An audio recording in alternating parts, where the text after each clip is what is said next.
McDonald's has some crazy menu items from around the world. Spaghetti in the Philippines, chicken parm in Australia, nori dusted seaweed fries from Japan, McShrimp in Germany, Micaloo tiki burger in India. McDonald's is actually pretty creative. Good job, Ronald. Today I'll be visiting the McDonald's global headquarters to taste some menu items from around the globe. And I'll be tasting with a special guest. Do what Remy says and smack that like button. It's time to go. All right, we are here at McDonald's global headquarters with my buddy Dental Digest. Thanks for having me. He's normally reviewing toothbrushes and toothpaste, but today I'm gonna show him something a little bit more exciting. What do you mean? Bro, everyone brushes their teeth. Manny doesn't brush. Oh, that's nasty, bro. Come on. I kind of wish I went here instead of my regular college. It would have been more fitting for me. They probably got some delicious meals for lunch. First things first, we got this special envelope from McDonald's. I mean, look at that seal right there. So official. I don't want to even touch it. This is intense. Ooh. What is that? Handwritten note? Look at that. It's beautiful. We can't wait to see the world of creations you unlock at MHQ. These arch cards should have you set on an international taste bud adventure. And we can't wait to see what you create. Enjoy your friends at McDonald's. Yum. Is there anything else in the packet? Oh, let's go. We got some McDonald's gift cards. Let's go eat. No toothbrushes today. This is the entrance to the international menu. The only one I know of in the world. Let's go. So first things first, they have no in-person ordering. We have to use these kiosks. Already you can see there's crazy things on this menu. Look at this McFlurry. I can't wait to eat it. So first things first, global favorites. And look at all the crazy things they have. I want one of these. Let me get one of those.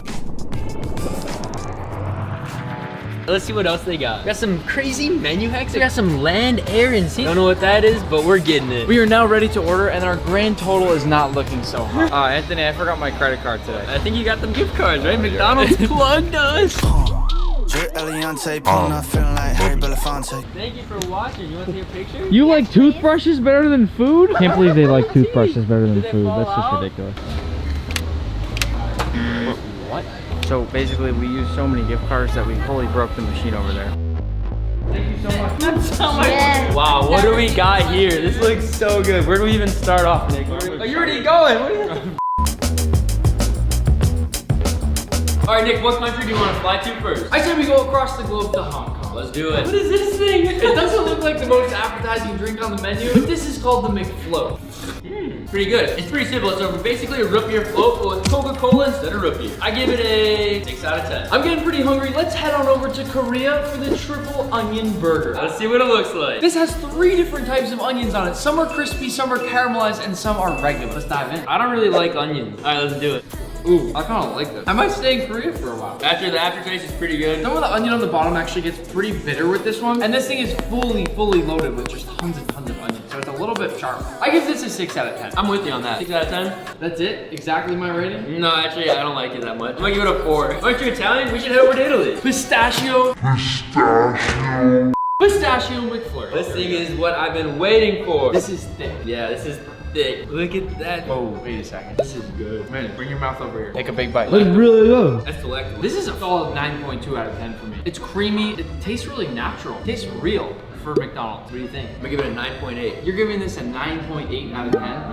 I've never been to Ireland before. Let's see what they got. The Shamrock Shake is actually a very evasive menu item at McDonald's. It's iconic. This is the Shamrock Shake.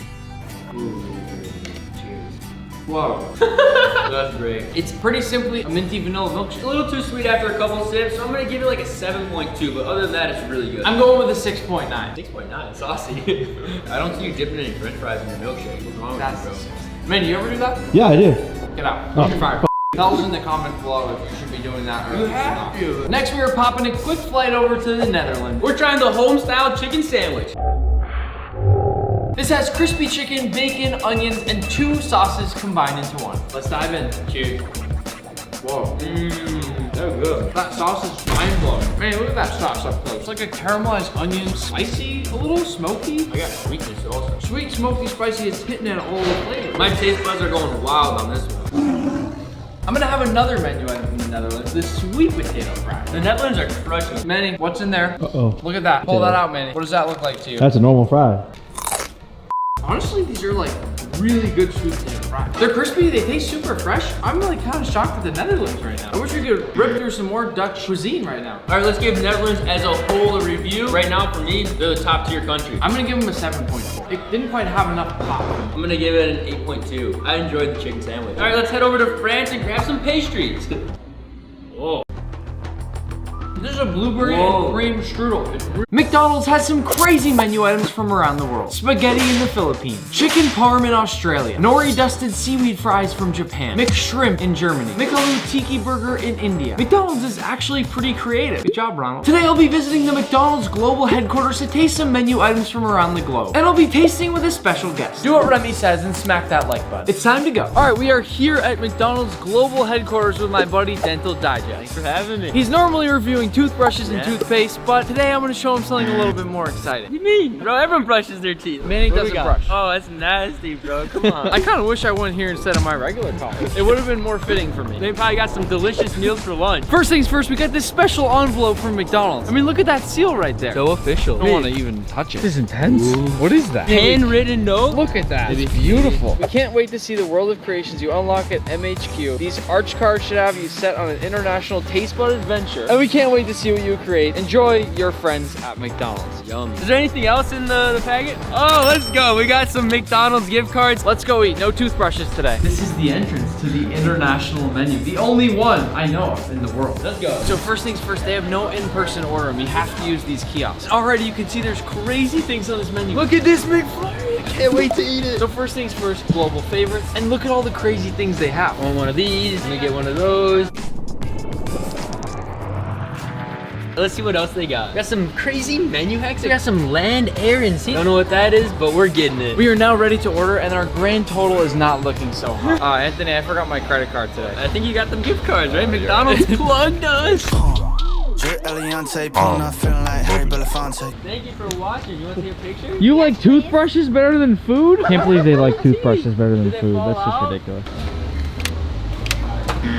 What? So basically, we used so many gift cards that we fully broke the machine over there. Thank you so much. That's so much. Yeah. Wow, what do we got here? This looks so good. Where do we even start off, Nick? Oh, you're already going. What are you? All right, Nick, what country do you want to fly to first? I said we go across the globe to Hong Kong. Let's do it. What is this thing? It doesn't look like the most appetizing drink on the menu, but this is called the McFloat. Pretty good. It's pretty simple. So basically a root beer float with Coca-Cola instead of root beer. I give it a 6 out of 10. I'm getting pretty hungry. Let's head on over to Korea for the triple onion burger. Let's see what it looks like. This has 3 different types of onions on it. Some are crispy, some are caramelized, and some are regular. Let's dive in. I don't really like onions. All right, let's do it. Ooh, I kind of like this. I might stay in Korea for a while. The aftertaste is pretty good. Some of the onion on the bottom actually gets pretty bitter with this one. And this thing is fully loaded with just tons and tons of onions. So it's a little bit sharp. I give this a 6 out of 10. I'm with you on that. 6 out of 10? That's it? Exactly my rating? No, actually, I don't like it that much. I'm gonna give it a 4. Aren't you Italian? We should head over to Italy. Pistachio McFlurry. This thing is what I've been waiting for. This is thick. Yeah, this is thick. Look at that. Oh, wait a second. This is good. Man, bring your mouth over here. Take a big bite. It's really good. That's delectable. This is a solid 9.2 out of 10 for me. It's creamy. It tastes really natural. It tastes real for McDonald's. What do you think? I'm gonna give it a 9.8. You're giving this a 9.8 out of 10? I've never been to Ireland before. Let's see what they got. The Shamrock Shake is actually a very evasive menu item at McDonald's. It's iconic. This is the Shamrock Shake. Ooh. Cheers. Whoa. That's great. It's pretty simply a minty vanilla milkshake. A little too sweet after a couple sips, so I'm gonna give it like a 7.2, but other than that, it's really good. I'm going with a 6.9. 6.9, saucy. I don't see you dipping any french fries in your milkshake. What's wrong with you, bro?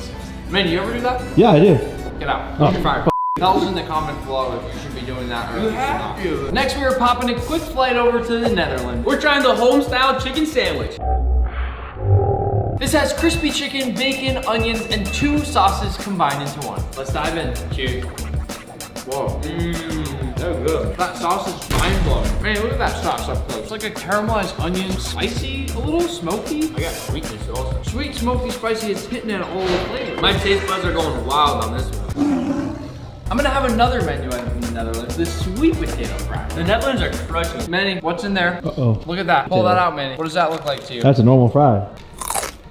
Honestly, these are like really good sweet potato fries. They're crispy, they taste super fresh. I'm like kind of shocked at the Netherlands right now. I wish we could rip through some more Dutch cuisine right now. All right, let's give Netherlands as a whole a review. Right now, for me, they're the top tier country. I'm gonna give them a 7.4. It didn't quite have enough pop. I'm gonna give it an 8.2. I enjoyed the chicken sandwich. All right, let's head over to France and grab some pastries. Whoa. This is a blueberry and cream strudel. It's really, really good. You want some, Eddie? Yeah. No, don't feed him. This makes me comfy inside. What? Comfy, cozy. That was pretty good. I'm gonna give it a 7.6. I'm going with a flat 6 because I thought it was too sweet. I like sugar. And I'm a dentist. Not yet, I'm a dental student. Still. To finish off our international tour, we're hopping right next door to Spain. They basically copy Dunkin' Donuts with these. These are called McPops. It's basically just a little donut hole or munchkin, and it is not to be confused with a cake pop. Cake pop. Whoop. Oh, you guys want to try that? It's got like what, Nutella in the middle? I had white cream. I don't want to eat the white cream. I don't like those at all. I'm a donut guy. I like a good donut. That's not very good. Nah, it's kind of weak. I give it 3. I give it a 1.2. Just didn't have anything that made me excited. Spain, I still love you. You guys got the best paella out there, but yeah, this just wasn't it. All right, now let's finish this meal with the menu hack. Air, land, and sea. The Big Mac doesn't fly. Why not? We had never seen this before, but apparently there are menu hacks now. Let's And do they it. sell you all 3 things to build one giant mega sandwich. I think we start with the Big Mac on the bottom. Lift this up. You're the chef. Fillet of fish goes down. I think like this. Why do they have it so off-center? Chicken. So far we have land, sea, air. But chickens don't fly. I think if you throw them high enough, and they get the good gust of wind. And then let's top it off with the last patty and the Big Mac. We have our land, air, and sea hack. Actually looks kind of good. We can have Manny eat it. Yeah, we should have Manny, you wanna try it? He looked kind of hungry. All right, 1 bite challenge. All right, let's see if I can get this in my mouth. Looks good. Oh, yo, that's a mega bite. Good flavor? There's a lot of bread going on. I don't really taste the burger. Taste the fish more and the chicken more. I give it like a 7.5 out of 10. That's actually pretty good. Kind of dry. There's too much bread. Sheesh, man, I'm full after that meal. It was a pleasure. Thank you for inviting me to travel around the world and eat some delicious meals. My favorite has to go to the pistachio McFlurry. Pistachio McFlurry all the way. And I wish we could have tried the Stroopwafel McFlurry. Maybe next time. Next time on our adventure around the world. In the meantime, don't forget to check out Dental Digest. I know I made fun of his toothbrushes, but it's actually really cool. I enjoy food as much as I love brushing my teeth, and who doesn't? McDonald's is delicious. All right, guys, happy cooking.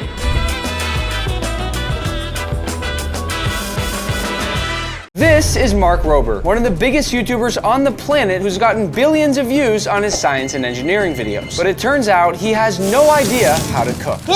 Today, I'm gonna turn Mark into a master chef. I'll start by putting him through an intense culinary boot camp. And once he masters the 3 most important skills in the kitchen, he'll attempt to cook a gourmet meal all by himself, completely from scratch. Mark, apron on. You'll get a chef's coat just like this one if and when you earn it. And before we start our official training, I have a gift. Whoa. That is your brand new chef's knife. Take good care of it. This is what's gonna teach you to do anything in the kitchen. How do I judge if it's sharp? I'll give you a piece of paper. Okay, yeah. Ooh, that's sharp. Not how it's done. Oh. Whoa. Can we just cook with paper? One more thing before we start. If you succeed in this whole challenge, you get this cool trophy right here. I do have a trophy case at Crunch Labs, and this would look very good. If you fail, you have to wear this hamburger hat on your whole trip home. Come on. This is how I'd look. The first skill I'm gonna teach Mark is knife skills. Before you can cut anything, you need to know how to hold a knife. How would you hold this knife? For sure like this. Wrong. Really? I at least have the right end. Give me that. The way that you actually hold a chef's knife is you pinch around the base of the blade with your thumb and pointer finger, and then wrap the rest of your fingers around the handle. That gives you full control, almost like an extension of your arm, and then you can slice nice even cuts. Because I don't trust you yet, you're gonna put this cut-proof glove on. No way, this is like chainmail. Mark can't cut his fingers now. With your other hand, you wanna make a nice claw. The claw. And you wanna cut using the claw as a guide and go down the edge there. Pick up this knife and just start showing me those slices on the cutting board. Try to get in the rhythm of it. Watch the motion. Oh yeah.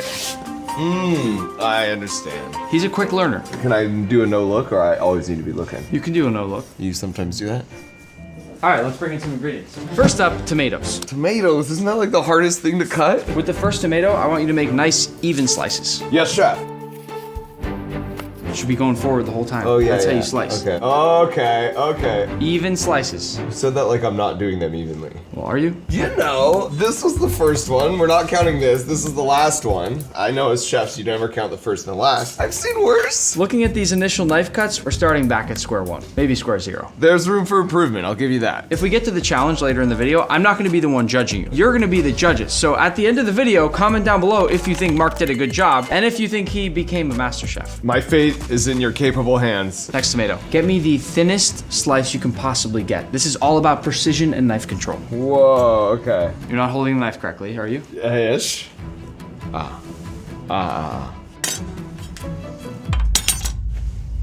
Okay, do this. curl.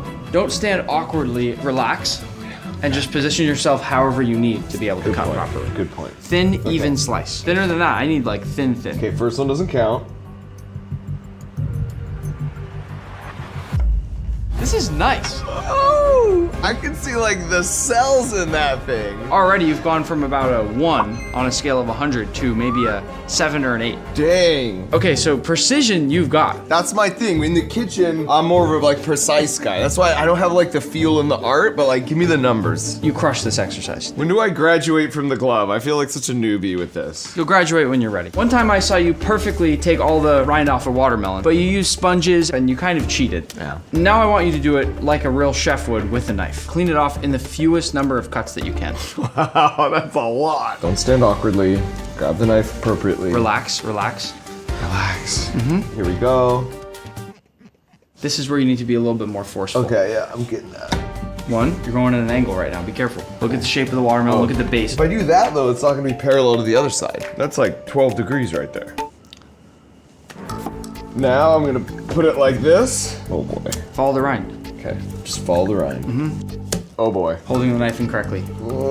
Such a stickler. Sometimes a smaller knife helps. Try that out. That even says your name on it. I'm gonna speak to Mark in some science terms now. Thank you. Apply lots of torque and twist down the edge of the watermelon. Understood. You're not holding the knife right. This is safer and better. Whoa, the Mark Rober knife, it's easier to apply that torque. You want me to show you one? Yeah. Boom, see that? See how curved it is? That was very different. Not bad. A little bit more red here than here. That's all right. What do you think, chat? Stop calling them chat. Chat's got my back. Much better. You're getting better throughout the watermelon. Yeah. Now flip it upside down and do some cleanup. Remember, we want as much watermelon there as possible. When you take off the rind, it should just be green and white. Oh, that was a bad one. Sometimes I look at Nick to see if I'm getting an approving glance. What do you think, chef? Why don't you grade yourself at this? That's like a B minus. You need to be at an A. To get the knife skills badge, you must chop this whole onion in 60 seconds or less. Before you try to do that, I'm gonna show you how it's done. Thank you. I'm only gonna show you this once. I actually have a picture of myself cutting an onion when I was 6 years old because my mom asked me to help prepare for dinner, and I went upstairs and got the swim goggles. Goggles. Goggles! I came up with this idea first, so Nick, all right? And this actually works, right? I don't need goggles for this, so. What? Wait, why? You're like immune? No, if you have a sharp enough knife and you use the right technique, you shouldn't cry. So you're saying I'm gonna cry because my technique will be so bad? Well, hopefully it's not. This would be a bummer of a video if it just ended here. So first step, peel the onion. There's no real chef's trick. It's just kind of annoying for everybody. First thing, chop off the top.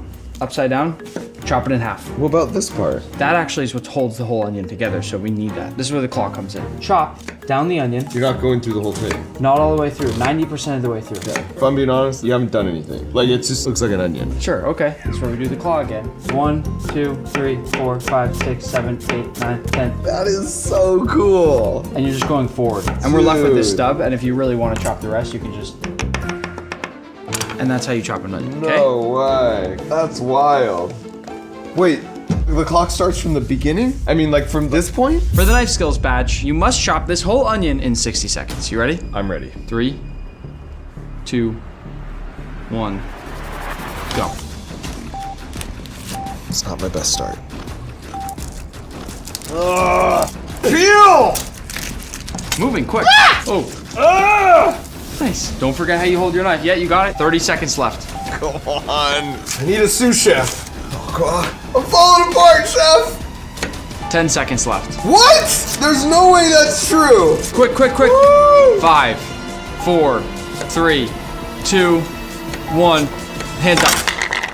I got a little bit of glove in there in the end, I'm not gonna lie. To see if Mark gets the badge, I say we compare my pile of chopped onion to Mark's pile of chopped onion. There are a couple bigger chunks there where you didn't cut all the way through. The thing is, I like my onions a little chunkier, so that this was definitely an intentional choice. Mark, for somebody who never cooks, I think you just earned yourself Yes! the knife skills badge. There it is, baby. 1 of 3, right? 1 of 3. I'm very motivated. For the second badge, you must learn heat control. What does that even mean? Cooking with a flame. It requires just as much focus and precision as knife skills, but now we're dealing with fire. Which is cool. If we make it to the final challenge, this will be extremely important. The first thing I want you to do is toast this bagel perfectly. perfectly. Remember that one time in your video when you made me toast? I still dream about that. As you know, I don't put my bagels or my toast in a toaster. I cook it on the pan. So I need you to cook it on the pan and get the inside perfect golden brown. Can you do it? Yeah, I gotta remember what you did. It definitely had something to do with butter. Okay, we'll just turn that on to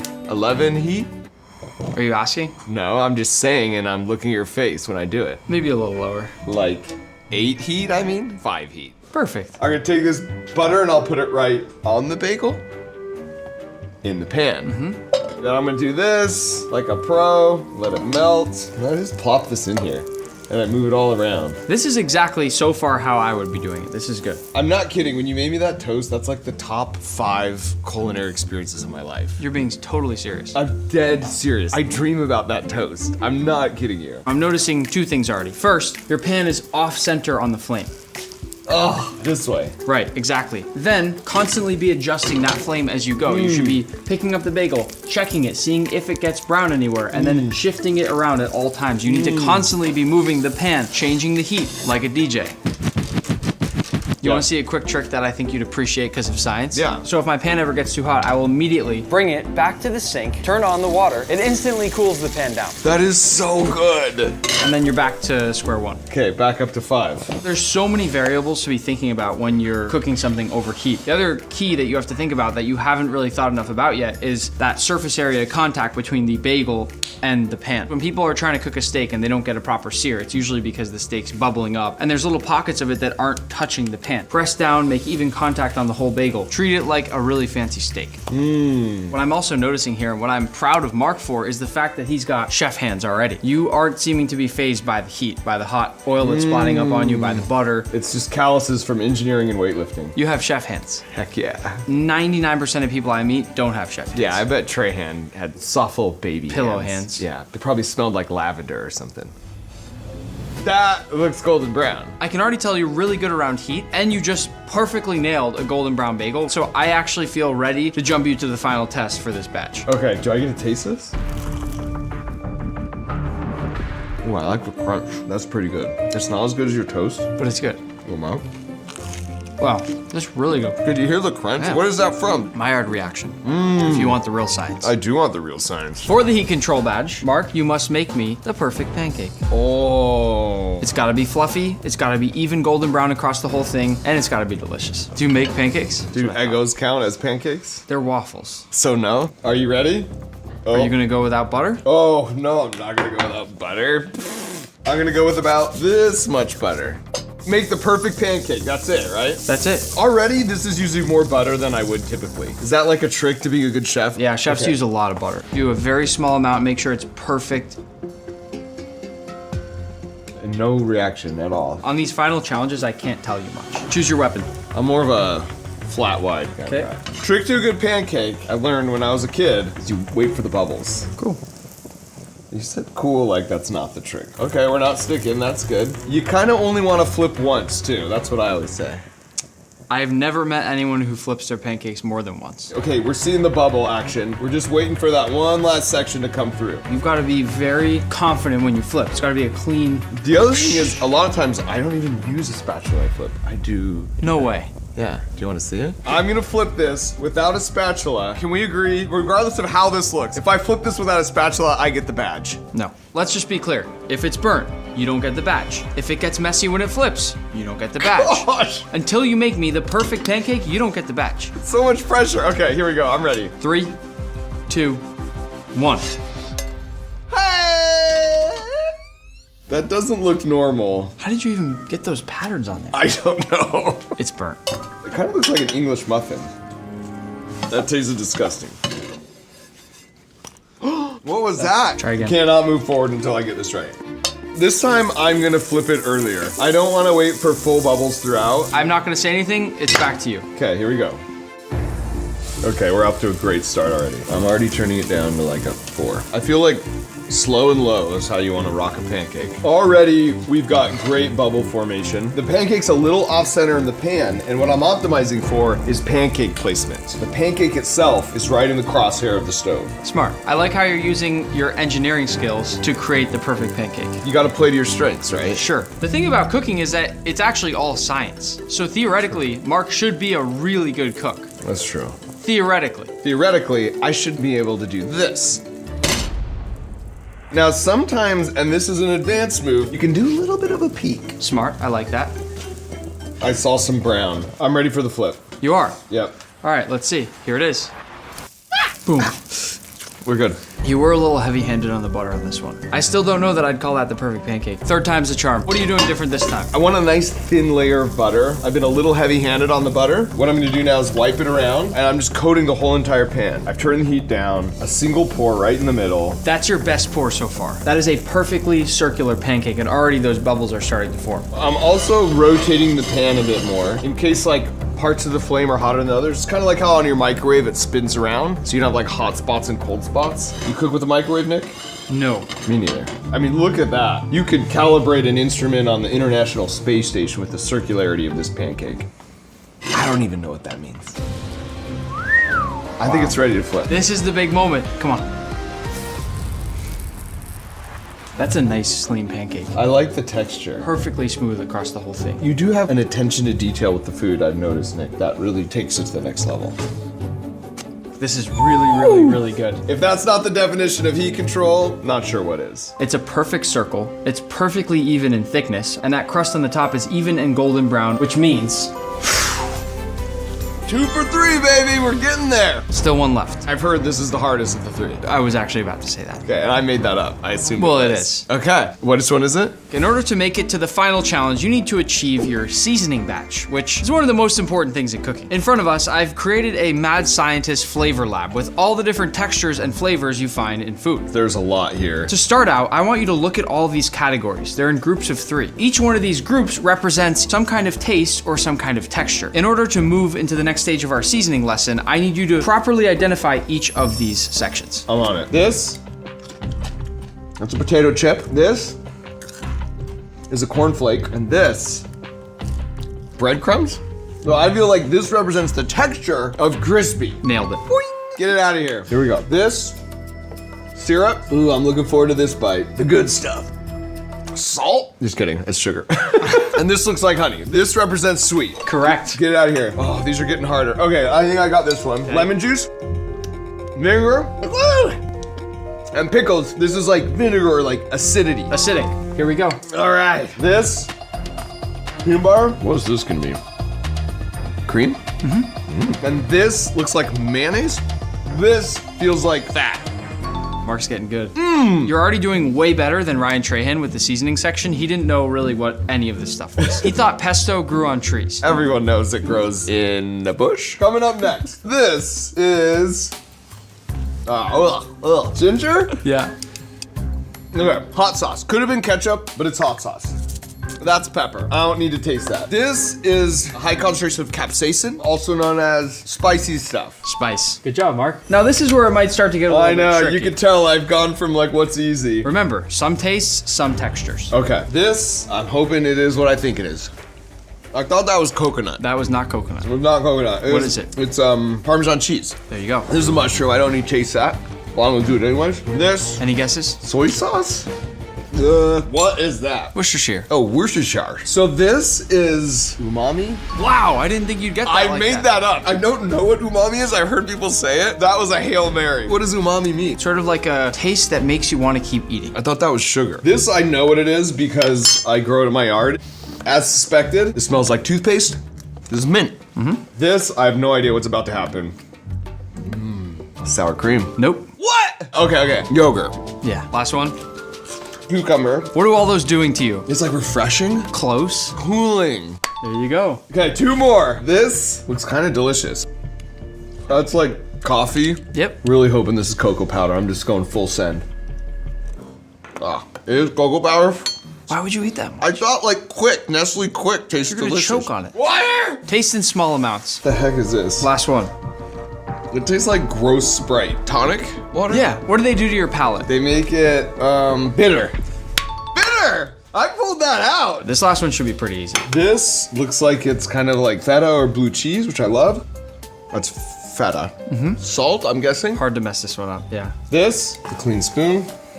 is soy sauce. I want to say salty. Salty it is. Ready for the challenge though? I have prepared a beautiful chicken stir fry. It's got chicken, it's got all sorts of veggies, it's got sesame seeds, but it's missing something. It's got absolutely zero seasoning. To get the seasoning badge, you need to use a combination of these ingredients to make a sauce for this stir fry. It needs a one-way ticket to Flavortown. Bring it there. Okay, generally for a stir fry, I think about like a teriyaki. To me, that says like umami. I like it kind of sweet, maybe a little bit of a kick to it. We're starting with honey. Like that much I know I want. Okay, that's probably enough honey. We're moving. You want to put the heat on, or are you just gonna let it cook without the heat? Oh, that's what happens when you flood the room with gas and then light a spark, kids. Now, this was the Worcestershire sauce. I just want a little bit of that. Soy sauce is like a given. I did a lot of soy sauce. Okay, I'm gonna mix this in. Next up, go with me on this. A little potato chip. You never saw that coming, did ya? I think a little peanut butter, to be honest. That's gonna give you a little bit of that fat. Get those lipids in there. Mix that up. A little bit of the hey, how are ya? That's actually not bad. A little bit sweet. I want to bring that down a little bit. A little bit of ginger. Similar to like a bay leaf. It kind of goes in there for the flavor profile. You're not necessarily supposed to eat it. And that, by the way, is serving the same function as my potato chip. I'm not loving the viscosity. What you want is somewhere in between honey and soy sauce. And I feel like we're a little too close on the honey end of the spectrum. I might thin it out with a little bit of feta cheese juice. That juice is gonna have a little bit of salt. You have something like a coconut milk? That's gonna give it a little bit of that lipid, sort of in the flavor profile of East Asian cuisine. Do we have any like seeds? Sesame seeds? Seeds. Thank you. I'm really impressed that Mark is asking for stuff that is not actually already here on the counter. That shows that he's thinking outside the box. You know what it needs? I think it needs a little bit more sweetness. Making sure that's sugar, not salt. True story, I made a batch of cookies and I poured a cup of salt in. They were not good. Okay, let's see if that changed anything. Nick, I am very proud to say, we've arrived to Flavortown. Once you pour it onto the stir fry, there's no going back. You ready? Yeah, this is like pencils down moment. Nice. Okay, chef, what I have prepared for you today is a chicken stir fry with a teriyaki sauce that's umami. It's got some of that sweetness in there with a hint of oaky undertones. Not just saying this for the camera. That sauce is better than what you get at most restaurants. What? That actually is pretty good. It's really good. Wow, I genuinely feel pride right now. I feel really happy. How ready do you feel on a scale of 1 to 10 to cook a gourmet meal fully by yourself? I'm a little bit nervous, but I'm excited. With this final badge, it means that Mark gets to move on to that final championship round where we get to find out if he is a true master chef. All 3 badges, how do you feel? I didn't honestly think I'd make it to this point, so I'm just stoked to be here. Close your eyes. To move into the final round, you need to put on your very own chef's coat.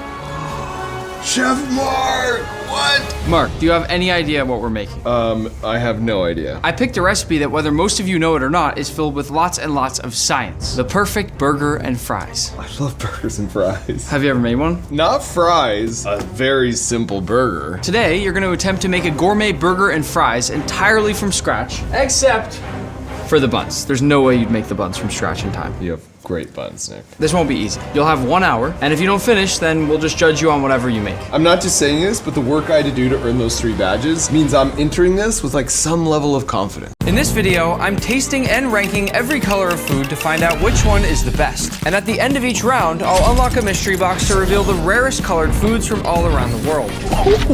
And we're starting with the color red. First thing that comes to mind, red is one of the best looking foods out there. Everything just jumps off the plate. For the color red, we have chili peppers, strawberries, Jell-O, lobster, watermelon, and fruit punch.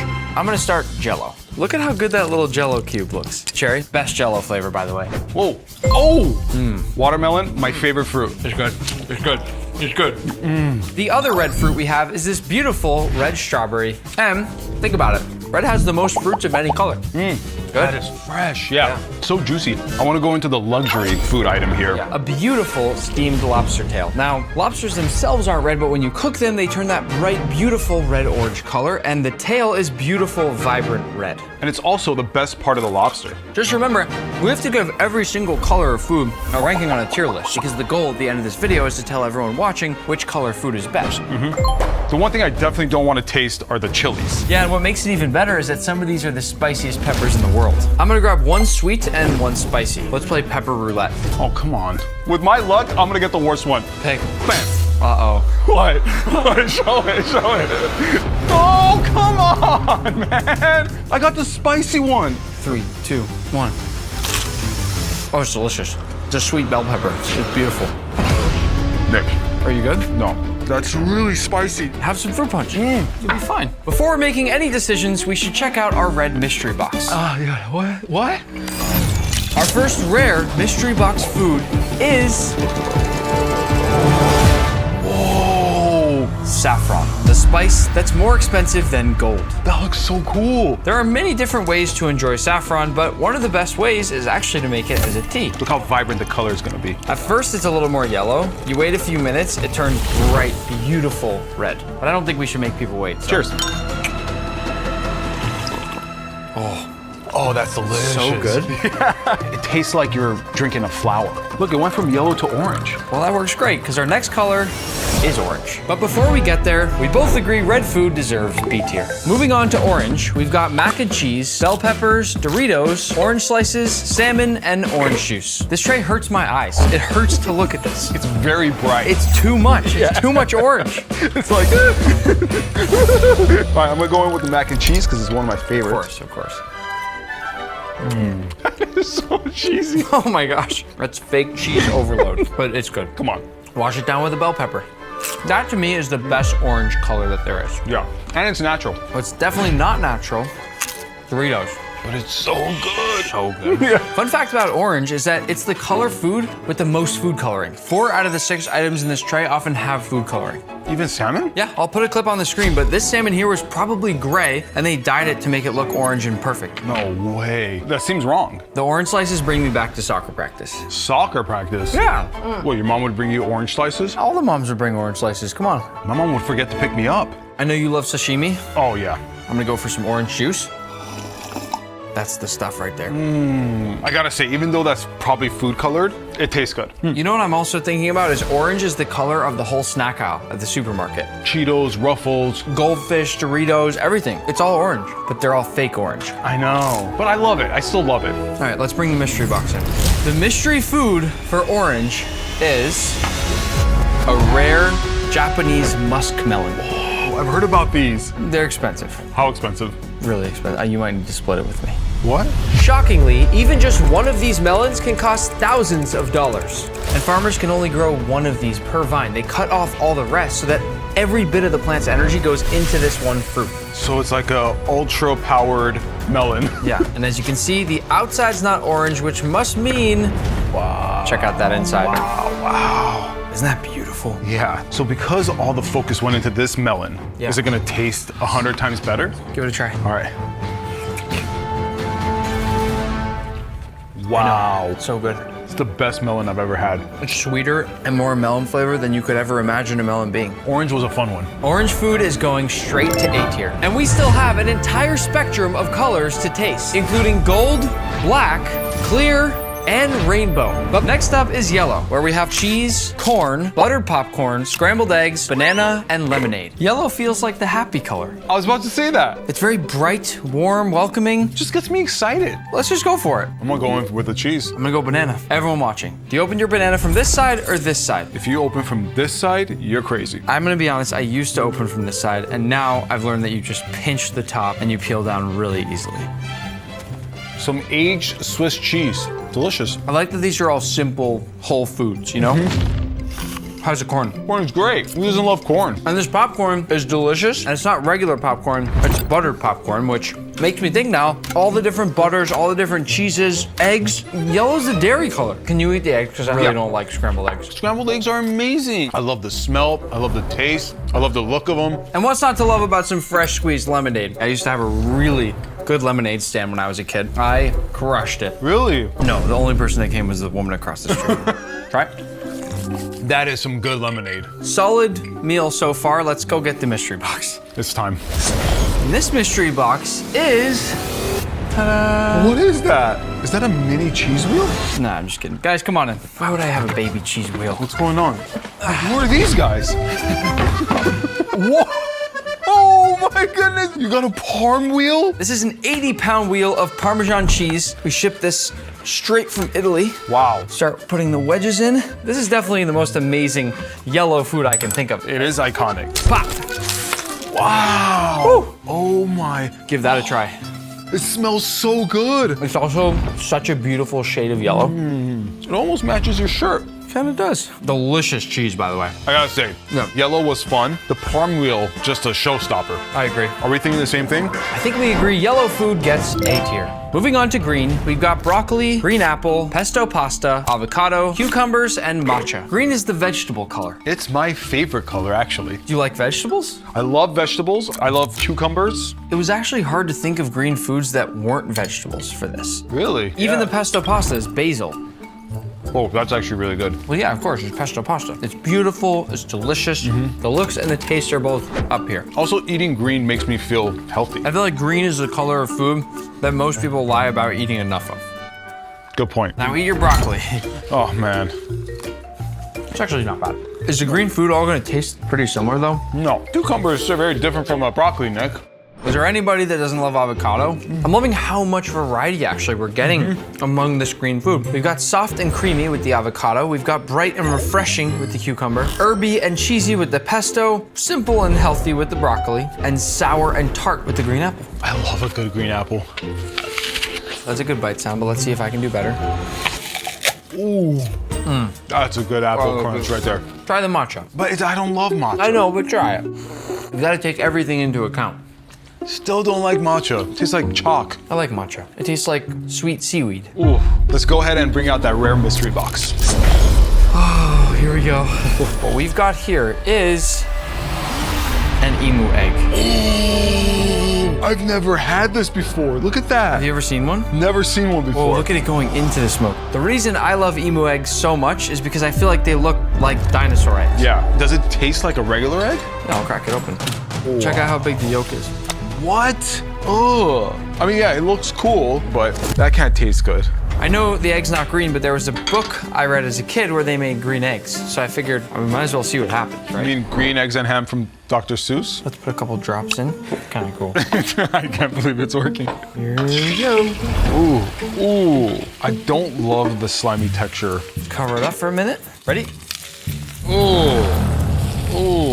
I think we'll just leave that one for the book. Yeah. What do we rate green though? Green is my favorite color, so I'm a little biased here. Green was good, but it was too healthy. Not too many like fun flavors in there. Yeah, I think green food belongs in C tier. Moving on to blue, we've got Takis, macarons, gummy sharks, a smoothie bowl, a popsicle, and a blue sports drink. Blue is my favorite color. Really? Help me out in the comments, please. Blue is the best color, right? No way. The craziest thing about blue is that it is the rarest occurring color on Earth. In fact, almost no foods are naturally blue. Really? Even these blueberries here are technically purple on the inside. Think about a blueberry smoothie. True. Right off the bat, this looks beautiful. Blue is a nice color. I'm gonna dive in on the blue Takis since I've never had one before. Really? Oh, that's not what I thought it would taste like at all. The thing about this is if I closed my eyes and I tasted it, I wouldn't know it was blue. Yeah. I also had to include my favorite candy as a kid, gummy sharks. You can't not love a gummy shark. So good. Yeah, it's so good. That's really good. But again, when I close my eyes, No, I taste the blue on this I get one. the blue raspberry on this one. This smoothie bowl Yeah. looks delicious. I gotta try some. Try it. Smoothie bowl time. Yeah. The only way we were able to make this smoothie bowl blue, by the way, is with this naturally beautiful blue algae called blue spirulina. I'm basically saying that blue is not an easy color to find. Blue macarons. Oh yeah, look at the inside.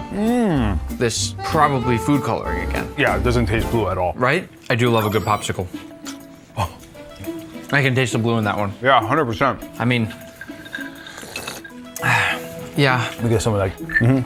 It does taste blue. If blue's not your favorite color, will you at least admit that blue Gatorade is the best flavor of Gatorade?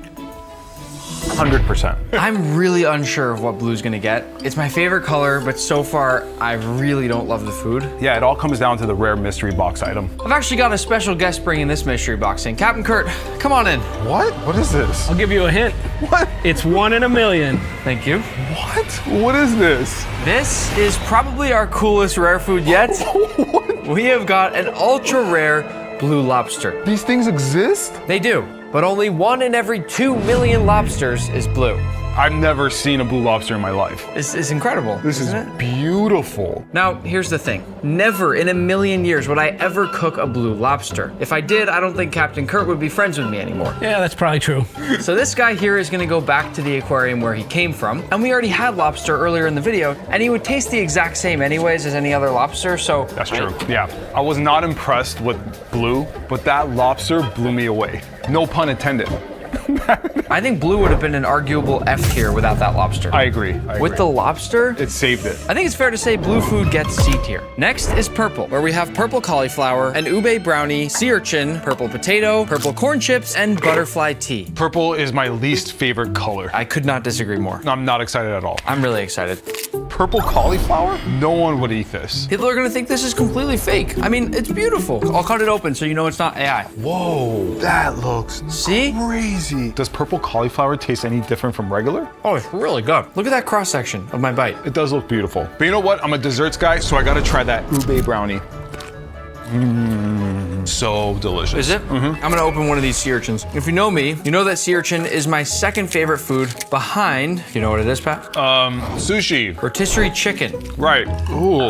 Ignore all the gunk. Oh. I think I'm just gonna stick to my brownie. Look, I'll admit that this isn't purple on the inside. It's actually this beautifully bright orange sea urchin roe called uni.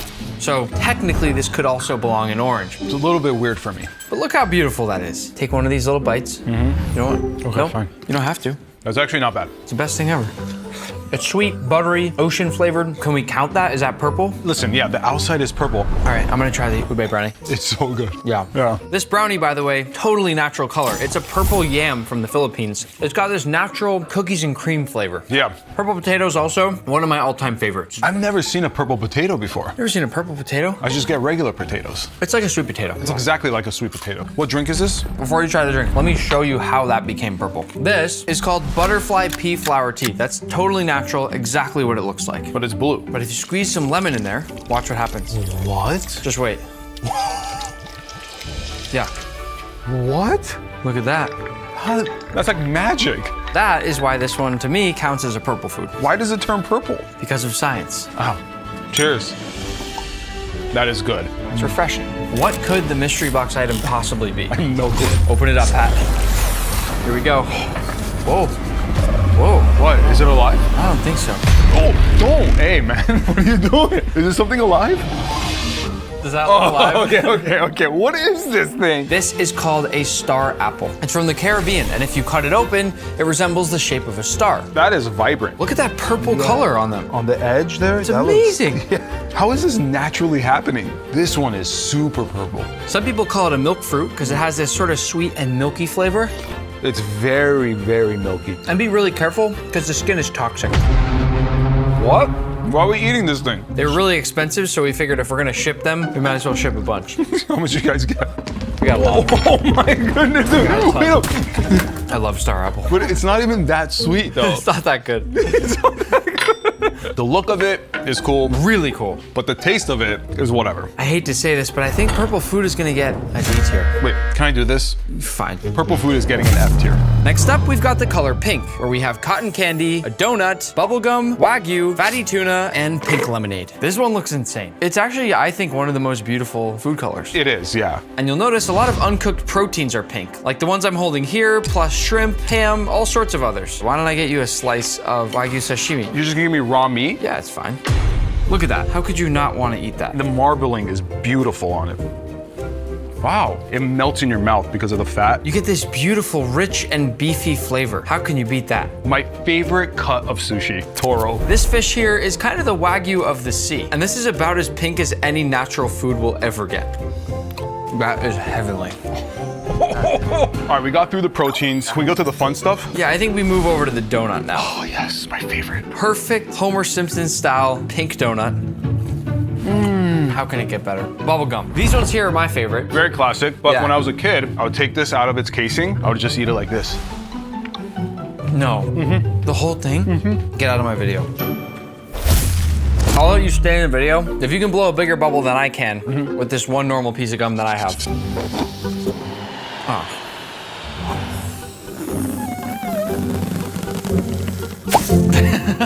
He can stay. Close call. Let's share some cotton candy. Oh yeah.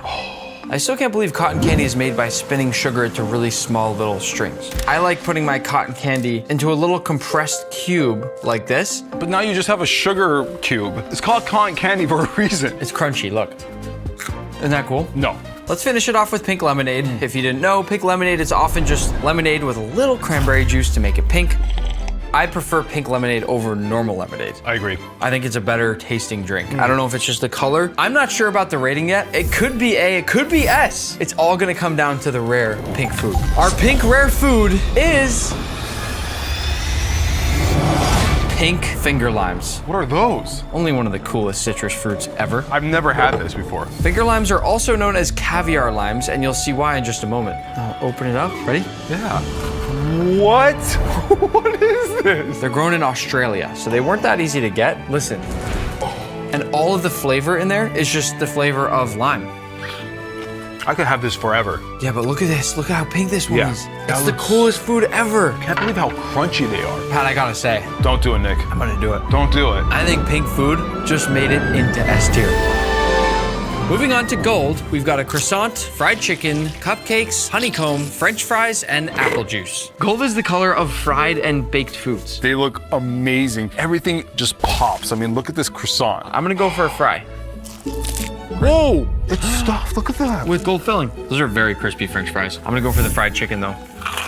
Oh my gosh, that was such a good crunch. That's so good. I know the chicken has some gold flakes on it, but Yeah. it still tastes good. Gold food is reminding me of the state fair, or fast food, or your favorite bakery. Have you ever heard the sound of biting into honeycomb? No. Let me get a bite of that. I feel like a grizzly bear. That is honey overload. We've got gold buttercream frosting and a naturally gold vanilla cupcake. Perfection. That is amazing. I'm starting to feel a little bit like gold is also the most unhealthy food color. It's like you have to do something to food that makes it unhealthy to make it gold. But it tastes delicious. Little apple juice while I go get the mystery box. My favorite part. Joe, you can come on in. Pat, heads up. This? Who's this guy? What is that? Wow. This is the Guinness World Record holding most expensive ice cream sundae in the world. It'll run you... What? Yeah. The nostalgic part of this sundae for me though is that I ate this with my friend Linja many years ago at the store in New York City. Let's dig in. I don't even know where to start. Yeah, I mean, I'm gonna put some of that gold caviar Okay. around. This is the craziest thing I've ever seen. I'm gonna have some of the rarest chocolate. Wow, that's very powerful. Ooh. This is edible, by the way. This What? flour is edible. What is going on? Wait till you try the ice cream. Here we go. Is that not the most vanilla-y vanilla flavor you've ever had? I don't taste the gold. Gold tastes like nothing. If none of you have ever tasted gold, I promise you're not missing out. But to say you're actually eating gold is kind of cool. Because gold tastes like nothing, I don't think this can be S tier, but I do think it deserves a very solid A tier. Moving on to brown, we've got chocolate cake, dates, filet mignon, pretzels, mushrooms, and Coca-Cola. This looks bad. I think brown's gonna surprise us. Can you guess why? Why? Brown is the flavor color. It's all about caramelization and umami. It's what gives food flavor. Think about all the different brown foods that are delicious. Brown is giving me some hope here. First, I wanna make some space because I think it's important that we make sure the steak is a perfect medium. I like medium rare though. Yeah, but medium's the right way to cook steak, so let's cut into it. What do we got? That looks like a medium rare to me. That's one of the most perfectly cooked steaks I've seen in a long, long time. But it's not medium rare. It's definitely medium rare. That's medium. That's medium rare. That's so clearly medium. Cooked perfectly. Wow. Is it cooked perfectly? I think so. Yeah, we just can't agree on how it's cooked, but it's cooked perfectly. And do you taste the brown? The golden brown char, the caramelization, the flavor. Yep. The umami. The umami, yes. All right, mushrooms. Mushrooms. I do love mushrooms. They're packed with more umami than pretty much any food out there. I mean, yeah, it's got that earthy, sort of nutty flavor. I feel like mushrooms need to be paired with something. Having it by itself is a little weird. Mushrooms are really good. I do if like they're them. sauteed with a little bit of butter in Yeah. there, oh, they're perfect. That would be amazing. These pretzels not only look amazing, but I do love pretzels. Pretzels are one of my all-time favorite snacks. Look at the shine in the crust on this pretzel. It's all sugar that caramelizes around the outside and creates this amazing milk chocolate. Do you actually know how it's made? Because I've found that most people actually have no idea. I mean, do you know where a cashew comes from? Did you know it's this weird little thing that hangs on top of a fruit? There's so many foods out there where people just don't even think about where they come from. But that's why I'm here today. And I'm gonna show you exactly how all of our favorite candy is made. But to start, this stuff right here is no good. Nah, we're gonna make it ourselves. But first, let's go grab some cacao pods, the fruit where chocolate comes from.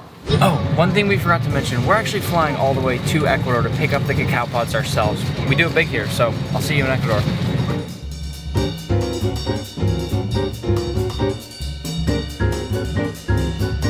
So we are in fact in Ecuador now. We touched down late last night, so I didn't want to film anything, but we're gonna get a quick cup of coffee right now.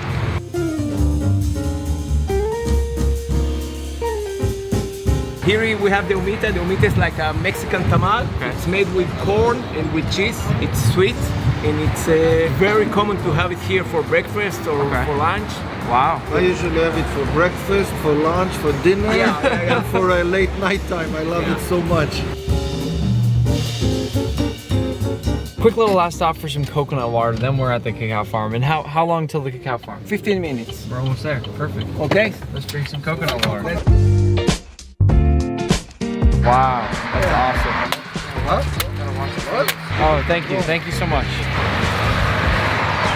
So we finished the coconut. Now they're gonna open it up so we can eat the flesh on the inside. Wow. Gracias. Thank you so much.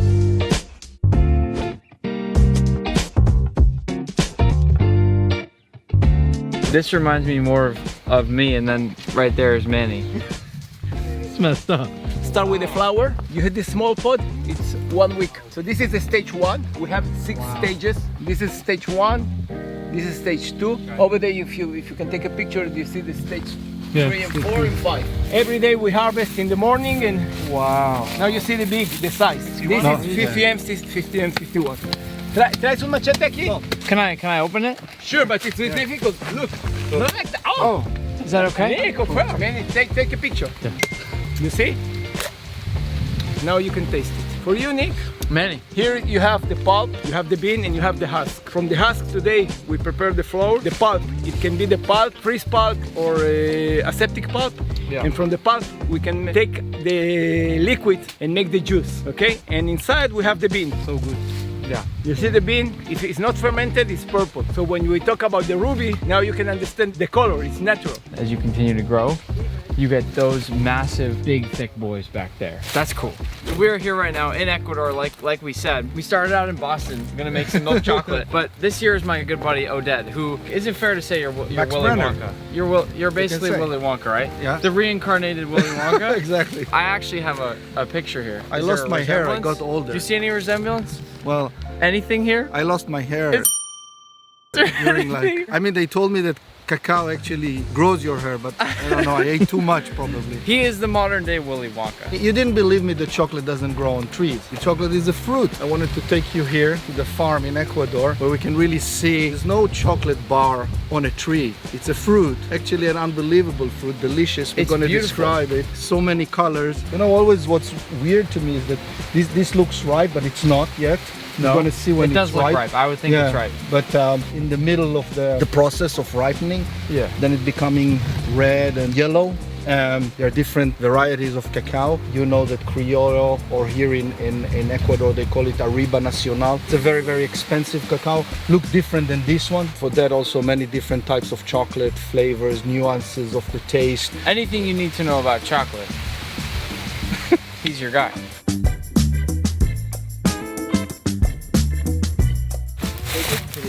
Don't open it with your hand. Oh, I was so ready to karate chop it. You can try, but we will take you to the hospital. Now you see the difference? Oh wow, look at all The size. You see the husk? sap. Manny, go ahead. You can take a little bit. It's okay. Sure? Yeah, you won't be fired. You're fired. No. The moment you cut it from the tree, it's like the umbilical of the mother. Starts fermentation. Now, when you eat it, let's say, Here you can see the evolution. Why human beings are so close to the monkey. It's like, that's the closest you can see. That's the closest evidence of a monkey. He's eating the whole seed, the whole thing. It's in your hand. I love cacao. see love also it. the I size love of it. the tree. $400 bar. They make it from this, They from make a Nacional Arriba. $400 chocolate bar from these pods. Look, Oh. this is a disease. Oh, Okay? Tom Brady is throwing this one to Odette in the Super Bowl. That should be That should be a commercial. It's actually like a football. A little spiral.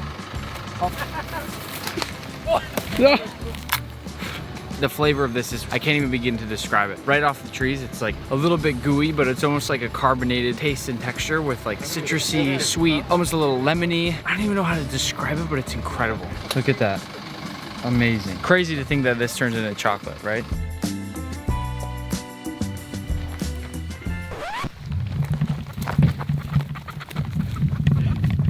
He's too fast. He's too fast. He's too fast. Yeah. So they have 3 massive farms here. There's fields literally just go on forever, and it's just tree after tree after tree, all super packed together. You have this perfect little cute building in the middle of nowhere, right? And then all these massive, massive companies that all of us know and eat all the time, they're all using this to make chocolate. Yo, cut the cans first. Yeah. What are you doing? This is La Chola Farm. It belongs to Mars.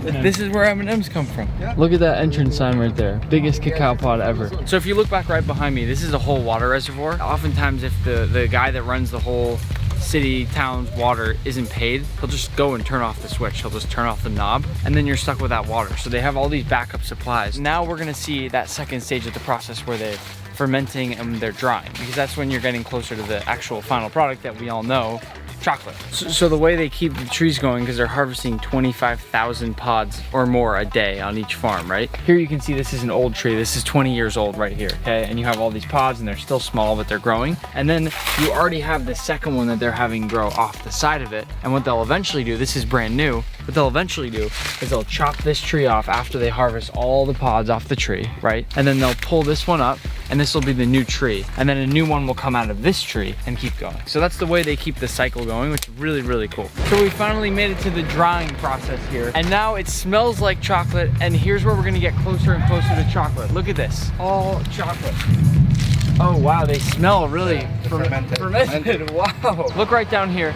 Now it's all laid out. They've taken the seeds out of the cacao pods, and they're all really slimy and gooey, and this is how we've been eating them the whole day. So they lay it out at the start of the process, and this is when they begin to ferment. So now look at the gradient over here. So we have the lighter colors, it starts to ferment, and then if you slowly look up, it starts to get darker and darker and darker as that fermentation process happens. It's amazing. So eventually it's fermented, right? And then you have this. You have these dried beans, and they're hot and they're hard, right? And that's when they pack it up in these big bags right here.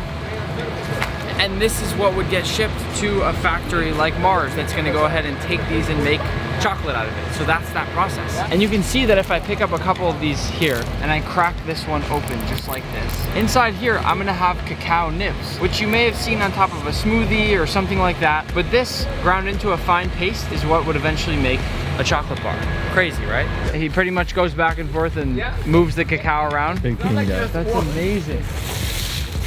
So this is a storage facility with all the dried, sorry, Manny just fell down, but this is where they would store all those seeds that are about to ship out. That's a big pallet. I've never seen a pallet that big. Oh wow. Oh my god. It's crazy. Tower of cacao. Is this okay? Is it a video? Is that And then okay? I have to kill you. No, I'll tell you something. Look. They collect them and bring them to the collecting center, which is here. Seed, right? Some people eat it raw. Like this guy. Monkey man over here, I guess. Look at that. You know, and if you want, you can eat this just like an ice cream cone. You know, you're not gonna taste a whole lot if you're just licking it, but. All right, everyone, I just wanted to go to a quiet place here to debrief a little bit. I know that was a crazy, crazy day. We have quite literally been here since 8 a.m. and it's been the entire day, right? Now we're headed to dinner right now. There was so much more to this farm than I actually thought there would be. And actually think about the final product, right? Think about a chocolate bar sitting on the shelf in a store. And suddenly we found ourselves in this massive, massive oasis of cacao everywhere. I just want to take a moment to kind of almost debrief and think about just the experience that we had. Just to see the kind of behind the scenes, behind those mysterious walls of all this stuff that ultimately definitely makes it into one of the most common products you could possibly think of in the entire world. No one's really ever shown anything like this behind the scenes. So I'm really happy and I'm really fortunate that we got to do this. So we can't take any of these home in our bag because it's illegal, but I am gonna ship some of these back home and we're gonna make chocolate. But we literally just came to Ecuador. So I wanna say thank you to all of you that are watching, because you're the ones that make this kind of thing possible. I mean, you are the reason that we were literally just able to fly, come to Ecuador from Boston. Now we're going back home and we're making chocolates. Probably overconfidence. Your 1 hour starts now. Go. Let's go! Chat, I'm not gonna let you down. Okay, this is the French fry maker. Place this here. I'm just gonna try this. Ooh, smooth. Never cut potatoes like this for French fries. I love this little machine. Get those in cold water right away. Okay, ice, ice, ice. The cold water is gonna pull the surface starch off these fries, and that will make them more crispy. Scientifically, we're making crunchier fries, baby. What's next? I make my sauce. This is for the burger. You know what I like is a good fry sauce. In Utah, they have this stuff called fry sauce, which is basically just mayo and ketchup. I'm just gonna mix this. That's good. My knife. Be careful. This is a big moment. Not bad knife skills for someone who's never cooked before today. So this is adding a little bit of texture, a little bit of saltiness. This is my bench scraper. Get them in there. Time for a little taste. Maybe a little more ketchup. I do feel like the sauce needs a little bit more sweetness. 51 minutes left. Mark is spending way too much time on his sauce. Just a hint of lemon. I came prepared today with a little bit of science. This is measuring the pH level of the sauce. Now the perfect pH level for kind of a sauce like this is kind of like the high 3s. And it looks like we are at 3.6. That's a little low. I want to get it a little less acidic. If I could just get it to the high 3s, I'd be happy. You brought a pH tester? I'm nothing if not prepared, Nick. 3.8, I'm calling that a W. Sauce is done. Okay. All right, next up, I'm gonna work on my toppings. Got some butter lettuce, red onion, and a juicy ripe tomato. Here we go. I'm gonna slice this. This is where our practice with that tomato from earlier comes in handy. Mark needs to make a perfect, even slice down the center of the onion. Oh man, I'm losing time on the onion peel. This is just a waste of time, Mark. You've spent over a minute trying to peel this onion. Ah! Stay with me, chat. Okay, here we go. I got the claw. Claw that bad boy. Claw. You're taking way too long doing this part. You want to salt the tomato right after you cut it. Now, something I learned from watching your videos, it's like an osmosis thing. So the salt draws the water out, it kind of pulls the flavors to the top. He's exactly right. Topping's done. I'm gonna put these in the fridge. 42 minutes remaining. Next up, we got the burger. Okay. What are you doing right now? Honestly, this just feels cool. Believe it or not, Mark's actually doing the right thing. You want to throw your burger meat back and forth between your hands to remove all the air bubbles. Okay, Nick, it should come as no surprise. I like a precise burger right here. 166 grams, looking for about 151. 153, 148. There it is, 151. No backups, or? I'm only making one, but you say that like I should have a backup. I'm gonna make a backup. Mark, quick, come on. I feel like I shouldn't have to say this, but never pull out a ruler when you're making a hamburger. Just wasted a full 25 seconds doing that. When you see how perfectly these burgers fit on the buns, you're gonna regret that statement, Nick. Now, I'm seasoning high up because that gives you more of an even distribution. I really like to go high, Nick. Burgers are ready. 34 and a half minutes to go. You need to just... Gotta clean my workstation. I was about to say that. You don't need to say it, I'm a chef. I'm wearing the friggin' white thing. Next up, fries. They've been chilling in that cold water to really draw out the starch. Now I'm just gonna like pick the best ones. Get out of here. Don't need that. Pull out those fries. Quick. Okay, I need oil. All right, I can help you with that. Oh, this is cooler than I was anticipating. You're gonna double fry these French fries. It makes them much crispier. Sounds delicious. And it's a little bit of a challenge I'm throwing in there for you because it's gonna take you longer. And you only have 29 minutes left. Woo! Okay, here I go. Watch your face. Ooh, that's starting to bubble up real nice. That is a nice, gentle boil. There we go, right on time. I realize there's an art to cooking. There's a science to it too. I mean, these are all physical properties that are happening that are affecting changes in the food. Admittedly, I don't have the art side as much, so that's why I brought all my instruments. Normally when you double fry French fries, you want to go ahead and put them in the freezer for a while until you fry them for the second time. But since Mark's here, I wanted to bring him a treat. I got you some food grade liquid nitrogen. Liquid nitrogen! This part is kind of dangerous. Goggles on for safety. I'm not stopping the time for you, by the way. I don't need you to stop the time for me. We're just pouring the liquid nitrogen into this bowl here. So to be clear, we're doing this so you can freeze the fries faster and not run out of time for this challenge and then fry them again. All right, here we go. Liquid nitrogen. This one's for you, chat. Only the best. Here we go. The most scientifically proven way. You can see with the Leidenfrost effect. Nobody knows what the Leidenfrost effect is. Leidenfrost does. It's named after him. Look at these little balls. They're kind of evaporating and rolling along the surface. Let's go. This is how you freeze French fries. See if they pass the sound test. Oh, that sounds frozen. Mark, that was really cool, but guess what? What? You only have 21 minutes left. Oh no. Oil. Time to put them back in. Clean your workstation. I won't let him proceed until he keeps his workstation clean. This is not part of the deal. Oil. Our oil is up to 375. This is a little hotter the second time through. Fries in. Let's go. Very frozen fries in. I'm just kind of let them cook for the second time. All right, Nick, I brought another tool. This is a decibel meter. The thought here is I can measure the crunchiness of the fry. If we look up, what's the ideal crunch for a fry? About 60 to 70 decibels. There it is. I'm gonna take one out right now, and then we'll measure the crunchiness using the pressure waves of the sound. Okay, here we go. Moment of truth. 6 decibels short of the desired crunchiness. How is the fry? Fry's pretty good. It needs a little bit more crunch. Here we go. Got it. We're like low 60s. These look amazing. Now we need to salt these from a high elevation. This is quite possibly the best French fry I've ever had. The crunchiness of the outside, it's just like pillowy on the inside. Mark, you gotta go. You gotta move. Okay, I hear you. We still have to toast your buns and make the patty and then melt the cheese. I know. All right, time to cook the burger. Go. Pull out my frying pan, turn it on, oil. I'm looking for a Maillard reaction here, meaning you get that nice crust on the burger. That means you want your pan to be around 450 degrees Fahrenheit. Got my trusty laser thermometer here. We're rocking like 480, so it needs to come down just a bit. I'm just gonna gently put this in here. Laid it away from him, that's good. Making sure we have full surface contact so that Maillard reaction can take place. Come on, baby, chef hands. We got one more tool here. This is an infrared camera, but it's not just a thermometer, like it visually gives you that indication. Oh yeah, that's an even cook. Just the right temperature. 11 and a half minutes to go. You're kind of gotta get closer than I feel like I want. gotta make up some time here. Go ahead and flip away from me. Woo! That's a Maillard reaction right there. All right, here we go. Go. I got some cheese. I'm gonna give my lid. Creates a nice little steam bath. Just gently melt the cheese. Better not take too long because you've got 8 minutes, 45 seconds. Woo, baby. While my cheese is melting, I'll go ahead and carefully cut my buns. That's a clean cut. Cheese check. Oh, that's looking melty. Let's pull this off. Just under 6 minutes to Here go. we go. Throw the buns on. I'm gonna start plating. You're using the thermal camera again. I'm liking that. Condiments. Coming through.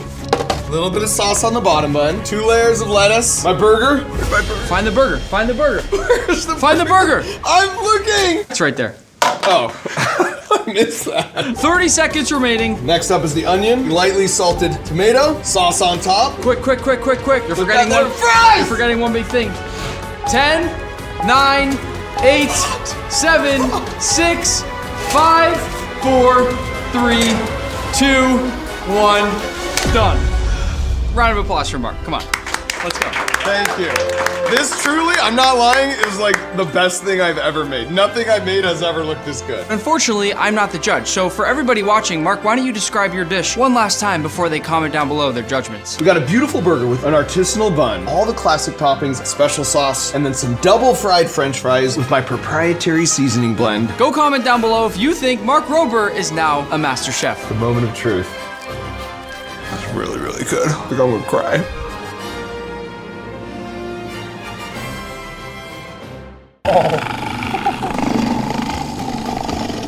I have to say, now that we've put it in a bowl, this looks a lot more like watermelon sorbet, but I guess they are the same thing. Very pure. It's very pure. I feel healthy. It's not very sweet. Not at all. This is just frozen watermelon shaved up, that's it. But it tastes so much less sweet than biting into a piece of regular watermelon. Which I kind of prefer. Let's use this to make something else. If we simply fill up a blender with all of our leftover watermelon shaved ice, we can use it to make a delicious watermelon icy. To give this a nice boost of flavor, we're gonna add a little bit of mint. Oh, I love the smell of mint. You know what you do to activate mint? Wake it up. What? Cheese. It's activated. Can you activate me? We're gonna add in just a little bit of that watermelon juice. Look at that. I love how you can see all the little... It's okay. It's okay. It's all right. What I was gonna say is I love how you can see all the little specks of mint in there. It looks delicious. Yeah, it looks amazing. Cheers. Way better than the shaved ice. Now I'm gonna go activate everything in my life. Oh, God. If you can't already tell from the label, we bought a soft serve machine.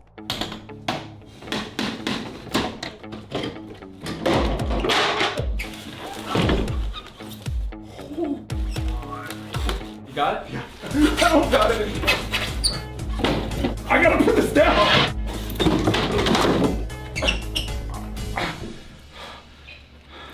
We got our water and we got our watermelon soft serve mix, and all we gotta do is just mix these two together. I'm gonna make a vortex.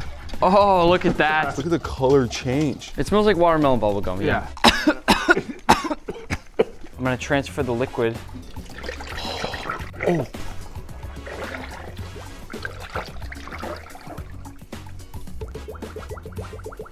Is that a good sign? Lid on. It's showtime. Let's do it. So once this is at 100%, our ice cream is ready to come out. 25%, 50, 75%, we're getting there. Come on, buddy, get there. 99, Let's go. 99, 100! Oh! We're ready to fill. Oh, are you kidding me? That is so awesome. No way! Who would have thought? Aside from the fact that the soft serve actually looks perfect, I love the fact that we have these chocolate chip watermelon seeds. We could open a shop with these. Yeah, you're right. Seriously. Holding this makes me feel like I'm sitting in a field in the middle of the summer. Surrounded by horses. No horses. Oh. This is amazing. Oh. Have you ever been to Disney? Yeah, I have. Have you had Dole Whip? Yes. This is watermelon Dole Whip. Patrick, you know what we need to complete our summer experience? What? Popsicles. Let's do it. First things first, watermelon into a blender. Fun fact while we're doing this, do you know what percentage of a watermelon is actually water? 80? It's actually 92% water. So we're just eating water. That's why it's called a watermelon. Oh. Oh yeah! Let's go.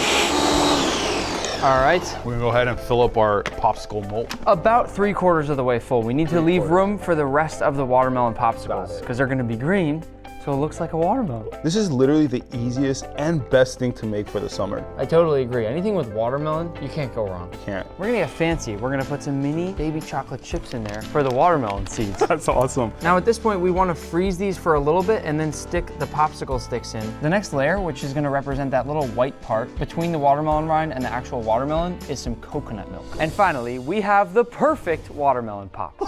No way. It's insane how perfect these look, right? You got the kiwi layer, you got the coconut layer, and then you got the majority watermelon juice. It just resembles it so well. Look at that. Perfect. Let's make something even sweeter though. This next one is called Korean sugar syrup, and the good thing about it is it only takes 2 ingredients. All you have to do is layer sugar and the fruit of your choice back and forth in a glass container. We are, of course, using watermelon. And the greatest thing about this hack is that it does all the work for you. I've already personally tried it with strawberries and dragon fruit, and this is my 3rd time making it. Once we've topped it off, I'll close this up. And it's super easy. This just goes in the fridge for 1 week. We made it a little bit ahead of time too. Smart. Let's open it up. Get ready for the smell. Oh, smells like watermelon. It really doesn't have that big of a... Yeah, it just smells like watermelon. All right, well, wait, just wait a second. Wow. It's broken down into this really soft and squishy and almost sort of taffy-like consistency. It's not bad. Tastes like a watermelon sugar pickle. Mm-hmm. Exactly. Yeah. Wow, you're good at this. Yeah. Have you thought about YouTube? Now, with this Korean sugar syrup, there are a ton of different uses. The color of this is super nice too. So vibrant. But we're gonna make lollipops. Watermelon lollipops. This green contraption here is a lollipop mold. And we're simply gonna take our droppers and then carefully fill up our molds. Once they've all been filled all the way up to the top, we'll carefully place in our lollipop sticks. This looks awesome. That looks amazing. Here's the finished product, a perfect watermelon lollipop. Lollipops are cool, but you know what's even cooler? We're gonna make some watermelon tanghulu.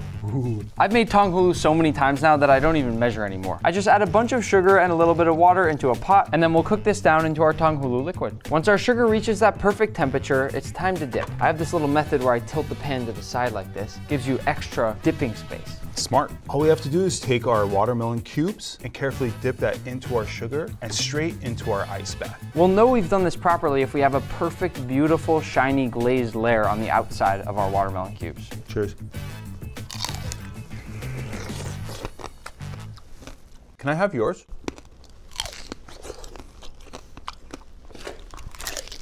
Next up, we're making one of my personal favorites, watermelon fruit leather. Nick, you've made this a million times. Do we have to do it again? To be fair, I think I've probably made fruit leather out of every single fruit in this world. Yeah, we all know. We might not have made fruit leather today, but we'll move on to a hack that uses fruit leather. We're starting off with some fruit by the foot. Brings back childhood memories. The sweet flavor of all natural and non-artificial watermelon. 100% organic. We'll bring back in some of these party sticks from earlier in the video. Now you just take that fruit roll up and we're gonna go ahead and wrap our watermelon. You shaboozle it, you know what I mean? No. Oh, it fits perfectly. Same here, look at that. Oh, come on. Look at that. I think mine looks better. It does look a lot better. And now we're just gonna take a clean plate and pour in some of that chamoy. What is in chamoy for people that don't know? I don't know what's in chamoy. It's a condiment that basically is just filled with different dried fruits and chili peppers. Now we're gonna take our watermelon and just dip it into the chamoy sauce. Make sure you cover all sides. Make sure to do the top. People forget the top. As the finishing touch, we're gonna sprinkle tahini all across our Mexican watermelon. Can't forget the top. You can't forget, see, Can't rookie forget the top. mistakes. See, we almost forgot the top. And as our last step to level up our Mexican watermelon, we want to squeeze some lemon on top of that. Bon appetit. Cheers.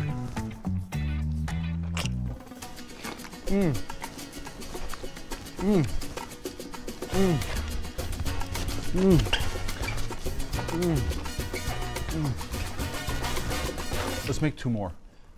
Instead of making more Mexican watermelon, let's make some watermelon cotton candy. This is our watermelon sugar. And when we're ready, we turn it on and now we wait. It's like we're at the carnival. So how do you do this? Never made cotton candy. I've never made cotton candy in my life. Is that a common thing? Just watch, okay? Whoa, it looks like spider web. See it? You can see it just sort of very quickly forms this loose fiber around the edge of it. We go in, we spin, and we just keep spinning. Collect all of the cotton candy. Look at that, now it's going. See how it's going fast now? And then we're just good now at this point. Look at that. Gorgeous, right? That is beautiful. Watermelon cotton candy. Here I go. Go quick, because the sugar's building up on the Oh edge. boy, baby. Yes. No, watch this. Super simple. A little more gradual spin, a little higher up. There Oh, you go. higher up. Oh, you're right. I could do this all day. Yeah. Look how mine came out. What are you doing? A little bit of a fun fact for you here, Patrick. This sugar, it's called unicorn bacon. What a great name. It's all the collected sugar on the side, and it's nice and crunchy and has kind of a unique texture to it. That's crunchy. Yeah.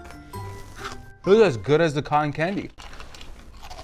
Patrick, I have even more watermelon sweets for us. Remember that hack a while ago when everyone was making honey jelly? Yeah. Watermelon bottle jelly. Inside these bottles is corn syrup and watermelon juice. I've shaken it up, then we've frozen it for a little bit. And if I squeeze mine here, it should go straight up. Oh, I need your help. 3, 2, 1. That's so sick. Nice. What's better, the cotton candy or these? That's a tough one, but I'm gonna go with the cotton candy. We're going from jelly to jello. Oh, I didn't want to wait for the jello to actually set, so I made this ahead of time. We turned the entire thing into watermelon juice, we added gelatin, and now it should be jello. so if I cut into this, there's Jello. I hope so. Go ahead. All right. Oh my. Patrick, why would you cut it like that? Oops. I made backups. Oh, okay. But it is jello. Yeah, it is definitely Jello, and it smells like watermelon. That's. You hear that? Why don't I cut this time? Oh, you got a better one. Okay, cool. Oh, look at that. That's so cool. And you could see like the watermelon pulp. Yeah. Let me get another slice so we can be buddies. Sorry for ruining your last watermelon. That's fine. This is just a fun thing to make and a fun thing to see. You know what this reminds me of? Going to birthday parties as a kid. And we also had pizza. This next one might upset some Italians.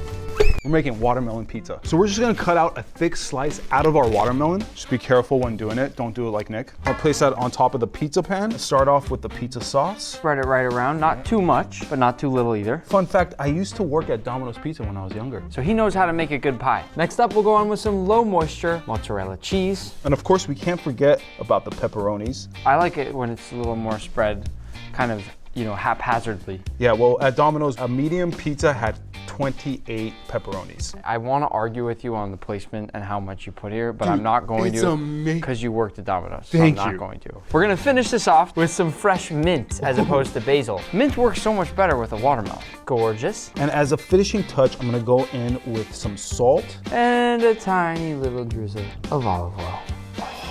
That looks so amazing. Into the oven at 500 degrees Fahrenheit. After a few minutes, our pizza is ready. You know, call me crazy, but the watermelon pizza looks good. You're not crazy. It cuts really well. Yeah. The one thing I will say is we didn't quite fully melt the cheese on here, but otherwise. It looks amazing. Patrick. Cheers. Yeah. I'm a big crust guy, so. What? Compared to a regular pizza, it's juicier. What about compared to pineapple pizza? Actually, this is a little bit better. And what exactly, you might be wondering, will we do with these crusts? Well, you can make pickled watermelon rind like my mom always loves to do at home, or you can make sour gummy worms. Oh, my favorite. We're gonna take off just that white part that's sort of in between the rind and the watermelon. It should look something like this. That is then gonna be cut into little strips that look like gummy worms. Instead of using a knife to peel, which is gonna be very slow, we have a little trick, don't we? A box grater. And that's just taking off all the outside layer that we don't wanna eat and leaving just the green parts that we can turn into gummy worms. And fast forward to us polishing it off here, that is our naked watermelon. So now that we got rid of the part we can't eat, we're gonna go ahead and slice off a thin layer of that rind. This watermelon looks crazy. Yeah. And then all we're doing now is turning it into more strips. Boom. Now to actually make these, all we need to do is add a little bit of water to a pan. Our watermelon rinds. Then some blue raspberry starburst jello. What a weird ingredient. But this is what you do. We should have got watermelon flavor. Yeah. That would have been smart. And just a little bit of sugar. Perfect. Then on goes our burner and we bring this to a boil. Once it boils, we want to let this keep going until it becomes nice and tender. It's looking pretty tender to me. Onto a plate, I'm gonna go ahead and put in some sugar. And for that super sour taste that you get when you taste any sour candy, we're also gonna lightly dust on some citric acid. Roll it all around, get them nice and sour. They look like worms. Yeah. They're soft, they're squishy. Mm-hmm. Can you be the mommy bird and I be the baby bird and you feed me worms? Wow. It tastes just like a gummy worm. Mm-hmm. Ooh, it's sour though. Ooh. As crazy as it may seem that we just made a pizza and gummy worms from watermelon, we're gonna do something even worse. Using the leftover watermelon we have from the gummy worms, let's make watermelon ham. We are going to basically throw this ham on a grill in a smoker and just let it go until it turns into sort of a meat. So first up, all we have to do is simply go across the entire watermelon and score it. The idea is we want to make it look like one of those sort of classic holiday hams. This is gonna give us that nice texture, and also when it smokes, it's gonna let more flavor get into those little cracks. Yeah, we're creating basically more surface area. You're gonna see too, when this is finished cooking, this is going to be a lot smaller if we've done it properly. Yeah. Probably about half the size. Now I'm just gonna go ahead and lightly season this with some salt. We can't forget about the garlic powder, must have on any ham. And last but not least, I'm gonna go in with just a little bit of that chili powder. A little? This looks good. That looks amazing. It looks like a nice, spiced, flavorful ham. Ready? Yeah. Grill time. Let's go. The fire might have been a little too much at one point, but it came out looking pretty darn good. As you guys could tell, we placed some cloves on top of the ham just to give it that classic look. It's done. Oh, that looks insane. It looks good. I can't believe we just made watermelon ham. And you can actually tell, definitely depleted a lot. It's about 50% of the size that it was before. Do the honors, Patrick. All right, here I go. Come on. Come on. Give us ham. Wow. Definitely tender. I'd say it's more on the rare than medium rare side. Yeah, it seems like that. Cut me a slice if you don't mind. Cut me a slice. I got you. Thank you, sir. Yeah, I'm gonna cut myself a slice too. It looks like a really rare / raw roast beef. Definitely raw. Tender. Yeah, very tender. It feels like meat. If we close our eyes, right? Could you tell that this wasn't a big floppy cut of meat? Yeah. For me, I don't even like ham to begin with. I'd rather make some chicken.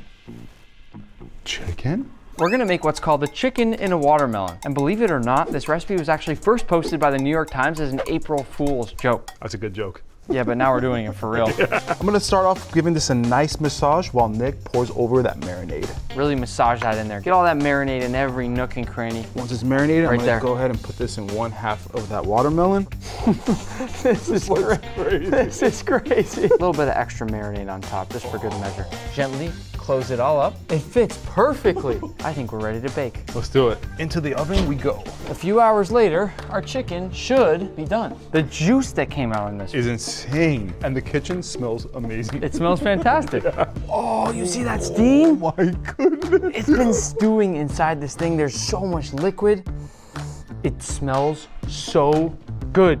Yeah, you're right. Would you like a bite? Yes, please. Perfectly cooked. And it looks juicy. It is literally just flaking right apart. The key is to also dip it in that liquid on the outside that sort of came off the outer watermelon. That gives it this sort of beautiful dark shimmer.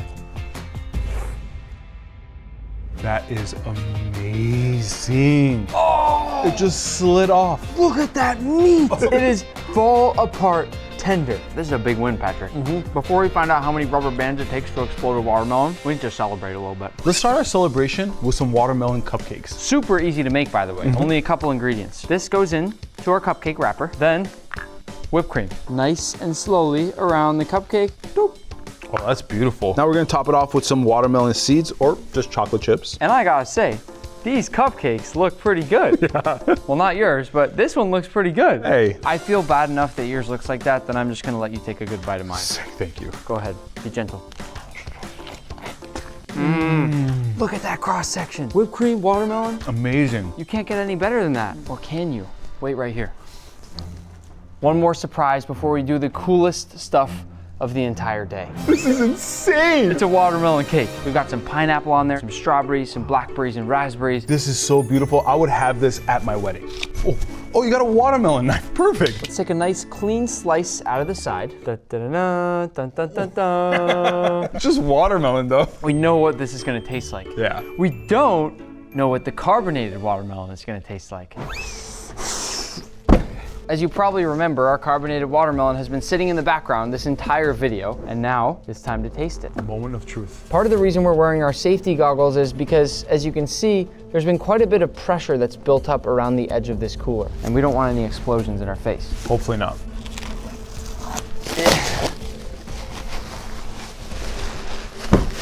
Three, two, one.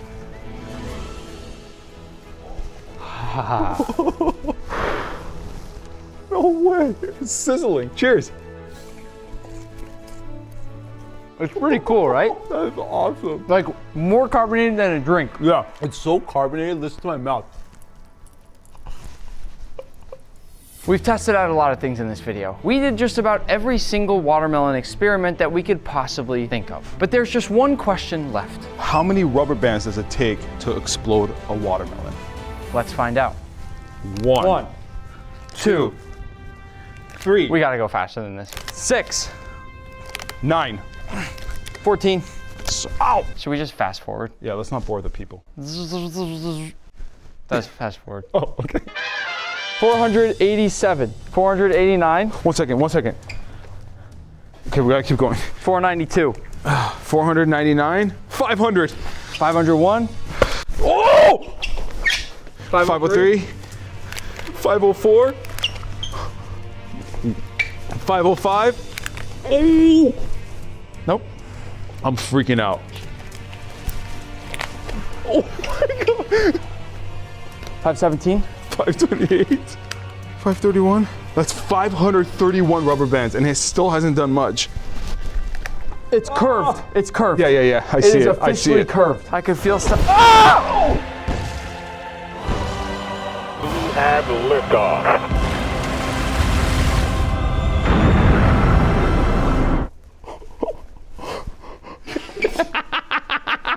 Please go subscribe so we can catch Gordon.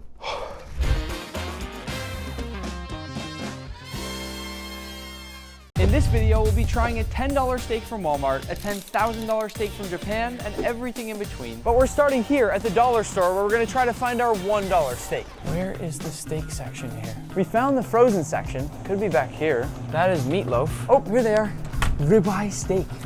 We are literally in a dollar store right now and we have a ribeye steak. Oh, That does not look good. The key now is to look through all the different steaks and see if I can find the best looking one. I need to get a bang for my buck. This steak right here is actually extremely well marbled. $125, we'll count that as $1. One thing that I noticed with this steak on the way home is that it's apparently mechanically tenderized, which I have never before seen on a steak. It also says it's rubbed with seasoning, but I don't really trust that either. And yet another red flag is the fact that this steak doesn't expire for an entire year, which is either not true or disgusting, and either way, I'm a little concerned. This steak peels and opens up sort of like a string cheese. And right away, I can tell this is absolutely disgusting. The steak is not at all intact, and I can see the individual parts of the ribeye all split apart. That could have something to do with that intense mechanical tenderization process. But what I will say is, I'm not surprised this only cost $1. The only bonus I can see right now is that it's actually extraordinarily tender. This thing smells absolutely terrible. To cook it up, our first step will be to pat it dry on both sides. Oh my God, it's falling apart. Given that we've only spent $1 on this steak, I can't wait to see what it looks like when we spend $10,000 on a steak. And I'll season it up with just a touch of salt and a bit of fresh cracked pepper, then flip and do the same thing on the other side. To cook our steak, I'll start in a pan with just a bit of oil. And because our steak is already falling apart, I'm gonna use a spatula to put this in the pan. How on earth are you allowed to sell this as a ribeye? Once our oil begins to shimmer, in we go. The difficult part about cooking a steak like this is that you have such a short window of time to be able to get a crust on either side without overcooking the steak. Even though I still don't think I have that perfect crust, I have to flip. I will say that we got a little bit of a crust on some of the edges of the steak, but what I'm most excited about is the fact that the steak actually smells pretty good now. That weird smell is totally gone. Now that our steak is cooked, there's one last thing to do. It's about as overcooked as I expected it to be, although I would never want to eat a steak like this anything under medium. At this point, it's gonna be all about the flavor. You know what? It's not bad. Against all odds, our $1 steak might be some of the best bang for your buck I've ever had. But I am a little nervous to eat the rest of this, so let's go find a $10 steak. We'll be cooking our $10 steak inside a Walmart. Cooking in Walmart is a little bit frowned upon, so I'm gonna need to make this as fast as I possibly can. How are you?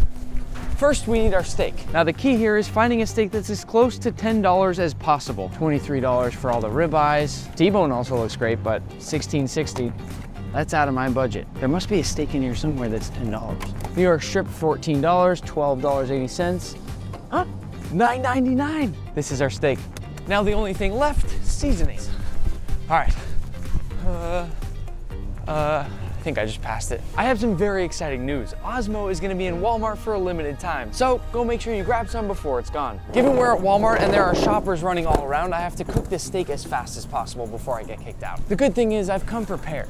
I'll start by slicing open my $10 steak, which I must say is a fantastic looking New York strip. Despite the fact that I've only paid $10 for it, the marbling on here is incredible. And you know what's gonna make it even better? Osmo, the best salt in the game. To get that nice smoky flavor, I'm gonna use the hickory blend. I'll coat my steak generously, making sure to hit every nook and cranny, and of course, not forgetting about the sides. When I talk about getting proper seasoning, this right here is what I mean. I'll finish it off with some fresh cracked pepper, once again making sure to hit every single part of our $10 steak, and it's time to cook. I'll start by generously covering my cast iron pan with some oil. Oh, you get a turkey? Go for it. Thank you. It's always a tough choice, isn't it? I'm trying to find the biggest one I can. So far, I got 15 pounds. They're all almost just dead on 15, huh? Yeah, this one's 15 and a half. All right. Thank you. Of course. Once that oil's gotten nice and aromatic, in goes our steak. The thing I'm getting a bit nervous about now is how much smoke we're producing. I really don't want to set off the fire alarms in Walmart. But so far, there have been a good number of employees who have walked right by and they haven't said a word to me about this. I'm definitely starting to get a nice crust. It's not quite as even as I want it to be, but we're getting there. You might have to cut me some slack here because this is my first time cooking a full steak in a Walmart. No, I'm just gonna cook a steak in here until someone kicks me out. At this point, I've gotten a beautiful crust on the first side, so I'll flip it over and try to get the same on the other. The biggest challenge with cooking a steak right out of the refrigerator like this is the fact that I didn't have time to let it come to room temperature. So I am a bit nervous that it could get overcooked on the outsides and not get all the way warm and pink on the inside. But I guess we'll find out in just a minute. At this point, I'm feeling pretty good, so it's time to let our steak take a nice little nap. You wanna go through? You can go. I'm so sorry. No, that's totally fine, thank you. Before I cut into my steak, I want to remind you to go to your local Walmart and grab some Osmo before it's gone. If you've already tried it, you know how great it is, and if you haven't, I guarantee you're gonna love it. We're selling our 3-pack bundle with a flaky white, a roasted garlic, and an exclusive to Walmart hickory blend that I have to say is one of my favorite salts we've ever made. But again, there are only a few of these per store, so go and get some before they're gone. And I'll also be visiting a lot of stores, signing some boxes, so I might even see you there. Now it's time for the moment of truth. Here we go, our first ever Walmart steak. Oh my God. Not only is this perfect medium rare, but I think this might just be better than some of the steaks I cook at home in my own kitchen. It's incredibly juicy. It's got a beautiful crust. What are you doing? What's that? What are you doing? Just finished cooking a steak. We allowed to cook steaks here? Would you like a piece? Please. Yeah? Okay. It's got hickory salt on there, a little bit of pepper, pretty simple. Let's see. That's really good. You like it? Oh yeah, I love it. So I'm getting kicked out, I assume, right? What's the rating? 10 out of 10. 10 out of 10 for our $10 steak. You will pay more than $10 for it. This tastes like an $100 steak. Mm-hmm. Speaking of which, let's go get our $100 steak. For our $100 steaks, I've hired a few hibachi chefs to do a hibachi party with a few subscribers. What are your names? Chef Soy Sauce. So yum yum. Each of these steaks is a $100 A5 Wagyu filet mignon, and each subscriber will be getting their own. You guys like hibachi? Oh, yeah. hibachi. So who's tried Wagyu before? Never tried it. Nope. Wow. New experience. Big day for all of you. I probably had 250 pounds of Wagyu in my life. My goodness. Here we go. Nice. Oh boy. There we go. Okay. Oh, wow. Catching your mouse. Oh. All right, let's do it. Ready? Yep. All right. Oh, almost. Hey. Suck it. We have to redeem ourselves. I know. Hey, one person stay right next to me. You should spin the egg. Okay. So Spin keep the the egg. batter. Keep the batter. It's toast. Oh. All right. You can try one. Ready? Okay. Put it right on over. Okay, go. I think I got a little too excited about it. There you go. Oh. My heart's beating really fast. Oh. We're gonna hold it. Okay. Good job. Okay, that was great. Did I break it? I think we can all get this one. Oh. Try again, try again.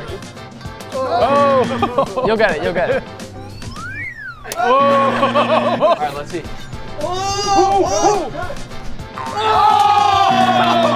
Let's go, baby. Let's go, baby. Oh! What's up, baby? Yeah, chef. It's all because of you. Wow, that looks insane. My life is gonna change.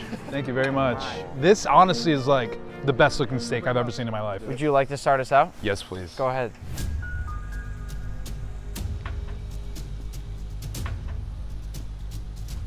Oh my goodness. That's so soft. That's crazy. Is it really? That is so tender. It's literally like butter in your mouth. Yeah, it just kind of falls apart. This is so good. Chef Soy Sauce, Yes. I have a question for you. Do you think you can make better fried rice than Uncle Roger? Ooh. I could make like maybe 8 pounds. 10 to 15 different flavor fried rice. You hear that, Uncle Roger? And he doesn't even need MSG.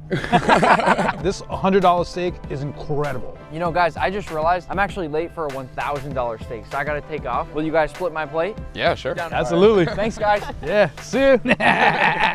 I tried to think about who would sell a $1,000 steak, and it turns out there's only one man for the job, Salt Bae. Salt Bae was once my enemy, but now we're friends. Not to brag, but he even follows me on Instagram. And now I'm back to try another one of his steaks. Could I please do the golden tomahawk? Great choice, yeah. 1,000 big ones. I'm trying to build my spice tolerance, so why don't we do some grilled jalapenos? Of course. Thank you. They actually let us sneak into the kitchen to watch some of the behind the scenes. I gotta say, they know what they're doing back there, but we'll see how the steak comes out. I gotta get one of these shirts while I eat, you know? Yes, we get your size. Wow. That's a big one. Oh my. Can't even see any of the food. Ready?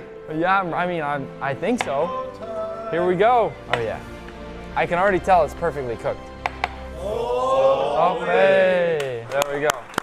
Thank you, everybody. When you initially look at the price tag of a steak like this, you might think it sounds crazy, but did you see that experience we just got? Not to mention the entire thing is coated in edible gold. This looks to be a perfect medium to medium rare. But as always, how does it taste?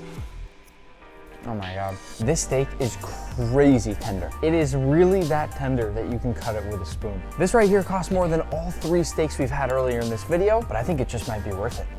As promised, I am still trying to build my spice tolerance, so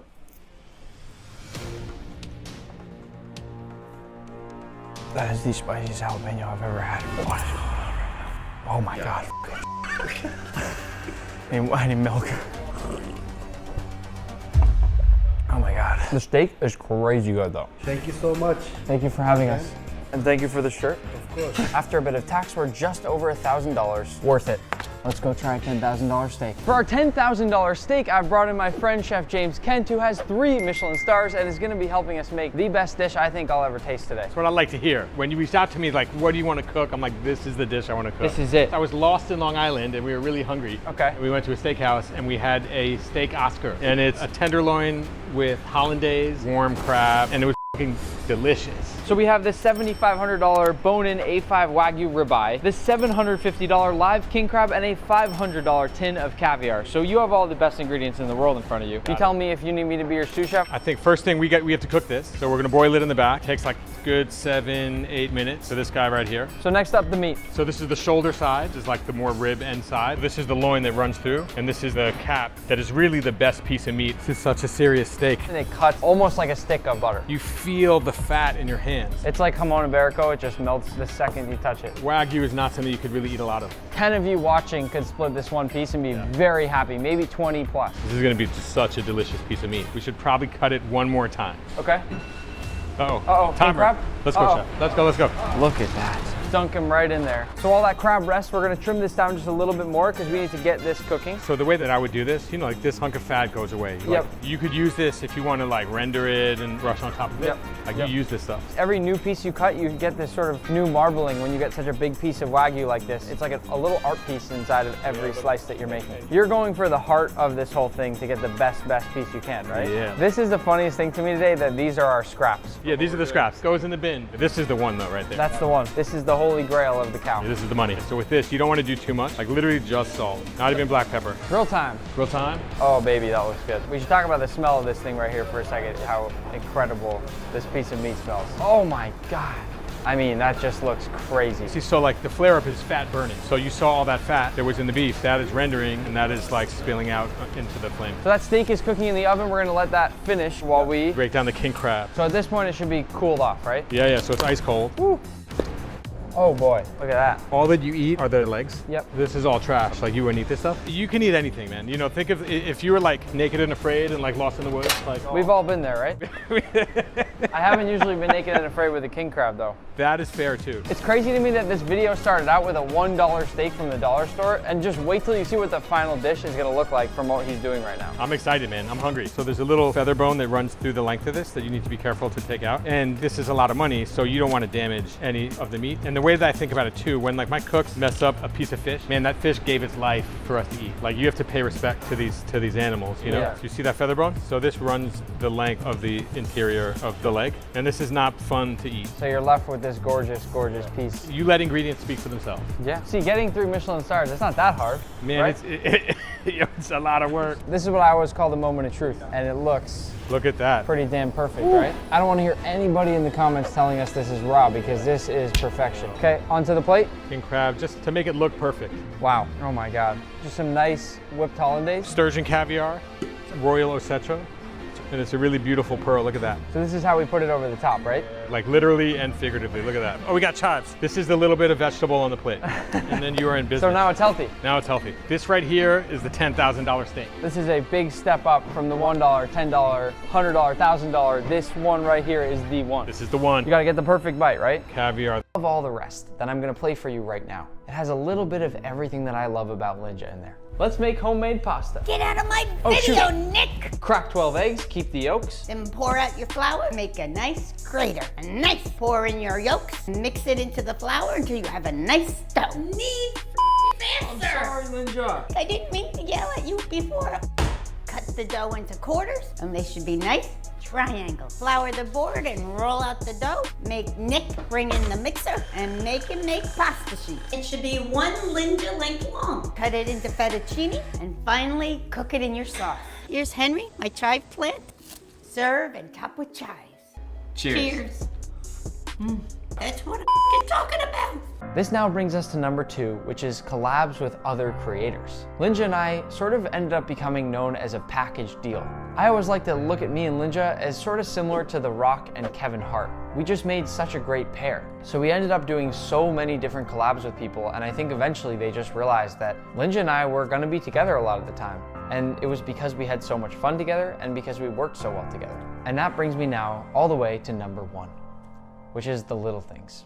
The things that we never caught on camera, like Linja laughing, or her yelling at me and scolding me, which she actually did quite a bit, or just even hugging Linja because she was so small and I had to kind of bend down a ton, almost go down to my knees to give her a hug.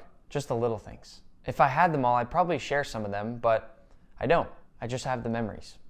And this brings me to the final part of the video, which is Linja's last moments. On one of the last days of 2023, right around Christmas time, I got a message from Tim saying she wasn't doing so well, and I didn't even know what to say. I was traveling internationally for the holidays with my family, and it was clear that Linja didn't have too much time left. So the best thing I could do at the time was say goodbye to her over a video call. It was really hard for me not to be there in person, but our conversation is one that I will never forget. It's a conversation that I'll ultimately keep to myself, but what I can say is that she looked so happy, so proud, so loved. She looked like her normal self. And when I close my eyes, I can still see her in that exact moment. I get shivers just thinking about it. When I let a couple of her closest friends and creators know, we all decided to come together and try to make her a quick last video that she could watch. Something that showed how much we truly all appreciated her. I asked all those people for permission to share some of this, and here's what some of us wanted to say. Hey Linja, Manny here. I just want to say I feel so incredibly lucky that I got to work directly with you while being Nick's cameraman. Something I've always admired about you is that no matter how hard a shoot gets, you always have a positive outlook. I love you and I'm wishing you all the best, Linja. Hey Linja, just want to say hello and thank you for the great memories we shared together, whether it was going on a New York City pizza crawl or going to the Brooklyn chocolate factory eating chocolate all day. I know how much of a sweet person you are. Hey Linja, it's Q. Ignore my ugly mustache. You guys seriously together created one of the craziest things of all time. So happy to be a part of it, so happy that we could be friends in the journey, and it's amazing how the cooking space is so personal, and we're all happy to be a part of it together. Hey Linja, it's Benny. Just calling to say hey. Well, videoing to say hey. You're just so special and you bring a joy to every room you go into, and anyone I ever come in contact with that knows you says you're just the best and you're like an angel sent from heaven, and I don't know, I just thought you should know that. You're the best. She spent the rest of her time peacefully surrounded by her loving family, and when Linja passed away on New Year's Day, the whole world went silent for a moment. I truly believe that. I remember getting the news and feeling a little piece of myself just fade away.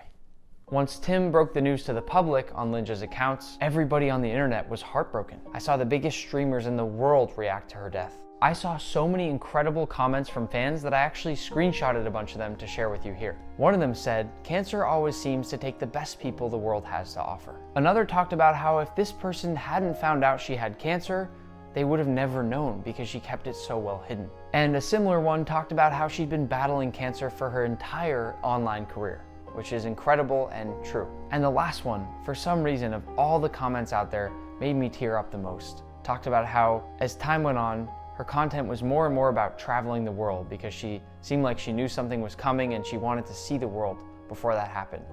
And I'm so glad we could bring her to so many places. There were a lot of different comments about people around the world crying over Linja's death. But the one I want to specifically call out here said, "I never thought I would cry over someone that I've never met, but here she is proving me wrong. You really did touch so many hearts, Linja. We love you so much.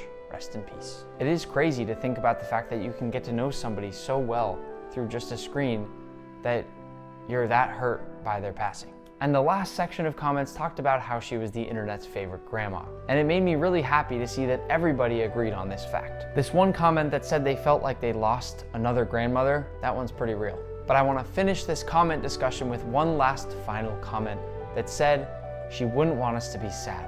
She'd want us to be happy that she was there for us. I love that comment. I'll remember Linja for her fun-loving energy, her selflessness and care for those around her, her constant willingness to explore and travel, and her incredible strength. She will forever be an inspiration to us all, and we should all feel so lucky that we got to share a small piece of her life with her. She might be gone, but her videos will live on forever. I love you, Ninja. Anything else, Mom? Can't wait to see you. It's been a long time.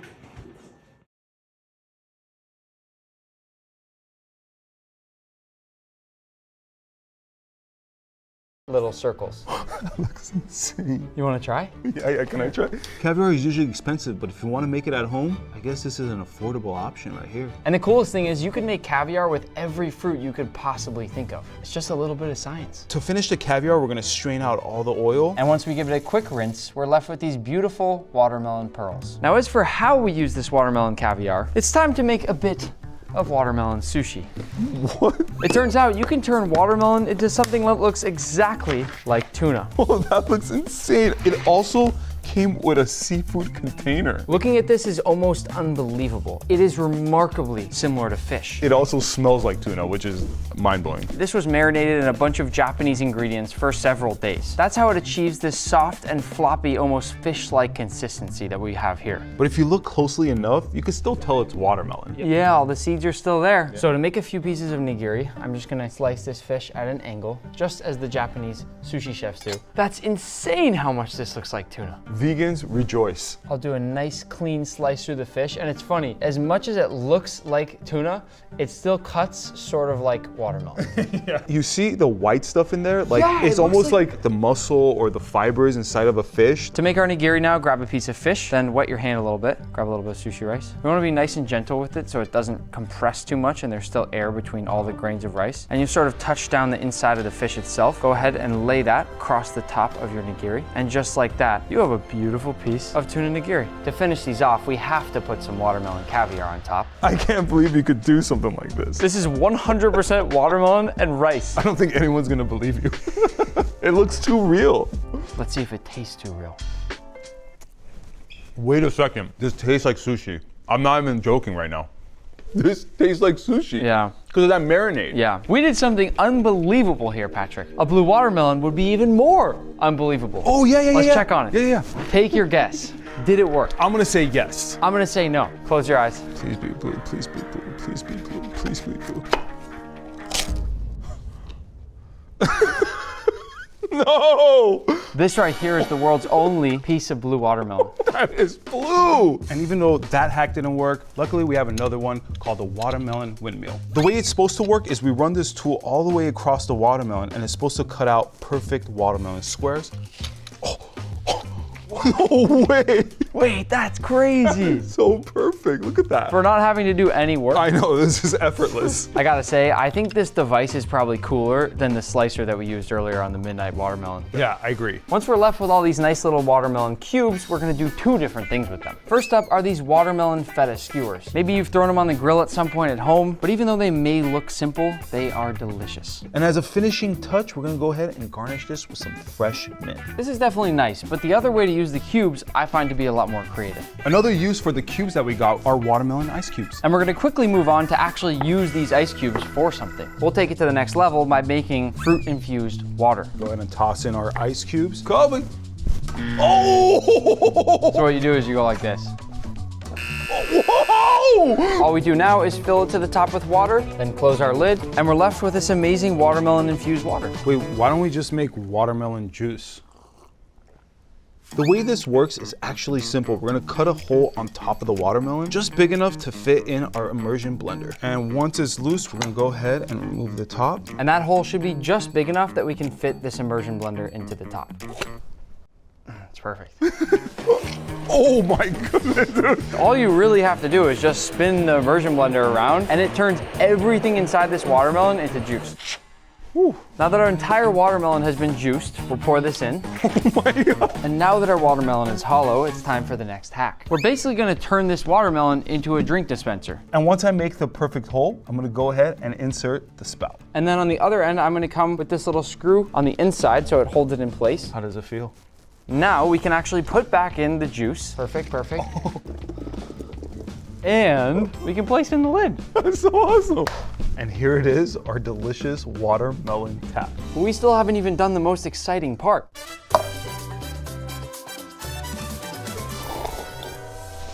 How nice is that? We have one more great use for the watermelon tap. If you want to make a refreshing summer meal, you can actually make an amazing watermelon noodle bowl. As you can see, we still have plenty of watermelon juice left in our watermelon tap, at which point I'm gonna just put in these matcha noodles, and that's really it. We're left with this unique and creative noodle bowl. You know what? It's actually not that bad. Is it good? Yeah, it has that hint of watermelon and the green matcha. I'll be back. Thank you. We still have some leftover watermelon juice, so now we're gonna be making watermelon soda. First, we're gonna just go ahead and pour the watermelon juice into the bottle. Once we filled this up to the line, Patrick's gonna go ahead and lock this in, and then we just crank it down, right? Yeah, this is scary. Oh my. You gotta be a little more gentle. It's a light touch. I went hard. Hear that? Yeah. Watermelon soda. Yeah? Woo! Let's put on our lab coats, because I want to carbonate a whole watermelon now, not just the juice. Ooh, let's do it. This is going to take a little time. To begin, Patrick's going to fill this red cooler with a bunch of dry ice. And once we have a nice layer on the bottom, I'm gonna bring these to the edge, and then I'll cover it up with towels so we protect our watermelon. Once our dry ice is prepped, we're gonna go ahead and add in our sliced watermelon. It might sound crazy that these are gonna get carbonated, but as you can see, the reason we're wearing lab coats is there's a little bit of science happening here. So what happens is that the dry ice, the air in the dry ice goes into the watermelon, and then it fizzes the watermelon. Should we just... It gets carbonated. The key is we cannot put these latches down, because if we do, the gas can build up and explode. And you said you have insurance? That means that the only final step to prepping our carbonated watermelon is to wrap this entire cooler in plastic wrap. What this is gonna do is hold all of that gas inside this little chamber here, forcing it into the watermelon, and hopefully when we open this in a bit, that watermelon is gonna have a bunch of bubbles. We're gonna go ahead and put this off to the side and come back to this later. Continuing on in our journey of science, we're gonna make some liquid nitrogen ice cream. So here's how this is gonna go down. First, we need to make our ice cream mix. We're going to go in with, very simply, some melted vanilla ice cream. Next, we've made some fresh watermelon juice, and I'm gonna start mixing. You stop when you feel like we have enough watermelon flavor. I think that's good right there. Beautiful. So we've essentially made watermelon melted ice cream right now. Precisely. Now, we're about to do the real science. I'm gonna slowly pour in the liquid nitrogen. As I pour it into there, it's going to turn miraculously from this liquid that we have right now into ice cream. Okay, so now I'm gonna lower in the whisk. I'm gonna start off at a very low speed. Here we go. Careful. No way. This is amazing. You can see after our first pour, it has thickened up a lot. I think this is one of the coolest things that we've ever cooked. That's it. We're good.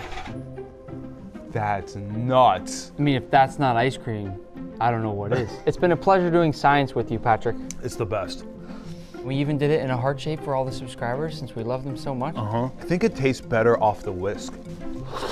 This looks perfect. This looks amazing. It could look a little better if we give it a topping. How about some freeze-dried watermelon? This one's gonna be really simple. Patrick and I bought a very expensive freeze-dry machine. Can you Venmo me? Yeah, I'll do it later. Patrick is gonna cut this now into some nice cubes, which hopefully, if our freeze-dry machine actually works, will turn into these beautiful freeze-dried watermelon cubes. And once we've fully filled up one of our freeze-dry trays, I'm gonna toss that right into our freeze-dry machine. A couple hours later, fast forward to our perfectly freeze-dried watermelon. The watermelon has become really light and almost fluffy. Try one. Wow, that was delicious. That's what the astronauts eat. We're gonna crumble it onto the top of our ice cream. And to finish it off, we're gonna add in some chocolate chips to give it that watermelon seed look. Now that looks good. That's amazing. Let's take a nice, good scoop of this. Whoa. Good? Oh. Brain freeze? We can take the lab coats off. Okay. Going off the theme of freeze drying, let's dehydrate. A while back, I saw Max the Meat Guy make these watermelon Doritos. So the way this one works is actually really simple. All we have to do is cut our watermelon into nice thin strips like this. And once I do that, Patrick is gonna take this triangle mold and just cut some triangles out of the watermelon. So the next part's easy. Now that we have our watermelon slices, we're gonna lay them across our dehydrator here. Sprinkle it with my favorite seasoning, tahini. Get a nice even layer on there. And then when that's finished, we'll put the next rack on top of our dehydrator and repeat. Once it's all stacked up, we're just gonna go ahead and pop the cover on and just turn on our dehydrator. Now we just wait for 7 hours. Fast forward, they're done. That was easy. This looks dangerously similar to a Dorito. You know what's missing is we need some salsa. Watermelon salsa.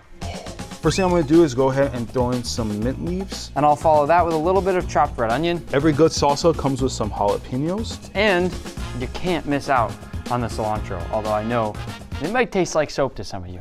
Not me though. No. Lime juice for some nice acidity. And to finish, go ahead with the salt. I think you need to charge your salt. Salt. And my secret ingredient that I sometimes like to put in my salsa is a little soy sauce. That's interesting. Let's mix that up, making sure everything is nice and evenly coated. And to finish, let's put it onto the chips. Dude, this is amazing. Whoa. No, seriously, whoa. Yeah, tastes like Doritos. So much flavor. That soy sauce comes through so perfectly. And with all of these extra scraps that we've saved up from our watermelon so far, let's make some shaved ice. Let's do it. If you're wondering what this is, it's an ice crusher. And we're gonna use it to make watermelon shaved ice. All you do is simply add in some frozen watermelon and push down to start shaving it. You can cook a steak with a flamethrower. Today, we'll be testing 100 of the world's craziest food hacks. That first one didn't work, but we have 99 more that I am sure will blow your mind. You can perfectly crack an egg by dropping it into a pan. It actually worked. You can hard-boil eggs in the microwave.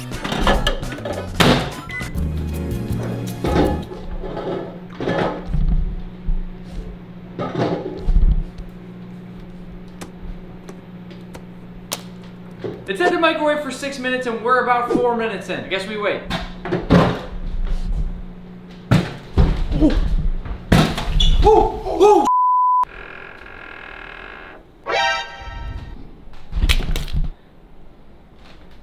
Oh! That was so hot. You can microwave an orange and then stick in the straw to drink the juice.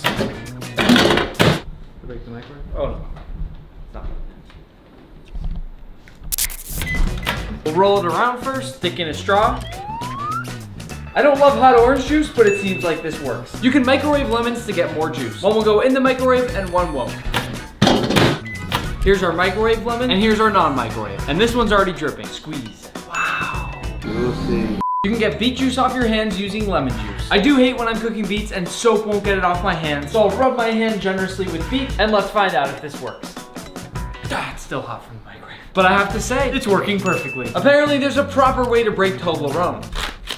Most people go like this, but apparently you're supposed to go like this. It's more fun, but it's not more effective. There's a proper way to pour sugar packets into your coffee. Most people tear the top and then pour. Apparently, you're supposed to break it in half. It's way easier. You're supposed to flip these containers upside down to pour. Most of us would go like this, but then it goes up and down with the air bubble. Try instead pouring like this for a nice seamless flow the whole way through. You should reheat a slice of pizza using a glass of water. World's best ingredients. This is leftover day-old pizza. In we go with our glass of water. The crust feels nice, and this slice looks great. The water gives the pizza back some much-needed moisture. Works like a charm. You can use mayonnaise to sear a steak. We'll lather it up in mayo. Make sure it's nice and fully coated. We have no oil or anything in the pan, and in goes our steak. What I'm looking for is a nice crust, and it looks like we've got it. You can cut the perfect cake slice using serving tongs. I'll take my tongs, find the middle of my cake, and make that perfect slice. This one worked perfectly. It's literally the perfect slice. You can also use dental floss to cut a cake, and hopefully floss my teeth more, because I had 8 cavities the other day. I'll take a nice long string, wrap it around my fingers, and cut across the whole cake. Then one more cut, and out comes my slice. That works too, but I like these better. You can soften butter using a steamy cup. A hard stick of butter and a steamy cup. We'll set down our butter, then our cup, and we wait. A few minutes later, this happens. It worked. You can use frozen grapes to chill wine without watering it down. Into my glass with some wine. Side note, frozen grapes are the best snack ever. And into our wine with some frozen grapes. That didn't really work, and you're not supposed to cool red wine anyway. Use wet paper towels to immediately chill wine. I'll wrap this baby up nice and cozy, pour on just a little bit of water, and into the freezer we go. Just 15 minutes later, you can see the bottle's nice and frosted. And if I remove the towel, this thing's really cold. You can hyper cool a drink using salt and ice. Into my bowl with some ice, then cover with some water, and a generous amount of salt. All in the name of science. Then in goes our room temperature drink. Just a few minutes later, this thing is so cold I can hardly even hold it. That's awesome. Use a fork to dip your Oreos so your fingers don't get wet. I'll wiggle in my fork into the filling, fill up my glass with some good old milk, and in we go. While I don't like dipping my Oreos in milk, I must say, this works. Use chopsticks to eat Cheetos to keep your fingers clean. Ooh, they're flaming hot. Why anybody would ever do this, I don't know, but it's great practice for using chopsticks. Store your plastic wrap in the freezer to make it less sticky. This has been in the freezer several days, and there's just one test we should do. If I can get this undone, this works like a charm. Just a little straightening out, and it's back to new. That is a good hack. You can use a water bottle to separate egg yolks. So theoretically, we push out all of the air of a normal water bottle, and then it's time to try to suck the yolk. Wow! You can use eggshell to remove eggshell. Into a bowl, I will drop a few eggs. I'm not having any luck. You can wet your fingers to remove eggshells. I'll wet my fingers, and in I go. It works, but nothing will ever make removing eggshells easy. You can use a bowl of water to tell if eggs have gone bad. Here is a farm fresh egg, and an egg that I left outside in the sun for 3 days. As you can see, the egg from the sun floats, and the farm fresh egg sinks. Success! Dr. Pepper is just Coke and root beer combined. I'm a sucker for Dr. Pepper. Into my glass. I'll fill my glass about halfway up with this Coca-Cola, and the other half will be some classic root beer. Dr. Pepper is definitely darker.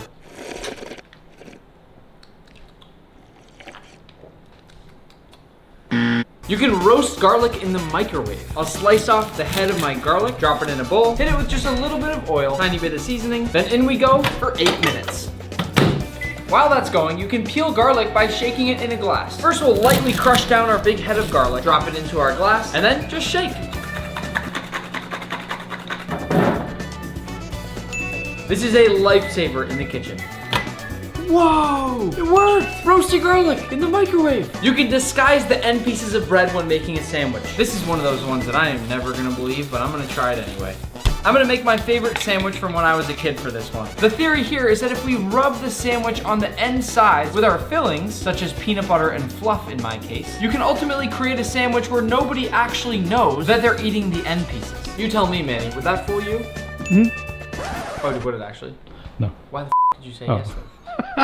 You've been using cold cuts the wrong way the whole time. So they say that if you take out your round pieces of cold cuts, you're supposed to slice a few in half, then take your sandwich bread, place it this way, then this way, and you can follow it with another layer if you want. Boop. I happen to think that looks even worse. As we drive to our first off-site food hack location, let me remind you, we are rapidly catching up to Gordon Ramsay. So if you aren't subscribed and part of the food fam, go smack that subscribe button below. We are out in front of Starbucks where we are testing whether or not putting salt in espresso makes it less bitter. Our Himalayan pink Osmo has not dropped yet, but I'll use a pinch of this into one of our espresso shots, just a few grains, give it a nice swirl. Then once Manny has shifted them around so there's no placebo effect, I'll taste. It works, but don't put too much because then it's salty. Is a foot long really foot long? All right, Manny just picked this up inside Subway for me. Manny, you're confirming this is a foot long? Right off the bat, it does look bigger than I feel like it actually will be when I go and measure it. Oh, oh! Here we've got our foot long. It's a foot! It's a foot! This thing is exactly 1 foot. McDonald's has a couple great food hacks that I'm confident will blow your mind. Apparently, if you order McDonald's fries without salt, they're fresher. Thank you for choosing McDonald's. Can I take your order, please? Yes, could I have 1 order of regular large fries, 1 order of fries without any salt, and then could I just do 1 large ice water with a straw? Large ice water with? A straw? What is that? Just like a straw? A straw to drink out of? Yes. We have here fries with salt and fries without salt. The bag with the fries without salt is burning my hand. I can already tell this hack works. Take a few at once and see how hot it is. Ooh, hot. Of every hack we've done today, this is already by far my favorite. So hot, I can't even hold them. Bring along your jar of Osmo and you're set. We've been opening ketchup packets the wrong way. Most people open like this, then pour it on a random surface and dip. If you tear across the top, it's perfect for dipping. Given I've never known where to dump my ketchup, I love this hack. Now that we're home, let's keep hacking. You can make a slushie with a Coca-Cola bottle. I'm gonna place this in the freezer for 3 hours and 15 minutes. Once it's finished, it looks quite similar. But if you flip it and whack it, then relieve the pressure, the whole thing turns to slush. That is Coca-Cola slush. That was super easy, and I also think it's gonna taste amazing. It's really good. You've been drinking bottled Starbucks fraps wrong all this time. I'll pop this in the freezer for a few hours. Still looks normal. Ooh. Into our glass we go. Oh, this was in the freezer for about 3 hours. And it works. You can keep cookies fresh by storing them with one slice of white bread. These are both airtight containers. This has been stored with a slice of white bread for several days, and this without. The cookie definitely feels harder. And now for this one. Manny, take a bite. Oh, that's really soft. You can make a quick ice cream sandwich using a pint of ice cream and cookies. Apparently, you just slice into the ice cream pint to get your ice cream center. Then we take 2 cookies, one on the bottom and one on the top. The perfect ice cream sandwich. You can make fresh baked cookies perfectly circle with a cup. We'll flip our cup upside down and just go around like that with the cookie. That didn't work. This is not a hack, but it's important. Is fruit by the foot really 3 feet? We'll unravel. And it's time for a bit more tape measuring. Only 30 inches. This is a lie. Apparently you can ripen avocados in the oven. Apparently you can do the same thing with banana. We'll put them in together. The avocado was firm before and now definitely feels more mushy. And I will say this worked perfectly, except for the fact that you don't ever want to heat an avocado. Don't do this. As far as the banana, it looks like it got beat up. However, if you were to toss this thing in the fridge, I actually think it'd be a nice ripe banana. This one's good. Apparently, the stand in the middle of the pizza is not what you thought it was for. Some say it's for making sure the box doesn't cave in on the pizza, but apparently it's so you can grab a slice of pizza without touching any others. Success. The more you know. Pineapple can go on pizza for great flavor. No, absolutely not. Don't put pineapple on pizza. Oreos have a built-in milk dipping tray in the center. I will carefully go into the center with my milk, then dip in my Oreo. It works. You can make an Uncrustable using a glass. Down goes my sandwich bread, then I'll spread on some peanut butter, add on the top, then we press, remove the outside, but it didn't seal. If you use a fork, you can press around all the edges, but even that doesn't work. Fail. You can use an egg and a slice of bread with a hole to make the perfect breakfast. Into our pan with some oil, then in goes our toast, and then in goes our egg. After a few minutes, the perfect little breakfast sandwich. It may be burnt, but it's still a success. Lemons, vinegar, and baking soda can clean a burnt pan. Here we have our dirty pan, and in we'll go with a squeeze of lemon juice, a nice splash of vinegar, and finish with some baking soda. We let this sit 5 minutes, and our pan should be perfectly clean. 5 minutes later, we'll dump this out, and we're left with a clean and shiny pan. The stuff on the outside was already here. You can open a wine bottle using a flip-flop. Apparently, you're just supposed to secure the wine bottle through the top of the flip-flop. Oh, shit. I broke the wall. Didn't work that time, but I've done this before and I know that it works. Yeah. It works! You can use a wine bottle as a rolling pin. I'll sprinkle on my cutting board with some cornstarch, then down goes my dough, a little more cornstarch, and then we roll. Works every time. You can use a straw to remove the stems of strawberries. Here I got my strawberries, and I'll grab one. Then apparently you poke the straw through the bottom and push. It works. You can use a chopstick to remove cherry pits. I'll take my stem off, then I'll sit the cherry at the top of a bottle, and if you push the pointed end, I'll try with the other end. It works. You can grate an egg over avocado toast to make a special little snack. You can shred chicken using a hand mixer. I'll toss a bunch of rotisserie chicken into a bowl, and then we blend. This right here is one of my favorite hacks in all of cooking. You can de-stem herbs using a cheese grater. So apparently you just have to stick the stems through the side of your grater, and then from the bottom, we just pull. This is what we're left with. Right here, we have our picked herbs. If you spray your cheese grater, your cheese won't stick. I'll be the judge of that. Nice block of cheddar cheese, and then we'll give this a nice spray inside and out, and it's time to grate. Manny, what do you see inside there? Cheese. Sorry. No. Word on the street, you can make grilled cheese using a toaster. I'll take my bread, neatly sprinkle on some of my cheese, cover it up. Once each slice has cheese, we'll flip our toaster, then put in each slice, and in they go.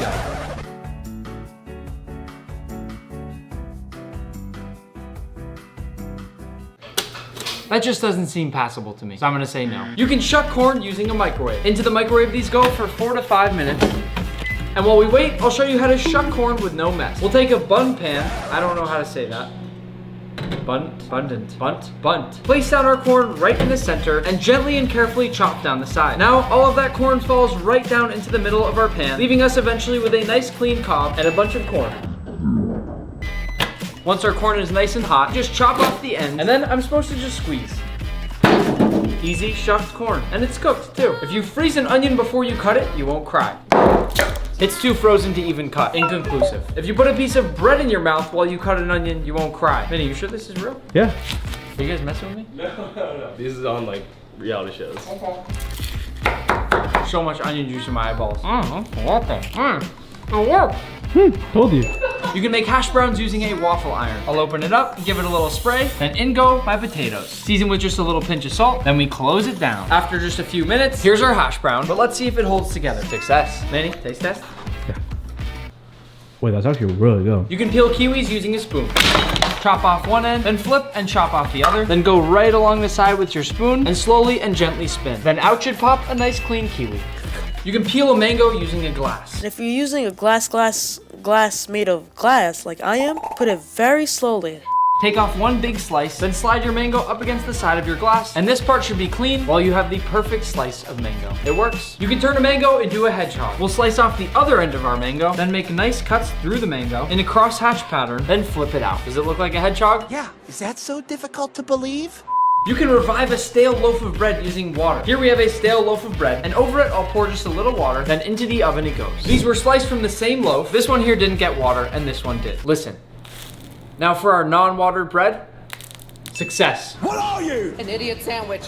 Here I have a hard stick of butter and my newly fresh bread. I'll open my stick of butter, and since my butter's hard, I can grate this stick of butter onto the bread, and it spreads super easily. We can also use a vegetable peeler. Down the butter, and you get the perfect thin piece of butter. Oysters are an aphrodisiac. Let's see if I fall in love with Manny. Inconclusive. I fell in love with Manny a long time ago. Nick, you know, like, I've had an amazing couple last days together, and I'm gonna cherish these moments for a long time. I really care a lot about you, and I've really enjoyed sleeping by your side. Like, it's been really nice. You can make a makeshift grater using a drill and an empty can. Here, we've made a bunch of holes. There is nothing inside my can. And then here I go with my cheese. Fail. Apparently, you're supposed to slice bread upside down. They say it's more effective, but let's see. I'm so inclined to just cut like this, but I'll flip. And what they say is that once you get through that hard, crusty upper layer, it slides through like butter. Fail. Store bread with a stalk of celery to make it keep longer. Both of these have been in the fridge for several weeks. This one had no celery, and this one here did. But this is also Wonder Bread, and nobody knows what's in Wonder Bread. Inconclusive. You can make a fancy salami rose using only a cup. You just stick a bunch of salami in when it's upside down, and then you flip. It's definitely a rose, but it could also be a hat. Sticky ingredients won't stick if you spray your measuring cup. Quick little spray, and I got the stickiest thing I could find, corn syrup. Into the cup we go, and then I'll dump it out. That was awesome. Doritos are a great fire starter. Question is, which one do I use? Let's do a few cheese, and then a few Cool Ranch. Need a lighter. Hey, you're fired. Get out. Now I assume I just try to light them on fire. Oh, I can't believe it works. I can't believe it's not butter. This is amazing. This is the coolest hack in the world. It works. You can make a flame with an orange peel. So I'm just gonna slice off the peel. Then we just heat up the peel a little bit with our torch and then pop. Oh. I'll call that a spark, not a flame. Fail. Using a hot knife, you can turn one bag into 2 bags, or even more. I've got to get this knife as hot as I possibly can. Let's try for a first cut. I'll go all the way through the entire bag, and it cuts through like nothing, but it smells pretty bad. We are now left with 2 bags, but let's see if they actually seal. I'll open this one up, wiggle in my hand. It worked. You can use angel hair pasta to light a deep candle. We don't have deep candles, but we have these. The question here for me is, will it actually light? You can use salt and ice in a bag to make homemade ice cream. So into our big bag, we'll put some salt over the ice, give a little shake, then into our big bag goes a smaller bag, and then we go in with a bit of cream, flash of milk, and a nice pinch of sugar. Can't forget my homemade vanilla extract. Then we close the small bag, close the big bag, and shake until it freezes. Yeah. A few minutes later, we've got what looks to be some delicious ice cream. I hope I'll be in prison. What? I'm serious. You're fired. Get out. Before we give it the check mark, let's see how it tastes. That's actually really good. You can scramble an egg in its shell. So first we wrap an egg in a rubber band, then we take a long sleeve shirt and add a rubber band in the middle of the sleeve, then we drop down our egg, add another rubber band on the other side, and then you spin and pull, and spin and pull. And once we finish doing that and hard boiled it, theoretically, whoa, no, but it's perfect. The entire egg is scrambled inside. And it actually looks really light and fluffy. You can revive dried out lemons by soaking them in water. You let it sit for 2 or 3 hours as this happens, and you've got fresh new lemons. You can vacuum seal using just a bag and a bowl of water. Here we've got just a normal loose bag, and we're gonna seal it all the way except for the end, and then carefully drop it straight into a bowl of water. It should seal up right against the bag, and now we just tighten the bag, and we can go ahead and sous vide this steak. It's actually vacuum sealed really well. I like this hack. There's a different way to open up cans. Apparently you're supposed to pop, then spin this around, and then pull up and towards you. That was actually the easiest can opening I've ever had. I thought I'd hate that one, but I actually love it. You should use a spoon to open up cans. So this can has no opening tab, and all I have is the can and a spoon. If I push really hard on the side, which I must say is not easy, you shimmy it all the way around the can. I can't do this. Fair. We're gonna open a can on the sidewalk. Oh. Not perfect, but survival situation. Let's get the job done. You can make a makeshift simmer by just sticking something under your plate. All we have here is some water and an upside down ramekin and some delicious cooked dumplings. Ritz crackers are ridged to be able to cut cheese. I've got a hard time believing that this can cut cheese. Once we have our nice piece of cheese, I'll roll my cracker across the cheese and place down the square. Still, that's not what they're meant for. That's a fail. You can use an onion as a ring mold. I'll place down my onion slice, then add in a bit of oil, and then in goes my egg. Looks good to me. You can make simple egg noodles using a plastic bag. Here I have my pot of boiling water, and now I'll let my egg fall through. If you spin things while pouring, it won't make a mess. So as I pour, I'm just gonna come all the way around and then finish. Phrasing? I'd say that worked. Maybe that's why when they pour wine, they spin the bottle. If you can't open a pickle jar, use hot water. These are two overly tightened pickle jars. This one, I'm gonna open without hot water.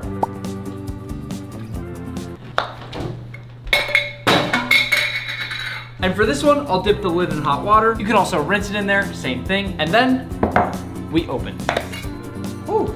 It worked. A pineapple is actually a bunch of berries that are fused together. First we press down and roll it on our board, then we'll slice off the end. So now I'm just gonna try to pull these out in little bits. Oh, whoa. That's cool. You can also use pineapple juice to tenderize steak, but I have a friend that's already done it, so let's just watch him. Everyone loves pineapple, but there's a specific enzyme in there called bromelain that breaks down meat proteins. As you can see, the enzymes definitely did its job. Oh, come on. Huge difference. You can use a fork to hold up hard taco shells when you're filling them. So I just take a taco shell, then wiggle in my fork, and then you just lay it on the counter while you fill it up. Why don't you just use one of these flat taco shells? Why do you have this? You carry these around? Never leave home without one.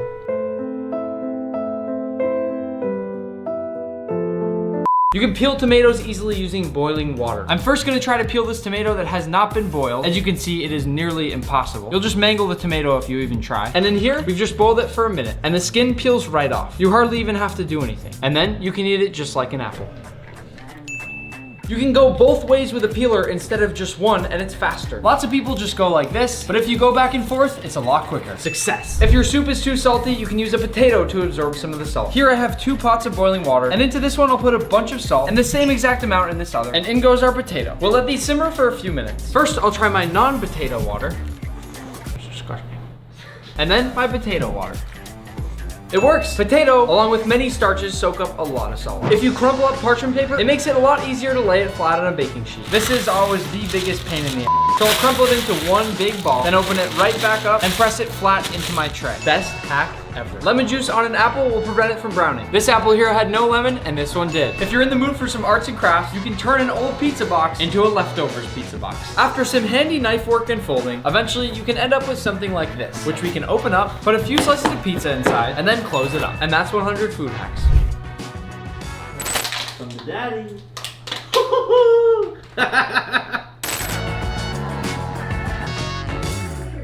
I'm gonna teach you everything you need to know about steak. In this video, you'll learn how to cook the perfect steak, as well as which steaks you should buy, and more importantly, which steaks not to buy. I'll also demonstrate the most popular cooking methods, including grilled, seared, reverse seared, sous vide, and broiled. I guarantee that if you watch this video, you'll be a steak expert for life. First, what makes a good steak? It all comes down to just one word: balance. And with steak, balance comes down to just 2 main things: flavor and texture. You've probably heard the saying, fat is flavor. Those little white, fatty spots in meat are called marbling. When steak cooks, that fat melts into the meat and keeps it tender and juicy while adding tons of great flavor. That's why it's so important to have that nice balance of fat. Those shots you just saw were Japanese A5 Wagyu, the nicest beef in the entire world. Different countries have their own grading systems for marbling. The 3 main systems coming from the United States, Australia, and Japan. These charts all rate based on the marbling, meaning that the better the marbling, the more you'll probably pay. In front of me is every single type of steak that comes from a cow. Before we cook, it is very important that you understand which steaks come from which portion of the cow, so that you'll be able to choose the right steak for you. You might already think you know which steaks you like best, but what you're about to learn may completely change your mind. As I go through the steaks, I'm also going to add anywhere between $1 and $4 signs to show how expensive the steaks are. Here, I've broken down this cow into a few different sections. You can get steak from the chuck, rib, loin, flank, and plate sections. Cuts that come from the round, shank, and brisket sections cannot be cooked as a steak and typically have to be cooked low and slow, so even though I do love a good brisket, I won't be discussing those today. Let's start with the chuck section. From here, we get the chuck steak, which I love because it comes from the first couple cuts on the chuck and is actually pretty similar to a ribeye steak, but is much cheaper in price. The flat iron comes from the shoulder of the cow and is extremely tender with a good balance of marbling and an intense beefy flavor. Moving on to the rib section, we've got a ribeye steak, which is my personal favorite. It has fantastic marbling and also contains the cap, which is probably the best tasting meat in the entire cow. I'll demonstrate later in the video how to cook it and how to cut it. The loin section is a very tender part of the cow, which makes for juicy but often very expensive steaks. You'll probably recognize a lot of these. One of my favorites that comes from here is the sirloin cap, popularly known as the picanha. This is one of the most prized steaks in all of Brazil, where it's often cooked over open flame. It's tender and juicy with a rich beefy flavor and has a beautiful fat cap. The sirloin steak and the New York strip are both less fatty than the ribeye, with a great balance of tenderness and leanness, but I'd still choose a ribeye any day. The porterhouse and T-bone are both very similar in the sense that both steaks contain two cuts in one, both the fillet and the strip. The difference is the porterhouse has a larger fillet and more fat content, which makes my personal preference the porterhouse over the T-bone. Just be careful when cooking either of these steaks because you're basically cooking two different steaks at the exact same time, which can make it hard to cook both perfectly. The filet mignon and the tenderloin both also come from the same section but are highly overrated. Given how expensive these two cuts are, I would suggest using your money to get something with more fat and therefore more flavor. Tri-tip can also be tasty and typically has great marbling, but it's very tough and unforgiving if you overcook it, so I don't recommend this cut either. From the flank section comes the flank steak, which is probably most recognizable as the beef that comes in your beef and broccoli if you order Chinese takeout. If you marinate it properly and cook it through to medium, it's delicious. Last but not least, we have the short plate section. My favorite steak from here being the skirt steak, specifically the outside skirt, which is more tender than the inside. Later in this video, we will cook and cut a skirt steak, and I really want to focus on the cutting portion of that because despite this being one of my favorite steaks out there, I was cutting it incorrectly most of my life. The final steak and one of my other personal favorites is the hanger steak. Let me tell you, if you haven't tried a hanger steak, you need to. It's also known as the butcher steak since butchers used to save this one for themselves. Trust me when I say you need to try this one. You should use all of that information to find the best combination between flavor, cost, and texture that works best for you. If you're still confused on what steaks to buy, ask your butcher or the person behind the meat counter at the supermarket. I know they might look intimidating at times, but trust me when I say that they're gentle giants and they want to help you. Now that you know what steaks to buy, there's just one last step before cooking: seasoning. And the best part is it's very simple. You'll just season with a high quality salt at least an hour before cooking your steak, if not overnight. This process is called dry brining, and it seasons the whole steak, not just the very outside, which is what happens if you only salt right before cooking. Dry brining allows the salt to go into the meat, so you get that flavor everywhere. You can also get creative with your seasoning and use a marinade, which works particularly well on steaks such as flank steak and strip steak. I've seen tons of comments in the past asking me where my seasoning is if I've only used salt and pepper on a steak. But remember, there is nothing wrong with letting the flavor of steaks speak for itself. Now that our steaks are seasoned, how do we know which method to cook them with?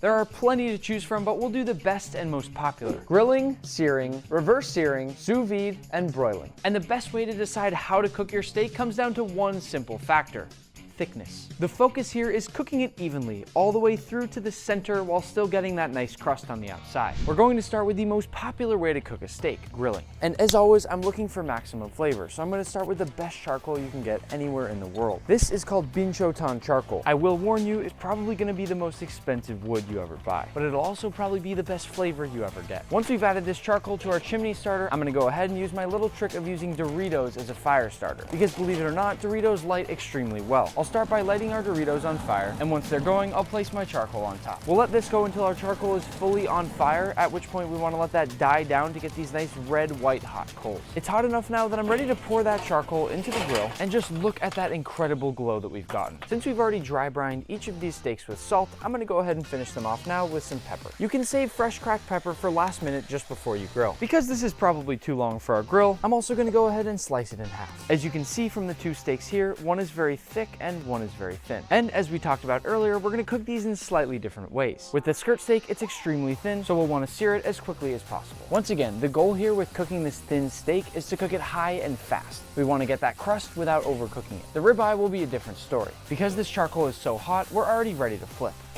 I don't want to ruffle any feathers, but to all the grill dads out there who are constantly touching and flipping your steaks, just leave it. The only way you're going to get the proper crust is if you let it sit there patiently on each side as long as you can. That right there is that perfect char that we're looking for. I know you've probably heard a lot of people talk about letting your steak rest, but in all seriousness, it's extremely important. I know you're probably tempted to dive right in, but you want those juices to stay sealed in the steak before you eat it. It's time to cook our ribeye, and as you can see, this is a much thicker steak, and it's going to take a slightly different cooking method to get it done right. To begin, I'll start by rendering off that fat cap, which means we're going to start by cooking it with this thicker fat side down so that all that fat can get nice and crispy. The goal with this thicker steak here is going to be to get that nice crust and then move it off of the direct heat over here so that it can continue staying warm and heat up the rest of the way through the center. If we kept it right over the charcoals throughout the entire cooking process, we might actually burn the crust, and because it's a thicker steak, we need to give it a little bit more time to cook all the way through and get that heat into the center. Now once I've laid it down on the first side here, I'm going to leave it and let it sit until I feel that it's gotten the proper crust. The reason we have a lot more flames with this ribeye here is because there's so much more fat coming out of it, and all that fat, just like butter or oil, is going to light on fire.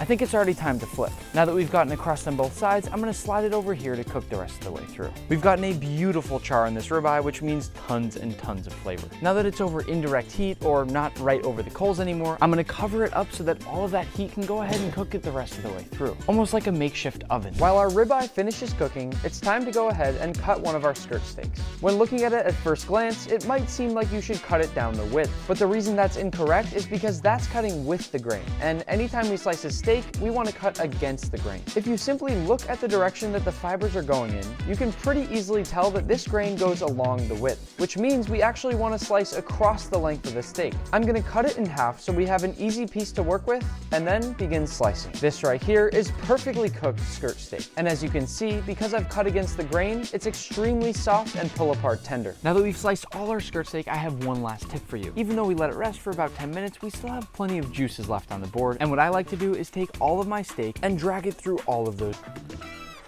Oh my god, I'm gonna take a bite. Oh my god, so good.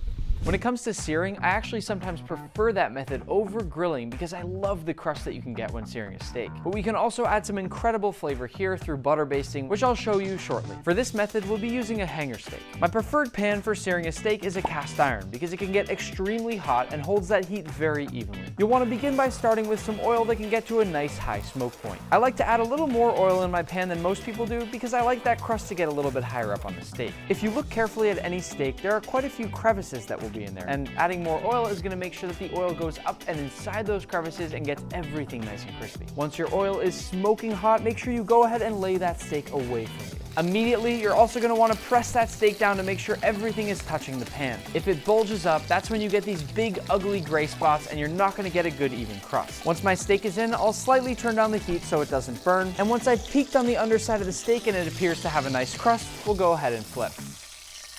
That's a crust. Once that crust begins to form on the other side, this is when we can get some of that flavor I was talking about. Turn down your heat so the butter doesn't burn and add in a few cubes of butter, then a few aromatics. Most commonly, people like to use garlic, some rosemary, and a little thyme. Once we've really made sure that all that butter soaks up the flavor of those herbs and that garlic, I'm gonna tilt that pan down towards me to bring all the butter but not the herbs over to this side. Then in a nice smooth motion, I'll start to cover my steak with butter over and over to give it all that flavor and cook it the rest of the way through. This is called butter basting. To rest my steak, I'm going to place it down on my cutting board and use a little trick I learned from Gordon Ramsay himself. I'm going to take all my herbs and rest those on top of the steak, and we also can't forget about that delicious garlic. Then we can even pour over a little bit of that oil and butter just to get those last bits of flavor, and that's how our steak will rest. Once our steak has rested, we're going to slice into it. And once again, we want to make sure we're slicing against the grain, not with the grain. First, listen to this crust that we just got.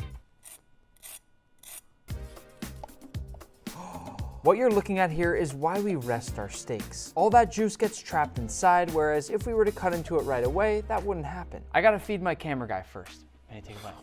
Is it good? That's amazing. If you haven't tried hanger steak, go taste it.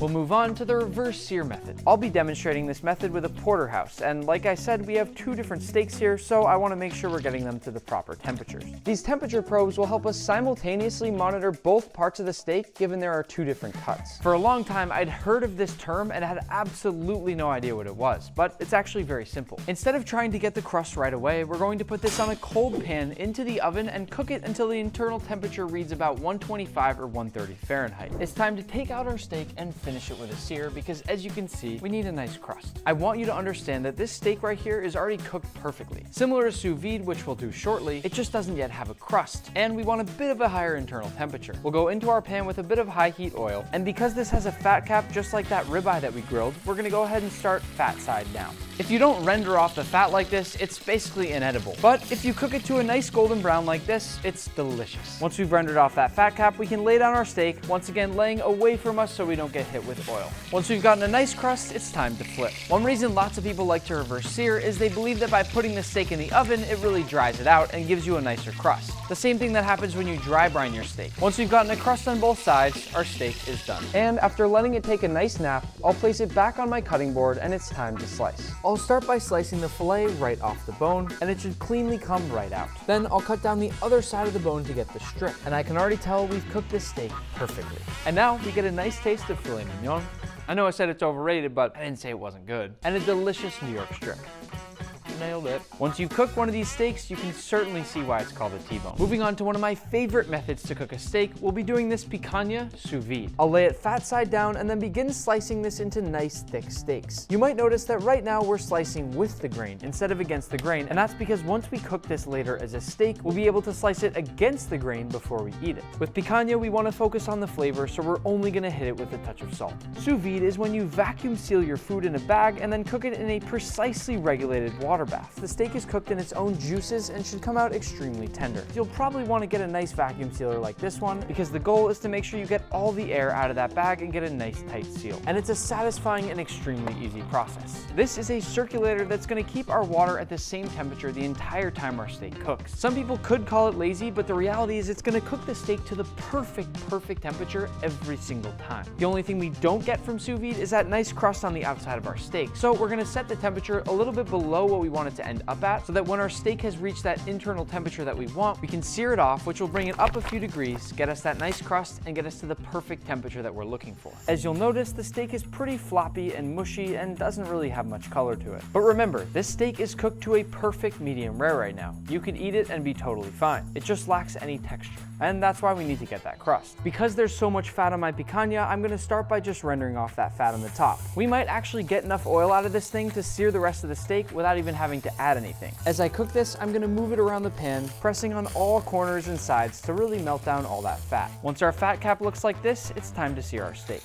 If your picanha doesn't look like this, you're doing it wrong. The picanha's had some time to rest, and as you can see, the grain runs along the length, so we'll be cutting across the width. I am very excited to dive into this steak. What's amazing about a bite like this is that it's got beautiful marbling in the center, that nice little piece of rendered off fat cap on the top, and a beautiful crust on the outside. There's a reason this is one of my favorite steaks in the entire world.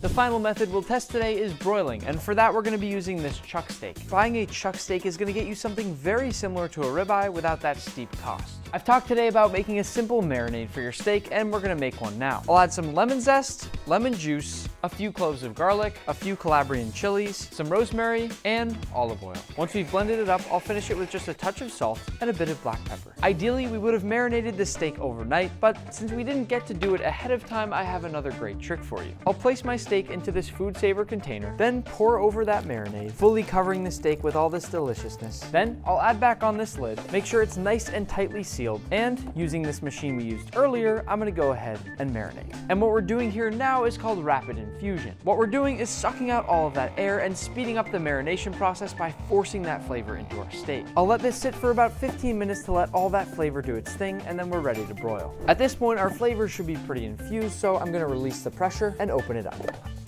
The smell of this marinade is unbelievable. Now that all that flavor has soaked deep into our steak, we'll go ahead and transfer it to a sheet tray where we're going to broil it. Before you broil, position that oven rack to one of the upper levels, and once you've set your oven to about as high as it can go, in goes your steak. Once we can see that our steak has gotten a nice crust on the top and is beginning to sizzle, I'm gonna go ahead and pull my tray out, give it a nice flip, and back in we go. After we've cooked about 5 minutes on either side, our steak should be done, so it's time to let it take a little nap. This one turns out extremely tender after cooking, but certainly looks a bit messier, so you can use your best judgment when it comes time to slice. This steak might be the most tender we've had today, and it's definitely nice and juicy. The fun thing also about using a marinade, you can make it taste however you like. I'm hoping that after watching this video, you'll be a true master when it comes to cooking a steak. Please go subscribe so you can catch Gordon if you learned anything from this video, and make sure you toss a like, because it really helps us out. I love steak.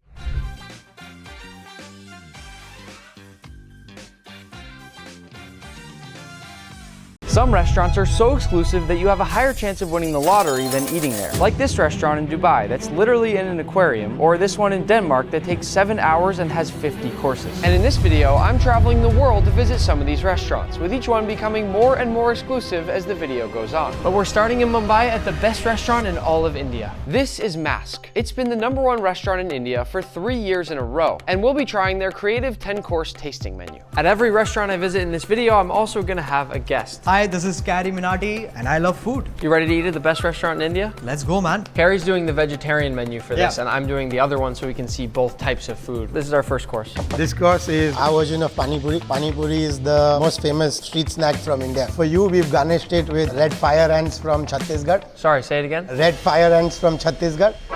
So for you, we've garnished it with some fried curry leaf. He's eating the ants, I'm eating the leaves. As soon as I pour it and it's full, it has to be one bite right away. I'm getting hit right away with the ants. Tastes like lemon. Mine was great, amazing. Like, I would rather have an octopus than actually eat ants. I disagree with Carrie. I love the ants. I love all animals. He likes to eat them. I just love them in general. Course number 2. That looks amazing. What is it? Ants. Enough. Enough. So for this course, they're both made of lots of corn. Bun maska is actually very popular. When you are like past that 4 a.m., 5 a.m. time and you just want to eat something and then sleep, you have bun maska. That's the one. So I'll tell you, there is this phrase in my video. शुरू करते हैं बिना किसी बकचोदी के. Let's start without any shenanigans. I like that. Cheers. Let's go. So my favorite part of this is that yellow corn cream. This is just such a well-balanced bite. See, I don't speak his language. I think it's just good. Let's try the drink. This I've never had. This one's a little spicy for me. Yeah, I can tell. No, but you know what? I want to keep drinking it. I like the balance of foam to drink. The temperature is perfect. Yeah, so whatever he said, same. Let's see what this is. I like how light and delicate it is. It looks like a cute snail. Yeah.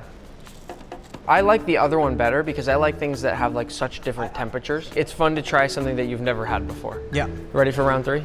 Let's go, round 3. Oh, wow. This dish is cactus, water chestnut, coconut, and prickly pear juice on the outside, and mine, the coconut's replaced with a fish. This course is inspired by the idea of foraging. Part of what we do is also go find ingredients from all around the country. I like the little stars, like the kid stuff which is going on. It's playful. Wow. I could drink love this much of the prickly pear liquid. I love it. This one's nice because they put so much time and effort into all the little details on like it. the micro details. It's one of those dishes that's like a art piece where you don't really want to eat it. This looks like a cookie. Before you eat any more, let's keep going. Okay, so we are going for round 4. This looks interesting. I have a sweet potato, which is almost treated like barbecue. And then I have poha. It's a very famous breakfast in India. I've never seen anything like this here. And it's just rice? So right now I think it's a bit crispier. Yeah. Oh yeah, it's perfectly seasoned and it's not spicy, but it's got all that Indian flavor that you'd ever want. Sweet potato, I love sweet potato. Wow, I know you don't eat meat, but look at how this pork just flakes apart. I don't even need my knife. I'm putting my knife on the side. When you can eat meat with a spoon, you know it's special, okay? Yeah. Too spicy for you? I think I swallowed it too quickly. So like the spices hit right in my throat. Personally, I think maybe it was a bit too spicy for Carrie. It's not spicy, come on. Okay, wait, let me prove it to you, come on. So I am trying poha, the onion chutney and sweet potato together. I call that the perfect bite, when you have everything that you need all in one. This looks like it's in slow motion, but it's not. I love this one. We're approaching 50% of the way through here. This dish is a mud crab that's topped with black rice dumplings and a bunch of onion and garlic. It's super aromatic, and over the top is this amazing smooth butter emulsion. I mean, the smell of this dish, lift it up, smell it. It actually smells amazing. Look at all that crab. I'm from New England, so this is speaking my language right now. All right, let's see if it speaks my language. I like the last one better. We'll just save the good food for the adults. Ye kya? Kalish? Hey. I don't know, man. You have to try and see. Oh man, I accidentally just spoke Hindi. Sorry about that. It's okay, it's okay. It happens when you're living in India for too long. So this is inspired by a cooking technique from the Maharajas of Rajasthan known as khad. Khad literally means a pit. Oh. So this dish here is sweet potato, and it's been wrapped in banana leaf and a few other layers. So the way you eat this is either you go Indian style where you break a piece of the bread and dig in, or you can build yourself a taco. So I'll teach you how we eat like the bread and this stuff. This is an Indian naan. So what you do is from both hands you break it. Ready? You take this and you just fold it. Ah man, no. Look at this. You made a Pokemon or something. Just take a chunk of it. Yep. Perfect. Look at my hands. You fold it like this. Got it. Now what you do is take a spoon. You break it. Okay. Break it. Take some curry. Okay. You put it on the bread like this. Now in one bite you go like. Oh wow. Yeah. It's a little spicy for me again, I'll be honest with you. This is not at all spicy, bro. It is a little bit spicy. Well, bro, if you come to my home and we cook for you, it's gonna be spicy, brother. So you better get ready. The experience of eating it is really fun. This is the most familiar thing I've had. So your next course as a part of the experience is going to be inside the kitchen, and we'd love to invite the two of you. Ooh. Let's go. Nice. Hello, welcome. First time in the kitchen? Yep, looks very professional. So essentially this dish here is an Indian olive sorbet with pomegranate seeds and a bit of chaat masala, which is kind of a savory powder. Enjoy. Thank you, chef. I like it. It's bright, it's refreshing, it's tasty. I think the chaat masala is a bit too much, but otherwise I love it. How you feeling about moving on to course number 8? I can't wait. Oh, Not full. Oh, dosa? Yes. Oh. Yes, dosa. Proud of me for knowing dosa? Yeah, man. This is the most beautiful golden dosa I've ever seen. So this is a curry course, and then on the side we have this beautiful golden dosa, and you're gonna tell me how we do them. All right, so what we do is we pick these, we crush them. That's fun. Very interactive. Take a spoon. Okay. Then we cut it, we take some chips. It's a bit messy, but my bite is ready. This is my perfect bite. Cheers. Oh. Let's go. Okay. The curry's not too spicy for me this time. I think this is the best we have till now. Do you have any space for dessert right now? You feeling okay? I love food, man. So these have 3 layers. The first layer is seabuk prawn sorbet. We dip that into gungura chutney. At that, we basically dip it in white chocolate with a little bit of sea salt. This is the pre-dessert. Pre-dessert. Isn't that great? Pre-dessert? I've never had a pre-dessert ever. My mother and father always used to scold me because I used to have a lot of desserts. You got spanked a little bit? Yeah, so if they knew I was having this, they will go crazy. Ooh. Oh, it's so cold. It's so good. Here's the cross section. It's cold. It's like a palate cleanser. I am sorry, mom and dad. Why? I will never have a pre-dessert again in my life. But if it's this good, then I think I might. Number 10. Dessert. Oh, I'm gonna quiz you. Do you know what this is? This is, I almost have it. You have it on the tip of your tongue, I can Yes. What is it?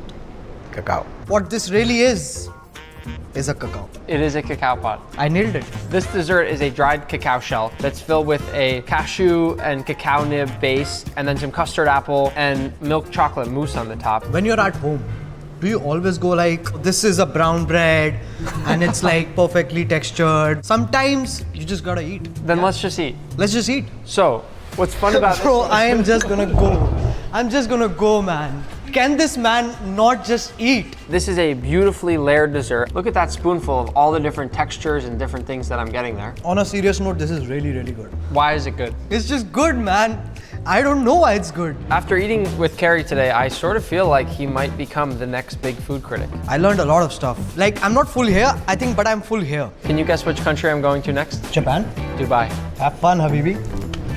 We're now in Dubai, where behind me is a restaurant that's literally inside an aquarium. This is Oceano, a Michelin-starred seafood restaurant surrounded by 65,000 fish. But don't worry, none of the seafood we're about to eat actually comes from the tank. At least that's what they told me. I've also brought along a guest. My name is Aussie. I'm a YouTuber based out of Dubai. Let's see what's gonna happen. I'm excited. Before we start our meal, we were curious, if this glass were to break, do you think that it would fill the whole restaurant? It would definitely fill the whole restaurant. Can you imagine if the glass just all of a sudden shattered and just...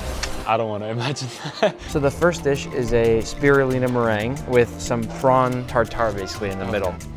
That one's really nice, actually. There's many things going on. It was super citrusy, then like you get the nice soft shrimp. This one is really cool. It's an edible oyster shell with oyster inside in a couple different forms. What I like in that one is the creme fraiche. It's super creamy, and it was really nice with the temperature, right? Yeah. What's in this? It's a seaweed shell with some yellowtail and then wasabi ice cream. That was actually good. I would think that I wouldn't like wasabi ice cream, but I liked it. I just feel bad that we're eating fish in front of fish. So this one's gorgeous. It has a lot of flavors of spring. It's got pea, some green curry, some geranium, which I've never actually really had. I haven't either. It's like a mild and cold Thai green curry. It's really good. It's very unique. This dish is sort of a raw scallops dish with all sorts of beautiful white ingredients, and it looks like snow sort of fell over the top of it.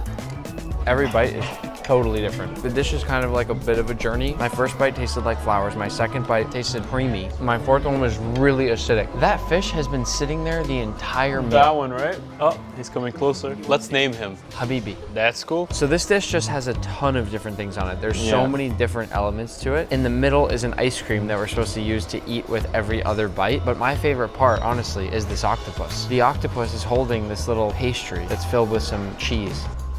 That is... We're gonna cook steak in 50 different ways, such as using hot molten glass, a laser pointer, and even cooking in the dishwasher. We'll start off simple with a steak in a cast iron pan. These experiments will get crazier and crazier throughout the whole video. We're gonna be eating steaks for weeks after this one. Because we're doing so many steaks today, we're not gonna be seasoning every single one. That would just be a waste of time. But for symbolic purposes, we're gonna be cooking this one with garlic, rosemary, and butter. He's Max the meat guy. Of course it's gonna be perfectly cooked. What'd I tell you? Something we all know and love, burgers. I think we already know this one's gonna work, but you know Max and I always grind our own meat. Wink, wink. We're looking for a really nice ratio of fat and meat. And you wanna have your meat nice and cold. Roll it up into a ball and just gently form those beautiful patties. If there's one thing Max and I know, it's how to make a good burger. Down with the patty. We're just gonna give it a quick flip. Check out that crust. A burger is a great way to cook a steak. One of the most classic ways to cook a steak on the gas grill. Do we really need to wait for this one? We've seen it a million times. Seasoned everything up and got them on the grill. Cook at 250 for 3 hours. I got a nice skirt steak. It's longer than your sister's skirt last night, but a little dope. If there's one thing we can all agree is that cooking the right steak at the perfect doneness is always the ultimate goal. Another classic method, oven baked. 350 Fahrenheit. Just like that, she is good to go. That looks amazing. Yeah, honestly, really nice color on this. So good. I must say, I'm excited to cut into this thing. It looks a little bit like a ham to me. It could definitely use a sear, but overall not bad. But we can't really know until we taste it. I call that a win. This one, we're gonna broil. Set to 550, and in we go. Whoa, that is smoky. Pretty nice looking color. We're just gonna flip it. Oh, sh**. What do we do? Open a window. Do not broil your steak. Oh. Fail. Dry aged steak. Whoa, whoa, whoa, Nick. We're supposed to cut off the pellicle. What are you doing here? We're just gonna slice off the edges like so. This part is not really edible. Removing the fat as well until we're left with the perfect dry aged steak. And now back into the pan. Not the biggest steak in the world, but check out that sizzle. There is nothing like a dry aged steak. Especially when you don't rest it. Okay, another classic at-home method, we're gonna braise this steak. Start with a quick sear. That is a nice sear. That's a sear right there, boys. Now we're just gonna add in our braising liquid and cover it up. Oh, that was good. And our braised steak is, ooh, that's hot. Okay, and our braised steak is complete. It's been braising for about 2 hours. Let's slice into it. And really, we're just hoping for a nice pull-apart texture. Doesn't really feel braised. Just looks like a well-done steak. Yeah, you really shouldn't braise a steak like this. One of my favorite ways to cook meat, a smoker. And of course, we have our hickory pellets. Nick, we only use applewood here. Low and slow. Okay, and 20 minutes later, this is what we got. We'll slice in, and it looks perfect. Max, that's pretty good. Let me get a bite. Charcoal grill, and of course, we're using apple wood. I'm embarrassed to say this is my first time cooking on a charcoal grill. We got our charcoal nice and hot. That apple wood is lit. Technically, right now, we're cooking high and fast, which is illegal, but it's looking good. Now we'll cover it up to let it finish up the cooking process. All right, let's check this baby out. This steak looks absolutely incredible. We're gonna slice through this thing, and not a real surprise, it looks fantastic. And time for the taste test. A little bit of smoke in my eyes, but that is delicious. H-O. Believe it or not, I've already done this one with the golden balance. Check it out. I'm gonna carve some nice clean cuts of beef right into my holder here. Bismillah. That is good. One of my favorite dinners out there, these for what we're doing right now. These stones are so hot right now. So hot right now. They look gray instead of black, but these were jet black when we put them into the oven. This is gonna be the most uneven sear. Oh, 100%. All right, I think we can all agree this is not gonna work. This looks like what you get at Salt Bay's restaurant. Honestly, this feels like a sin, but we're cooking this one in an air fryer. I'm gonna look up on my phone how to cook steak in an air fryer. 400 degrees for 12 minutes. Whoa. Oh, that looks amazing. That is some beautiful color. We're just gonna slice right down the middle. And let's take a look at that interior. Super juicy, but potentially raw. Rotisserie. The only rotisserie I know is for chicken. Today we're gonna do it with steak. This is the gizmo. Oh! Ow! Everything about this is wrong. This is our steak rotisserie. I will place it into the rotisserie machine. Close it up. Max temperature. Say 350. Turn it to rotisserie mode and turn my Crocs into sport mode. There it goes. Nice. Whoa. She's beautiful. It's beautiful. This has been going for about 20 minutes. Time to check it out. Ow. I mean, the crust on this thing is incredible. Nice golden brown. Looks delicious. First things first, we'll take out the skewer, and then it's time to slice. And what I like to call the moment of truth. It's perfect. It was perfect. Perfect. I'm actually surprised how well that worked. Actually, Came really out good. fantastic. Do we need to save this one for turkey, or can I save it for later? Okay, for this one, ceviche. The only thing I'm missing are some limes. I'm just gonna remove the fat. And while he does that, I'm gonna chop up a bunch of lime. As I'm sure lots of you already know, ceviche is actually cooked. Essentially what happens is the acidity of those limes break down the meat. We're just gonna add in that beef. And then go over it with a bunch of lime. This is basically just gonna be a steak tartare that's actually cooked. We'll finish it for now with just a pinch of salt. And once it's mixed, we're just gonna refrigerate for a few hours. All right. Oh, amazing. It sort of looks cooked. I wouldn't make this at home. It's now time to boil a steak. I've heard Gordon Ramsay yell about this all too many times. What in the is going on there? Max, you and I both know this is something we can never be proud of. I'm with you. Oh, it's horrible. Please promise me it's the first and last time for this. All right, our steak has supposedly finished boiling. It looks awful. It's almost starting to flop over like a brisket. It's gray. It does not look good. Do you want to do the honors? I guess so. Do not try this at home. Zero rendering on that fat, would not recommend. Gordon Ramsay hates this. That dish would have stood up 10 years ago at the age of 12 in MasterChef Junior. Yeah. Uh-oh, the microwave. You might remember this microwave from the time we put an egg in here. Manny and I almost died. We're gonna add our steak to the microwave. This just feels so wrong. But it might work. We'll see. That's why we're testing.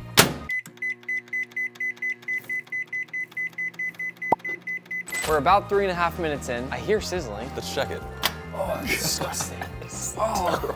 Completely gray on the bottom, but still red on top. I think we should flip it. Okay. Right? Let's flip Yeah. it. That's how you cook stuff. Oh, that's bad. Oh, no. All right. Okay, I think we're done. Oh no. It's just so wet in there. That is not looking good. Slice in. It's so strange that it cooked from top to bottom. It doesn't look terrible though. It doesn't look good.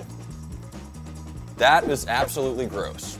Panini press. This one happens to be a George Foreman. You burned your foot on a Foreman grill. I like waking up to the smell of bacon. Sue me. And in we go. We're just gonna let that do its thing. Time to see if George Foreman has done it again. It does look like we have some fantastic grill marks, but the real question, how is it cooked? George, that is quite possibly the worst steak I've ever seen in my life. I'm not treating you to lunch anymore! This is the one I'm most excited about. We're making steak waffles.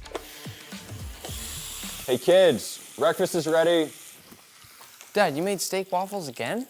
Your favorite. Just check out that waffle pattern. It's perfect. That has to be one of the coolest steaks I've ever seen. Both the sides are completely raw, but the inside absolutely perfect. Steak waffles for the win. Rice cooker. I will say I use a rice cooker basically every night for dinner. I love rice. Never use it for this. First we'll go in with a little bit of oil. And we're just gonna stuff in our steak. Oh, in it goes. Okay, long grain rice.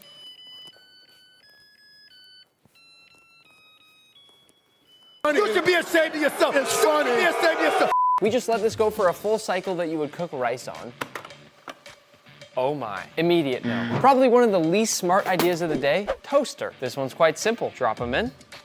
Now we wait. Cranking it all the way up for a nice sear. Yeah. Well, actually, the fat on this one actually looks fantastic. Yeah. Like, I think the cook's Oh my God. I've always wanted to know if we can cook a steak in a hotel room. Let's iron. I mean, this seems to be working. Amazing. 0 wrinkles on this. We're treating this steak like we would a nice dress shirt. It's gonna be wrinkle-free. Time to steam a steak. About 15-20 minutes later, here's what we're looking at. And if you don't feel like it's quite finished, we can continue steaming it. It's all about that attention to detail. Ah, God. That was hot. This entire steak is extremely gray. I'll slice in, and actually, the results aren't too bad. But again, who wants to eat a gray steak? Honestly, this steak looks amazing. It's time to find out how amazing it really is. Not bad. It's still moving. Nick, if you're too scared to eat it, I will. Pretty good. The verdict, this thing works extremely well. Next up, confit. We're cooking beef in its own fat. We'll pour in all this beef fat. And slowly let it cook. You've probably seen this before with duck confit, but never with beef. This steak looks a little overcooked, but we never judge a steak by its crust. That actually looks fantastic. Cooked in beef fat definitely works. We're cooking this one in 10 pounds of butter. Oh. This right here is 10 pounds of mayonnaise. Butter. It looks exactly like mayonnaise. Our butter's melted and in she goes. We've both done this with lobster, by the way. And while we don't know the results of this one yet, when it came to the results for the lobster, it did absolutely nothing. That did absolutely nothing. Oh, whoa. Man, I feel like it's like nearing. Oh! Yummy. We essentially just boiled this in butter. It looks pretty good. That's one of the best looking steaks on the inside that we've had today. That outside though. This could be the best bite of meat we have ever had in our lives. Anything's possible. Once again, I'd say the butter did absolutely nothing. This guy is gonna get deep fried. It sounds crazy, but I've done it before and it's not the worst. This steak right here has the meanest crust we've seen yet. And that's why I say deep frying isn't usually that bad. I'll be the judge of that, Nick. I mean, this right here is easily the best crust of the day. But how's the inside? So that right there is what we call a bullseye. Overcooked on the outside, very rare on the inside, but overall, not terrible. I hit a bullseye. Chicken fried steak. Into the flour, get that nice and covered, right into the buttermilk, back into the flour, and into the hot oil. The hope is that we got a nice Popeyes-like crust. I would say by looking at this thing that we sort of did. Pretty nice golden brown, nice and crunchy. You gotta love the sound of that. This has gotta be one of our most tasty looking steaks of the day. This is better than we could have ever imagined so far. Let's do it. Ow, that's good. That's really good. I'm gonna have to chicken fry my steaks more often. Just like we see at Salt Bay's restaurant, pouring hot oil. And we're just gonna ladle our 400-degree oil right on top. It's a little underwhelming, not gonna lie. Oh wait, hold on though. Can we lift it up and do it on the fat? Sort of working, I guess. At this point, I think we can all go ahead and agree this is... Don't be Salt Bay. We're cooking this one in the pizza oven. I feel like this will either be really good or absolutely terrible. Let's take a quick look at this steak. To me, it's one of the better looking steaks we've had this entire experiment. Just check out that fat cap. And just like that, our steak is done. And this steak looks absolutely perfect. This is probably my favorite steak of the day. This steak is so good, we gotta give some to Nick's dog, Pepper. Pepper. Hey, Pepper. High five. There you go. Easy bake oven. Now this one's actually my personal favorite. We've done it a few times and it most definitely works. I call that a success. Next up, we have a device called the Searzall. Seems like it might be taking a while. Get out of the way, Nate. This is a real torch. This is actually working great. Get out of the way, Max. Just listen to that thing. We made that steak sing. Flamethrower. Whoa, whoa, whoa, whoa, whoa, you're gonna light my studio on It's fire. Next up, we're gonna roast this steak over fire. First, I'm gonna add in a bunch of ethanol. That is so much. Where's the fire extinguisher? We'll take some slices of our steak. And then with my tongs, here we go. Why is it taking so long? Nick, is this fire even real? It's real, but it's definitely not as hot as I thought it would be right now. Like very not hot fire. I love that we can just play with the fire with our hands. Oh, looks like I just burned off all the hairs on my hand. Nick, you gotta know when to give up. This one's a fail. Tong hulu. And because you all asked me to do it so many times, I've already done it. I want to love it, but I hate it. Freeze-dried steak. This steak has a 25-year shelf life. I'll be eating this when I'm 55 years old. Pretty nifty. You sure it's doing anything? I hope so. Wow. Did it? It didn't do anything. My can opener is too weak for this. That's gross. That's disgusting. Doesn't smell as bad as it looks. It says to just add water, so. Whoa. They turn steak colored right away. It's like steak cereal. Wait, that's amazing. I don't know if amazing's the word there, Nick. Are you gonna eat one? Of course. It just tastes like steak. Really? I think it does. This was really expensive, and now I kind of understand why. Wow. Right? It's actually not bad. Freeze-dried steak. This is gonna be the best treat in the world for my puppy Pepper. This steak right here, we're taking outside and cooking in a car. Hey Nick, your car's outside, right? I'll grab the keys. All right, we're here at the car, and I've heard that you can literally cook a steak in the engine. Nick, where is the engine? It's electric. And now we're cooking this one completely covered in salt.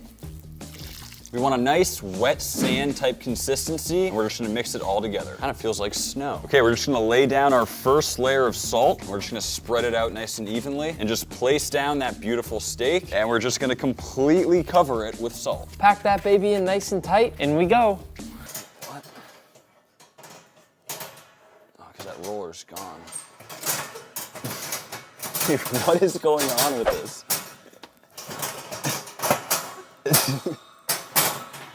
It's my first time using an oven, and into the oven at 350. Out she comes. Here we go, Max. And we have a fully salt-encrusted steak. Just gonna crack it open. Like a dinosaur egg. The question is, how is it cooked, and is it way too salty? Let's find out. Definitely on the rare side. Let's give it a quick taste. Ooh. A bit salty. Baking in clay. I actually used to do a lot of pottery back in the day. Oh, really? Yeah, never did I think I'd be cooking steaks. First, we're gonna treat this like a nice loaf of bread. Just take some slices. And I'll be on this side, layering these down to make a nice foundation for our steak. At this point, we're gonna take a piece of parchment, wrap one of our steaks nicely and tightly inside the parchment. And we're just gonna ever so gently wrap up our present. And in she goes. All right, let's see what we got. Looks good. Oh, nice. Oh, the steak is so mushy. Oh! It looks like it's been sous vide. Yeah, sous vide or steamed. It's actually not bad. Looks pretty good. It's really soft and flimsy, and if we could sear it, I feel like it'd be the perfect steak. I agree. But unfortunately, each method must stand alone. This is a fail. Cooking underground. Now, our good friend Guga's already done this before, so I'm pretty sure it works. It is tender. It's tender. It's really tender. We're gonna cook this one over a bonfire. And we're treating this just like a marshmallow. We want a perfect golden brown exterior. There's a reason they call me Max the Meat Guy, not Max the Marshmallow Guy. Just getting a nice crust on either side. Oh my God, Nick, we got a problem here. Our steak is on fire. And this is why you don't cook over a bonfire. We're gonna cook this steak caveman style. All this means is that we're literally cooking the steak directly on the coals. I do not have high hopes for this steak, but it actually has some really interesting looking grill marks, and the fat cap ended up getting a really nice crust too. We'll slice into our steak. And it is burnt on the outside, raw on the inside. Let's go for a bite. That is sandy. This one's going in the dishwasher.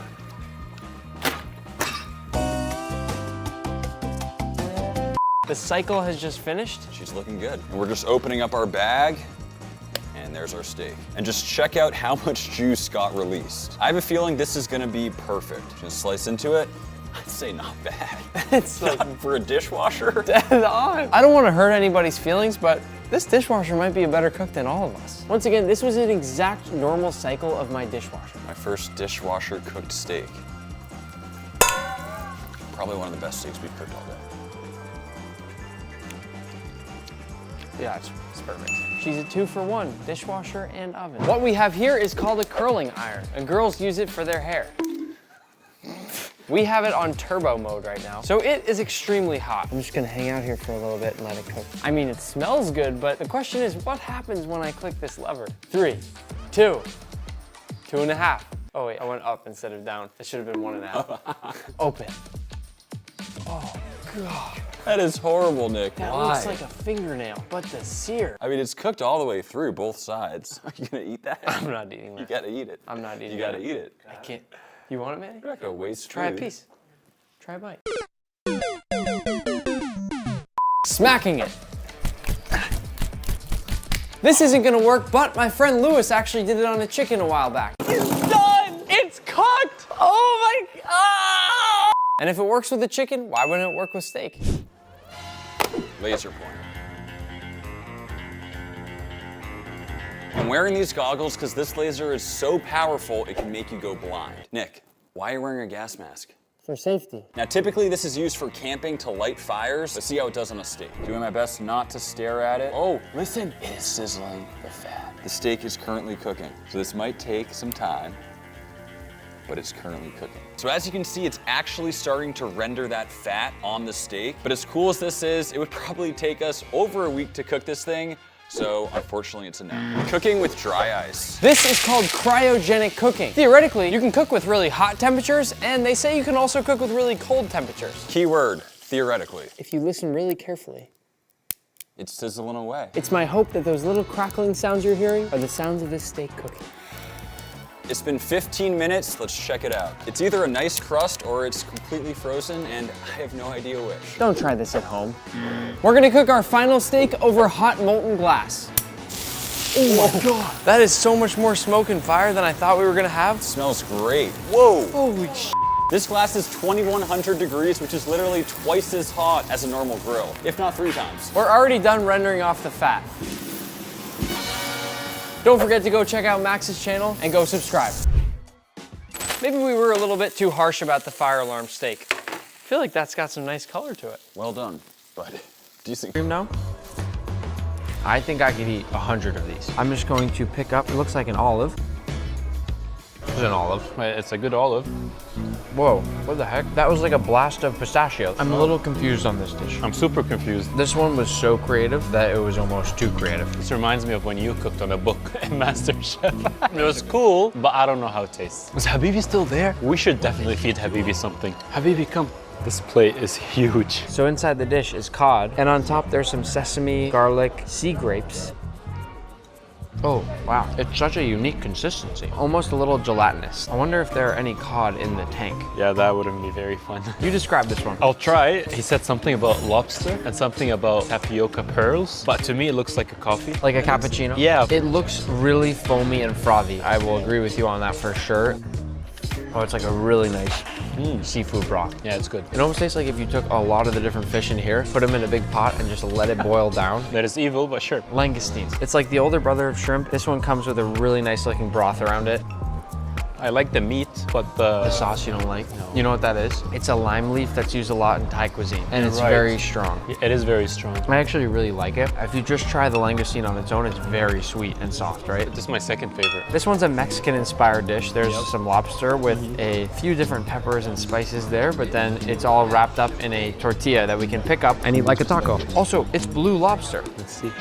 This I understand. Like, it's a cool mix of the super vibey presentation thing, but also is good. This might be my favorite. So before the final course, there's a ship that they've delivered us that has 2 little messages in a bottle, and we have to open them and decide the direction we want to sail. You open that one, I open this one? So mine says Welsh lamb. And mine says croque monsieur. Let's try both. We'll do one of each. Mine is lamb from Morocco with a few cool things going on, and then it comes with this broth. That just looks like the softest piece of lamb. It is super soft. And mine is a croque monsieur, and it's got this beautiful bouquet of herbs that looks like a bouquet of flowers on the side. Yeah, that's cool. That's a nice touch. Oh, you know what? I didn't really want this, but I think this is my favorite dish of the night. I'm just gonna eat my bouquet of flowers. Healthy. Let's see what we got for dessert. It's sort of like a fancy version of an orange creamsicle. really, really tasty. On a hot day? When I think of something that's refreshing, I think of this. Exactly. I just picture myself on the beach in a bikini. I don't picture myself there. Maybe on another beach somewhere. You know what? I'm gonna be honest, Habibi's starting to creep me out. There's a fish tank with 65,000 fish and he's sitting right there. Maybe we're special. A final dessert. Final dessert. There's a journey. This one's sort of a cacao dessert, it looks like, with a mousse in the middle of some kind and some nice chocolate thin crisps on the edge. That's fun. Yeah. It tastes a little bit like brownie, and if you took a perfect piece of the middle where it's not so cooked, and then the crispy edge, and you put it together. Thank you for the free meal. No, you're paying for the whole thing. What? No, I'm not. Can you guess what country I'm off to next? You're going to Hong Kong, because you told me. Thank you for eating with us. Bye, Habibi. I'm in Hong Kong, and this is my dinner date for tonight. Hello. Have you been to a 3 Michelin meal before? No, it's my first time. This is fancy. We've made it to Joël Robuchon, a 3 Michelin star French restaurant that's run by a chef who has the most Michelin stars of any chef in the world. He's famous for his silky mashed potatoes, and I'm very excited to try them. Talk to me, Bayashi, what are we getting? I'm so hungry. Didn't answer my question. By the way, you've been practicing your English a lot, yeah? Yes. Have you learned new words or no? With space. That is my new words. If a restaurant has good bread, usually I know the meal's gonna be good. Tiny croissant. This is so cute. So I'm gonna pick this one here. This is my go-to favorite bread ever. It's all crispy. It's like eating the edge of the brownie every time. Holy cow. So crispy. Oh my gosh. Wow. This had creamy uni with a really buttery pastry dough at the bottom, almost like you'd find in a pie. And then there's that slight hint of coffee, just a little hint of coffee in there. This is the first appetizer that we ordered. It is a pan con tomate. We have a slice of bread with a bit of garlic and tomato on there. And then we top it off with this jamon iberico, which we got to watch him slice himself. It is completely see-through. We just take some of this jamon, lay it on the bread, and that's what we end up with. A nice little open-faced sandwich. Freshness from the tomato, fat and flavor from the jamon. Good? No, great.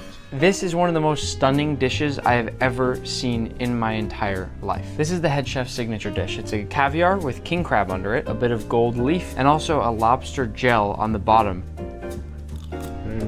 Really creamy. I really like it. I don't think I could eat too much of it, but that's almost a good thing, right? I like the lobster flavor. It's very different. I've never had anything like this before. So now we have a truffle salad. It comes with some foie gras, some potatoes, definitely lots and lots of white truffle shaved over the top. Look at all the truffle. Wow.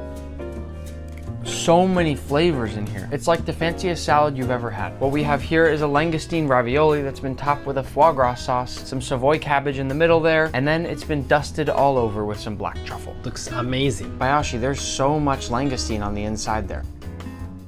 The truffle sauce is so good. I'm sorry for talking with my mouth full, but langoustine tastes like sweet lobster. So it's just this huge bite of sweet lobster with a really delicate dumpling wrapping around the outside, and then just the right amount of truffle. I'm so happy right now. Well, we've moved on to our pasta course. The truffle pasta you can't really see. It's just a lot of truffle. So we're just gonna talk about the taste. This one here is a lobster spaghetti. I love the whimsical look of it. It's topped with caviar, all sorts of lobster, and of course, a nice lobster broth all over the top. So big.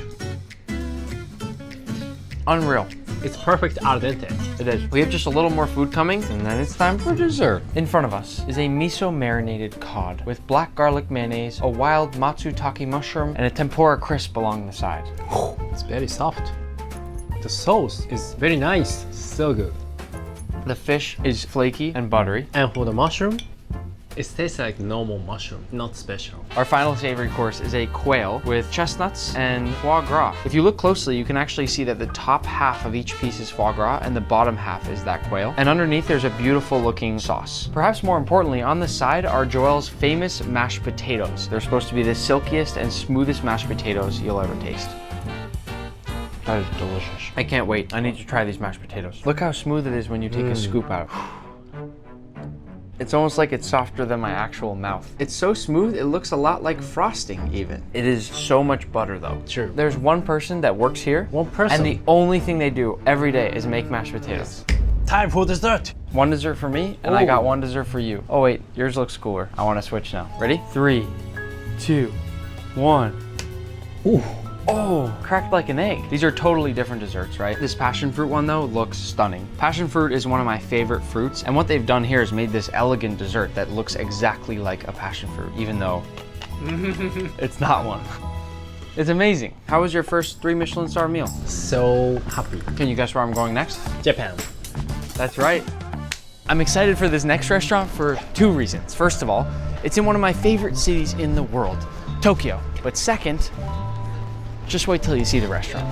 This is Sugalabo, a French-Japanese restaurant in Tokyo that has only 8 seats at the counter. It's one of the hardest reservations to get anywhere in the world because the only way to eat here is to get a personal invite from the chef himself. So how exactly did I get a spot?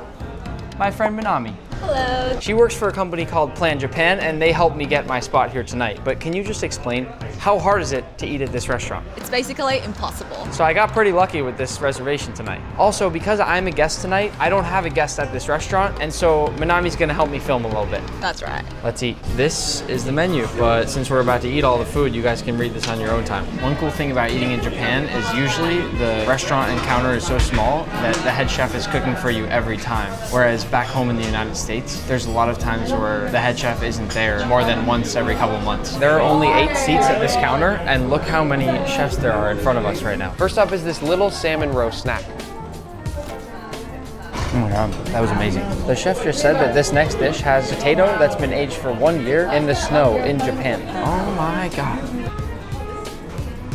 That is insane. I don't even know how to describe this bite. It's like butter, silky smooth potato, salty caviar. It's one of the 10 best bites of food I've ever had. This next dish is a mackerel that's been carefully fried in panko breadcrumbs with Japanese finger lime on top, which it looks like the chef is gonna do for me. Nice, nice. This is insane. Soft, flaky fish with the most incredible creamy sauce and then crunchy citrus in the finger lime. This guy behind me is slicing the thinnest prosciutto I have ever seen sliced in my whole life. That's one of my favorite things about eating in a place like this is they're constantly working all around you. They gave the next dish like right away. We said first just eat one of the slices of prosciutto by itself.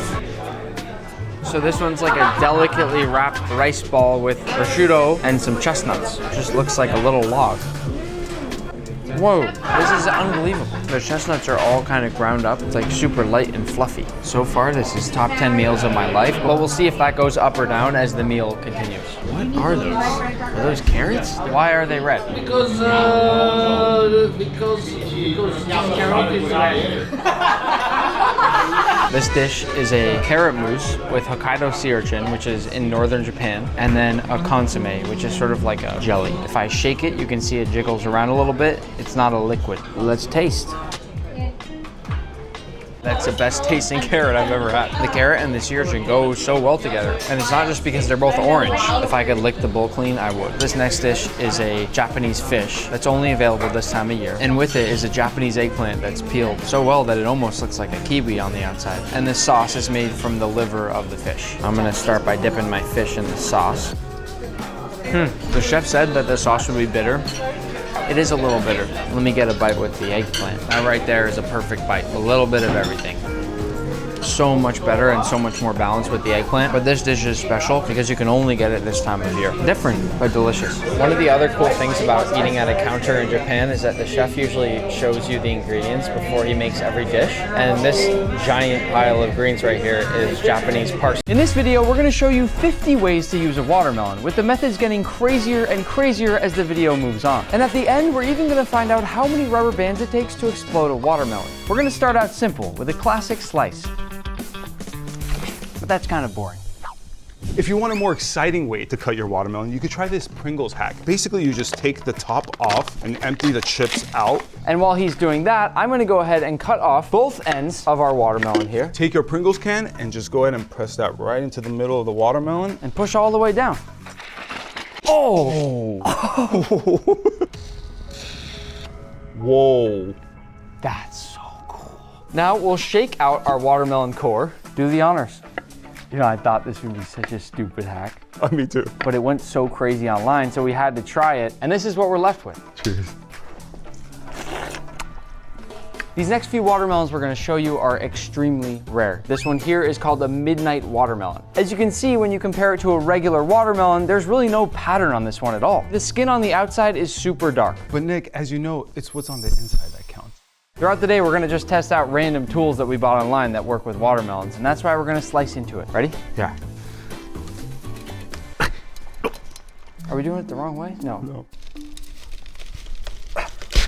Oh! Whoa! This is insane. That's like the coolest tool ever. The thing I'm wondering is if it tastes different than a regular watermelon.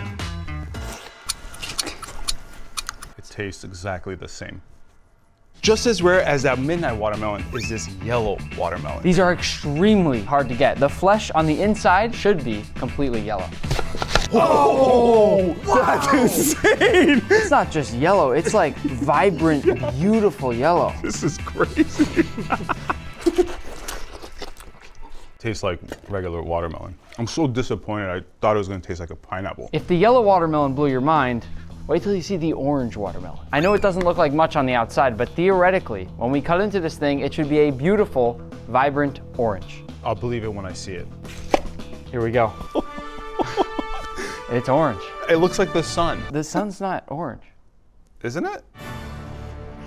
It tastes just like yellow watermelon. That tastes just like watermelon.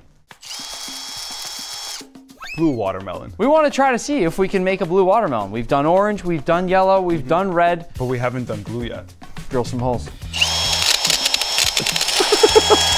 Did I do a good job? I think so. Dude, I could do this all day. Look at what we got when we drilled into it. It's a perfect flower. Can I take it to my mom? So the next step here is placing these blue sodas into the holes. So what, is a watermelon drinking it? I think so. Okay. You can see it's already absorbing a lot of that liquid. Whoa, look at that. Keep watching because we're gonna come back and check on this in a little bit. This next one, I am very excited to show you. Cover your eyes. You like that? Cover your eyes, please. Anyone watching right now, cover your eyes. 3, 2, 1, open your eyes.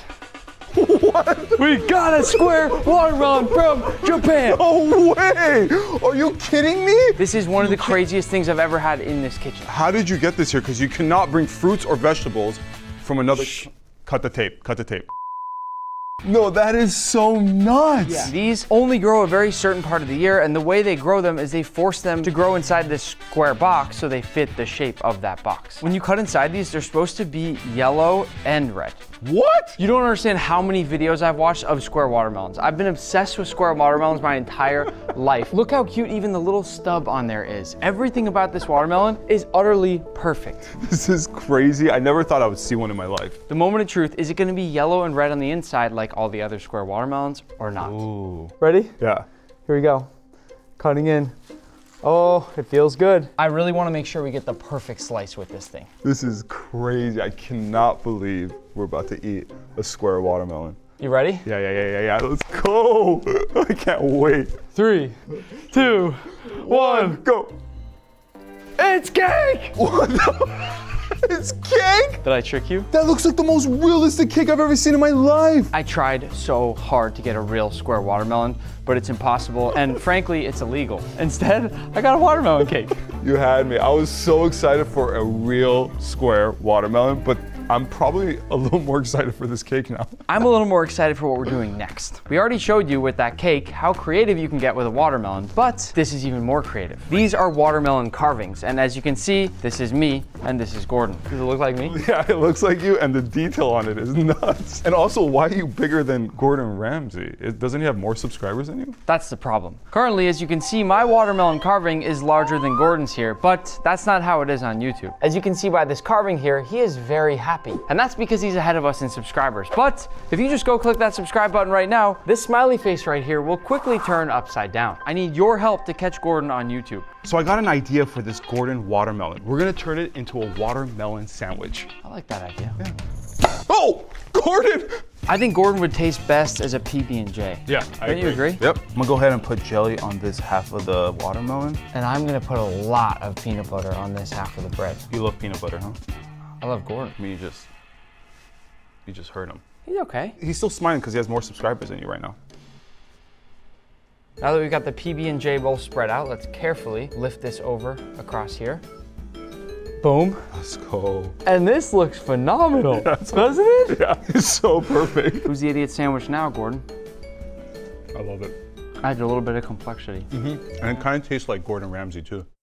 Here you go, Gordon. He's never gonna catch you. You know what I think we need with these watermelon sandwiches? Some watermelon fries. And we're not just making any ordinary watermelon fries, we're making crinkle cut fries. Ooh, my favorite.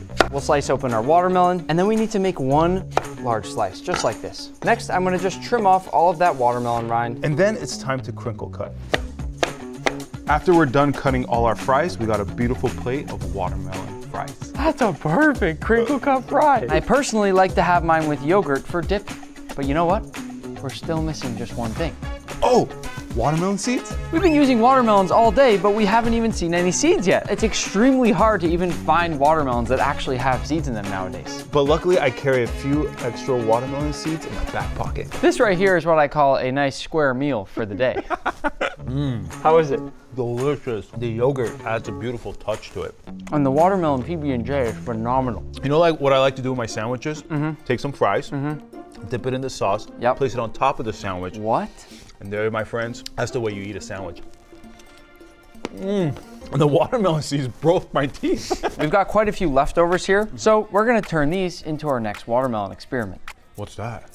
Watermelon yogurt bark. First, I'm gonna chop these up into little cubes. And while Patrick's doing that, I'm gonna start prepping our yogurt. I will then start scooping these cubes into our bowl. And once we have enough, I can start mixing this up to make our nice watermelon yogurt mix. We'll also add a few extra watermelon seeds into the mix. We didn't want you to have to sit around and wait, so we've actually already prepped some of these nice frozen yogurt patties. But there is still one more step. We're gonna carefully dip our frozen yogurt watermelon into some chocolate. And the key is making sure you move fast because the chocolate will very, very quickly melt that yogurt. Once they're frozen, we got this beautiful watermelon yogurt bark. Oh, crunch. Oh, that's so good. Wow, and look at the inside. Look at the cross section of this. I can't complain. Coming off of that delicious yogurt bark, we're gonna take some inspiration from our science buddy, Mark. A little while back, he made this really cool naked watermelon, and we want to see if we can do the exact same thing right now. Yeah. Patrick is gonna take both sides of the watermelon and hollow them out so we have our watermelon shells. And on this side, I'm just trying to remove all of the white part until I barely just sort of start seeing pink. Once my watermelon looks something like this, I'm gonna take a rough sponge, slowly shave it down and smooth it out on the outside with the ultimate goal that this is gonna perfectly fit just inside of Patrick's two shells. And just a few minutes later, we're getting closer to getting that perfect fit. Time for the moment of truth. Here we go. Wow! This worked. Here it is, the naked watermelon. Aesthetically, it's perfect. You almost don't even want to cut into it. Using some of the watermelon rind scraps from the naked watermelon, I have crafted a pair of watermelon shoes. We're gonna see how many steps Patrick can take in these. What? I don't know how great those shoes will be, but those socks are gonna be just fine. Oh no, the sandals broke! After all that fun in the sun, it's time for a fruit salad. Our beautiful fruit salad bowl is filled with watermelon, but it also has blueberries, gooseberries, and so much more. And I love gooseberries. You've never had a gooseberry. I know. Whoa, very tarty, sweet, a hint of goose. Oh. Let's turn this into a smoothie. Genius. Go ahead and dump this into the blender. Oh, don't forget the gooseberries, Nick. Then just a little bit of yogurt. I think you first gotta plug it in.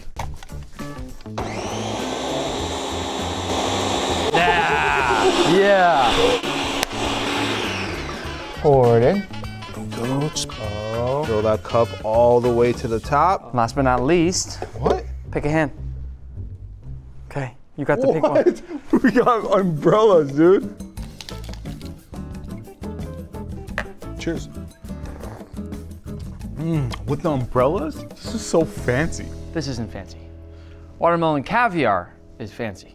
First, we're gonna measure out a 1/3 cup of watermelon juice, toss that into a pan. And then we'll heat it up until it just slowly begins to bubble. And once it's nice and warm, we're gonna go in with a 1/4 teaspoon of agar-agar powder. If you've never heard of that, it's basically just a seaweed powder that chefs use once in a while. Once the agar-agar powder has dissolved, it's time. This is a glass of oil that's been in the freezer for about 1 hour. All we have to do is put a few nice drops of our watermelon mixture in the top, and they should slowly fall into these perfect... Lynch is gone. I wasn't supposed to post this video. I never even wanted to make this video. As I'm sure you know, Linja was one of the most popular food creators in the entire world with over 35 million followers. Her videos were fast-paced and youthful, really well edited, and always had her trademark raspy voice, which, if you didn't already know, was from her cancer. She passed away on January 1st, 2024. Losing your loved ones sucks. And in just the past year or so, I've already lost my amazing hamster Pesto, and then just before the holidays, we lost my family dog Leo, who was one of my best friends ever since I was a kid. And then it happened with Linja. And talking about it isn't fun or easy, but I'm gonna do it anyways. I've waited a few weeks to make this video in hopes that I'll get through it without crying again. And it's gonna start by showing you a screenshot of the very first DM I sent Linja. But first, I need you to listen carefully. Now that you've started this video, my only ask is that you let it play through all the way to the very end. And there's a simple reason. Linja's family asked that I donate all proceeds from this video to her favorite animal shelter. So whether this video is playing on your TV, your phone, your tablet, your laptop, whatever it may be, just help me out and play it all the way until you see that black screen at the end so we can donate the most money possible for Linja. My very first message to Linja was a DM on Instagram on December 3rd of 2020 at approximately 12:28 in the morning. I wrote, "Hey, you up?" To which she replied, "No." I'm kidding. What it actually said was, "Hey, would love to collab on something, saw you on TikTok, let me know if you're up for it." She replied, "Yeah, for sure. Gotta be something simple though. Your skills are far greater." And I said, "No way," and that we had to make a video together. After I got her number and we decided to schedule a phone call, she threw a bit of a curveball at me. By the way, I'm a 24-year-old who shoots, edits, and writes the scripts, and my mom is the cook. So here I am, thinking I'm risen up this grandma, and it's working. But it turned out I'd been catfished by her son the entire time. Isn't that right, Tim? Yes, but I don't know if it was working. Tim now happens to be one of my best friends, which is why I'd sometimes get messages like this, or like this, or like this. You should see the ones he sends me, guys. This is one of my favorite stories ever. Please, Tim, tell us how Cooking with Linja started. So I haven't told many people this story. Before Cooking with Linja started, I was working as a videographer for US Soccer, and my mom was retired. She just had a great career at AT&T. 30 years. 30 years. Imagine working somewhere for 30 years. Then in 2019, COVID happened. I think we all remember that. I got fired, I guess, basically, because all soccer was canceled. I had no job, and it was just me and my mom hanging out. And right around that same time, Linja got diagnosed with throat cancer. And she was stuck at home too because she couldn't go outside due to health reasons with COVID. She could not risk it. I wanted to keep my skills sharp on shooting and editing. Then one day, I combined my filming and editing skills with Linja's cooking skills, and we just made a video for fun. And then I posted it on YouTube since it was the easiest way to share it with our family and friends, and that's how Cooking with Linja started. So how many views did that video get? I think I got a total of 8 views, and I think 7 of them were me and my mom rewatching it. Me and my mom had so much fun with this video that we just started to make more videos. As we're shooting Cooking with Linja, we made over 100 videos before we got our first 100 views. Think about that. But here's where things got crazy. I posted this breakfast sandwich video, not thinking much of it. Me and my mom went to bed, and when we woke up, it had 300,000 views. And for us, that's like all-time record. I thought I was Steven Spielberg, our first viral video. When I woke up and I saw the numbers, I called my mom immediately. I told her 300,000. She thought it was 3,000. And I keep telling her 300,000, 300,000. And she just did not believe me. So what'd she say?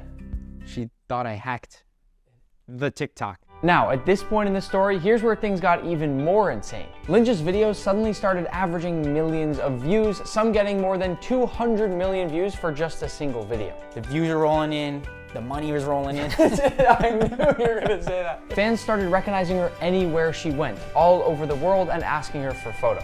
She partnered with all sorts of brands like Google and McDonald's, and then the awards started rolling in. She was listed to the Forbes 50 over 50 list, and then won several Streamy Awards for the food and editing categories. I think she has one more than you, actually. She'd been unanimously crowned as the internet's favorite grandma. And behind all the fame, she celebrated her biggest victory of them all, successfully pushing away her throat cancer. She made a bunch of cookies too for the employees that helped her out. But then things changed. In 2021, she was diagnosed with another, even more rare form of cancer called esophageal cancer. But that still didn't stop her. In fact, it only seemed to make her want to do even more. When I think about Linja, I think of someone who did so many things, did so much. Yep. Can you tell us a few of those things that people watching might not know? Yeah, why don't I just give you guys 5 fun facts. First, how she got her name. Most people think it's a Japanese name because she's Japanese. Some people think we misspelled Linda, but my mom has 4 kids, and when we were growing up, we were her Teenage Mutant Ninja Turtles. So that's how she got the name. Another thing she did in her life was she was a volunteer EMT for 20 years. She was the president of the EMT squad up until her last year. Fact number 3, when Linja was in college at MIT, she wanted to donate blood, but she was too light. She weighed under the required 110 pounds limit, so she put on her baggiest clothes, she put on boots, a backpack, just so that people wouldn't even question if she was under the weight. And she went through all that trouble just to donate blood and help people. Fact number 4, Linja has 8 marathons under her belt. And during one of them, she broke her knee at mile 7 and still ran the rest of the marathon. Mile 7? Think about that. I don't think I've ever even seen you run 2 miles. And fact number 5, Linja is the oldest person to have 10 million subscribers on YouTube. Which is insane, in the whole entire world. Yep, and Nick, you became one of her best friends ever, so I bet you have some crazy stories or facts about her too. I do. In fact, before we get into Linja's final days, I want to talk about this top 10 highlight reel that I made of my favorite memories with her, but I actually kind of want you to be surprised by them. Oh, that's my cue to get out of here. I'll start with highlight number 10 and move all the way up to highlight number 1. Number 10 being when me and Linja got our own billboards in Times Square. I don't know why I have such a strong memory of this, but I just remember standing there with Linja in the craziest city in the world, and there we are up on these big giant screens. Linja was so tiny compared to that screen, and I'll never forget it. Before I move on to number 9, in memory of this, I thought it'd be fun to get her another billboard. So we've already created another one that's gonna go up for her sometime in February. Maybe she'll be able to see it from all the way up above. Number 9 is meeting fans. I loved meeting fans with Linja. We got to meet people from all over the world. Linja and I are actually both a little bit quiet and shy, and I think that's one of the reasons we got along so well. But we always loved meeting all those people that supported us. Number 8 is just all the times we got to hang out. A lot of the time after we would finish filming, we'd go get different meals together and just share a bunch of stories and laughs over some good food. And other times she'd come back to my apartment, we'd hang out with my hamster Pesto or my puppy Pepper. Linja loved Pesto so much. She always tried to feed Pesto different things, and I said, no Linja, Pesto's gonna get sick if you feed him this stuff, but she didn't care. She just fed him anyway because they both had a sweet tooth. Number 7 is the Streamy Awards. And if you don't know what those are basically the awards for the best creators in all of social media, and they give them out every single year. And when we were at the award show last year, I have this distinct memory of Linja standing there with all these photographers and flashing lights and cameras, and she's getting lit up by cameras from every single angle, and they all thought she was so cute, because she is. Linja ended up winning so many awards over the years. And I just thought it made her really happy to get those, so I always loved being there to see that happen. Number 6 is this trip that we got to do in Italy together. Linja loved traveling, and this trip was so much fun. She'd never been to Italy before. We got to go to the Parmesan cheese factory. We rented this beautiful Airbnb by the ocean, and the house had all these lemon trees. And at this point in time, Linja was just really tired, but we were still walking as much as we could, exploring Italy and having so much fun. Which leads me to number 5. We're in the top 5 now. Our Japan trip. That was probably one of my favorite trips I've ever done in my life, and I know Linja loved it even more. One of the coolest things is we played real life Mario Kart. We got to do these go-karts all through Tokyo, and I just remember how much fun Linja had. And I also know one of her favorite parts of that trip was when we went to this place called Nara, where they have all these deer who bow down to you and ask you for food. And Linja always really loved animals, so I think this meant a lot to her. We had so many great dinners, especially this one all-you-can-eat sushi place where we saw how many pieces of sushi Linja could eat. Then we even went to this knife factory there, and we took this really funny picture that I always laugh about every time I see it. And Linja loved matcha, so she got to eat a lot of different types of matcha, and we had so many great dinners when we were there. So that was just such a great trip. And that brings me to number 4, our Guinness World Records. It all started off when I was at Linja's house filming this little cake pop video. We made this big cake pop and we thought it was the biggest cake pop in the world. But Guinness World Records replied and said that actually it wasn't. So we ended up deciding to go and actually break that record. And that's how our whole thing with Guinness World Records actually started. That ended up leading us to things like visiting the most fast food restaurants in just 24 hours, where we walked around for the entire day. I think we walked about 10 miles. We just visited as many places as we could and took so many funny photos. We also made the world's largest sushi roll, which was a crazy project that made one of the biggest messes I think we ever made making a video. And we made this huge donut that ended up in the new Guinness World Records book. We spent so much time together breaking all of these records, and I know Linja loved the challenge. She was always so quietly competitive and just, I think, loved how difficult these were and loved that we were able to actually successfully do all of them. Number 3 is our first ever collab, because without that, nothing would have ever happened. When we met the first time, we actually filmed a few videos that we then released over the next couple of months. But there's one video that stands out to me above flavor. I gotta say, we haven't touched on the one item I'm looking forward to, which is dates. You love dates? I love dates. They're perfectly sweet, Really? they're natural, they look amazing. They're like nature's candy. Yeah, they're good. Nature's perfect sweetness. If you ask most people their favorite foods, chances are they'd pick something brown. You got bread, steak, chocolate, cookies, barbecue, certain fried foods. Brown is proof that looks aren't everything. You're right, I came in with low expectations. This blew me away, but I'm gonna dig into the cake.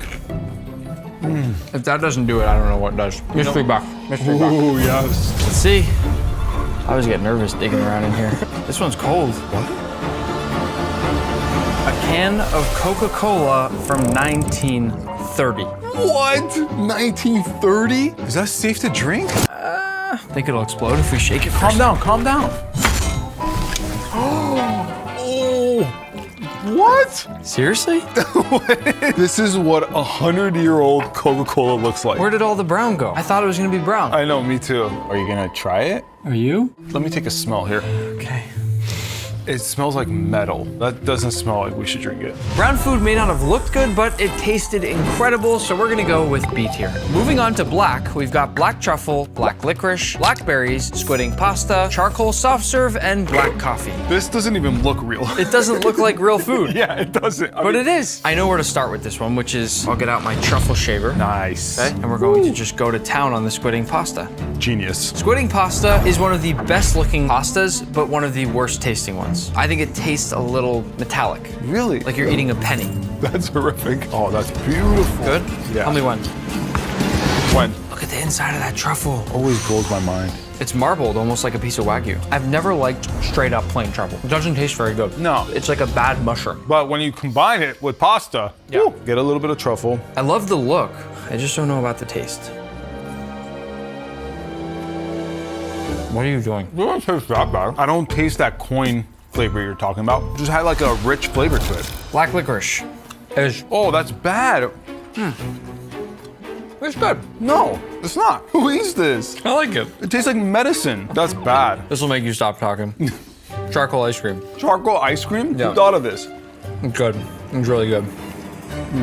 I think these are fun to eat. I'm not loving the flavors overall. Interesting fun fact about black foods. Your brain automatically reads them as burned, rotten, or poisonous. But ironically, a lot of the rarest and most expensive foods in the world are black, like this black truffle or caviar, black chicken, vanilla beans. So it kind of plays tricks on your mind. Yeah, definitely. Let me go get the mystery box. We've got Century Egg Doritos. What? Cool, right? That is insane. You've heard of a century egg, right? Those Chinese eggs that turn kind of translucent and black? Yep. Well, this is a rare bag of Doritos from Taiwan, and yes, the chips are actually black. I'm thinking these are either gonna taste amazing or terrible. It's gonna be one or the other.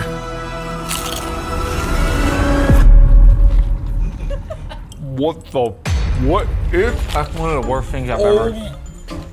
That is one of the worst things I've ever tasted. It's disgusting. Like truly, you could not pay me to eat another one of those chips. That was so bad. Why was that so bad? Who invented this? What were you guys thinking? That was disgusting. I know where I'm going with black. I think we're thinking the same thing. Yeah. This is bad. Black food is going F tier. And next up is gray, where we've got steamed fish, oysters, chia pudding, dragon fruit, sponge bread, and an Oreo milkshake. Normally, gray is the opposite of what you want in food. It's what happens when you cook food the wrong way. Yeah. You know when you cook a steak and you don't press it down all the way, so then when you flip it over, it's all gray and mushy instead of golden brown and caramelized? That's not good. That's gray, and that's bad. We still got some great foods that are good. I mean, oysters, steamed fish, the dragon fruit. I'll always slurp down a few good oysters. I love oysters. Wow. Oyster etiquette. Gotta flip them over. Always. Face down. Always. When you finish. I do gotta say that steamed fish, not a fan of it. No? No. Why not? Because I don't like to see the eyes on my fish. What do you want? Dragon fruit? Dragon fruit. I'll take dragon fruit. Also, what is this? It's called injera, actually. What is it? It smells so, oh. Look at it, it's really cool. Oh. It's actually an Ethiopian flatbread that's got a fermented flavor, sort of like sourdough bread. Very sour. Yeah, it's really sour. A little too sour. If there's anybody that I know that loves Oreos, it's you. Hello. The Oreo milkshake. Delicious looking chia pudding. I don't like chia pudding.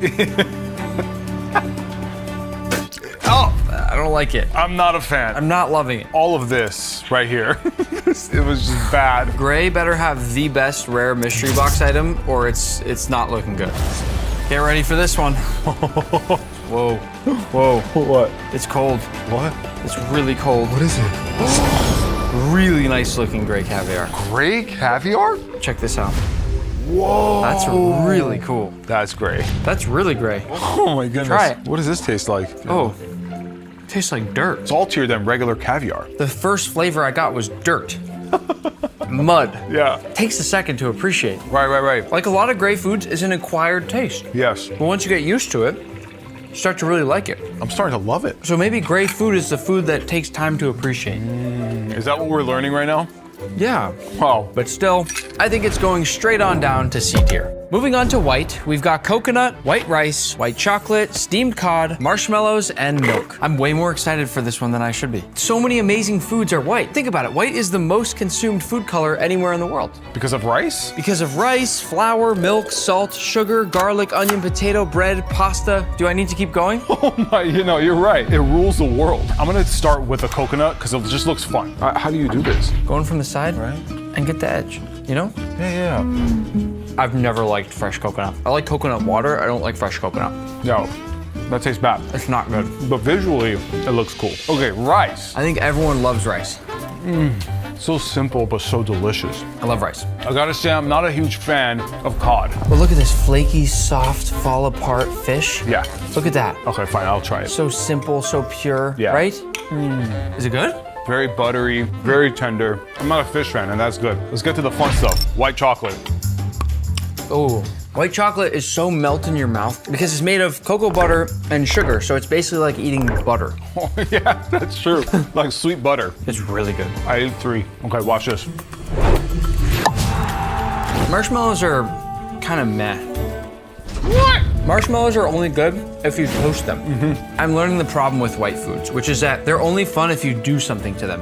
You add a sauce to them, you roast or toast them, right? They're boring. I think I know where this one should go before we even open that mystery box, but we should still open the mystery box first. Here we go. All right, what's in there? What's in there? What's in there? Whoa! White strawberries. Wait, are these from Japan? These are from Japan. In fact, I was literally in Japan last week with a friend of mine and ate an entire container like this on the side of the road. Wow, those look amazing. Have you had a white strawberry before? I haven't, but I heard it's a lot sweeter than regular strawberries. What I love about a white strawberry is that it still has those beautiful red seeds on the outside. And fun fact about strawberries, did you know it's the only fruit that has its seeds on the outside? Let's try. See if it's actually sweeter than a normal one. All right, here I go. Oh yeah. That's delicious. That is sweet. It's like too much liquid. Very juicy. Like, look at how much juice if I squeeze it. Whoa, whoa. Is that not insane though for a strawberry? Yeah. It shouldn't have that much juice. I felt like all the white foods were plain. Yeah. I think white food belongs in C tier. I agree. Moving on to clear, we've got ice cubes, clear noodles, glass eels, rock candy, raindrop cake, and water. The crazy thing about clear foods is that they're really all about texture because there's no color to give your mind a sense of what they're gonna taste like. I agree, but what is this? Those are glass eels. They were on a direct flight from Japan last night. You can see my whole hand through this eel. I love their little faces too. Look at how cute he is. And they actually look really similar to the clear noodles. Wow, you're right, look at that. All right, let's go. What, I'm eating this? Uh-huh. Oh. That tastes like nothing. Yeah, it literally tasted like nothing. Yeah. Is this all gonna taste like nothing? I mean, I've had a raindrop cake before. Yeah, same. That has a little sugar, but... Literally, it tastes like nothing. Ice? Look how clear it is. I can see the camera. All right, I'm gonna bite into this ice. Oh, that's hard. Yeah, I mean, it's ice. It's one of the clear foods, though. Rock candy is the only thing that looks like it might have a little bit of excitement to it. Yeah. I feel like it's more of a fun way to add sugar to your coffee than anything, but that's fine. Just sugar. It still tastes basically like nothing. Yeah. It's got a cool texture. You're right. It's crunchy. It's fun, yeah. They just don't taste like anything. I'd rather something taste good than have the texture be good. Yeah, texture means nothing over taste. I'm not having fun with this. Yeah, this one's awful. And water, we've all had water before. It's cool looking. Yeah. Try the water. Yeah, it's water. Yeah. Wait. Ready? Oh, wow. Just wait, just wait. What's in here?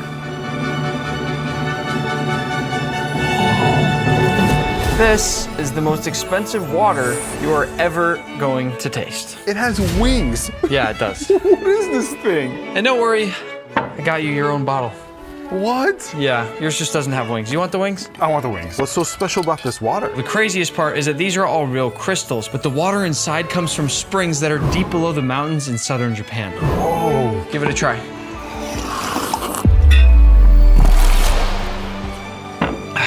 It's kind of like regular water. Yeah. Ah. One could argue that it's got a bit of a creamy finish compared to normal water. It kind of tastes like unfiltered water to me. Okay, well, I have one here that's actually 6 times the price, and because you don't appreciate it, I'm gonna send it to a random subscriber watching this video. This is polar iceberg water. I bet that actually tastes really good. Somebody watching is gonna find out. Oh, you better be subscribed. Clear food was a letdown.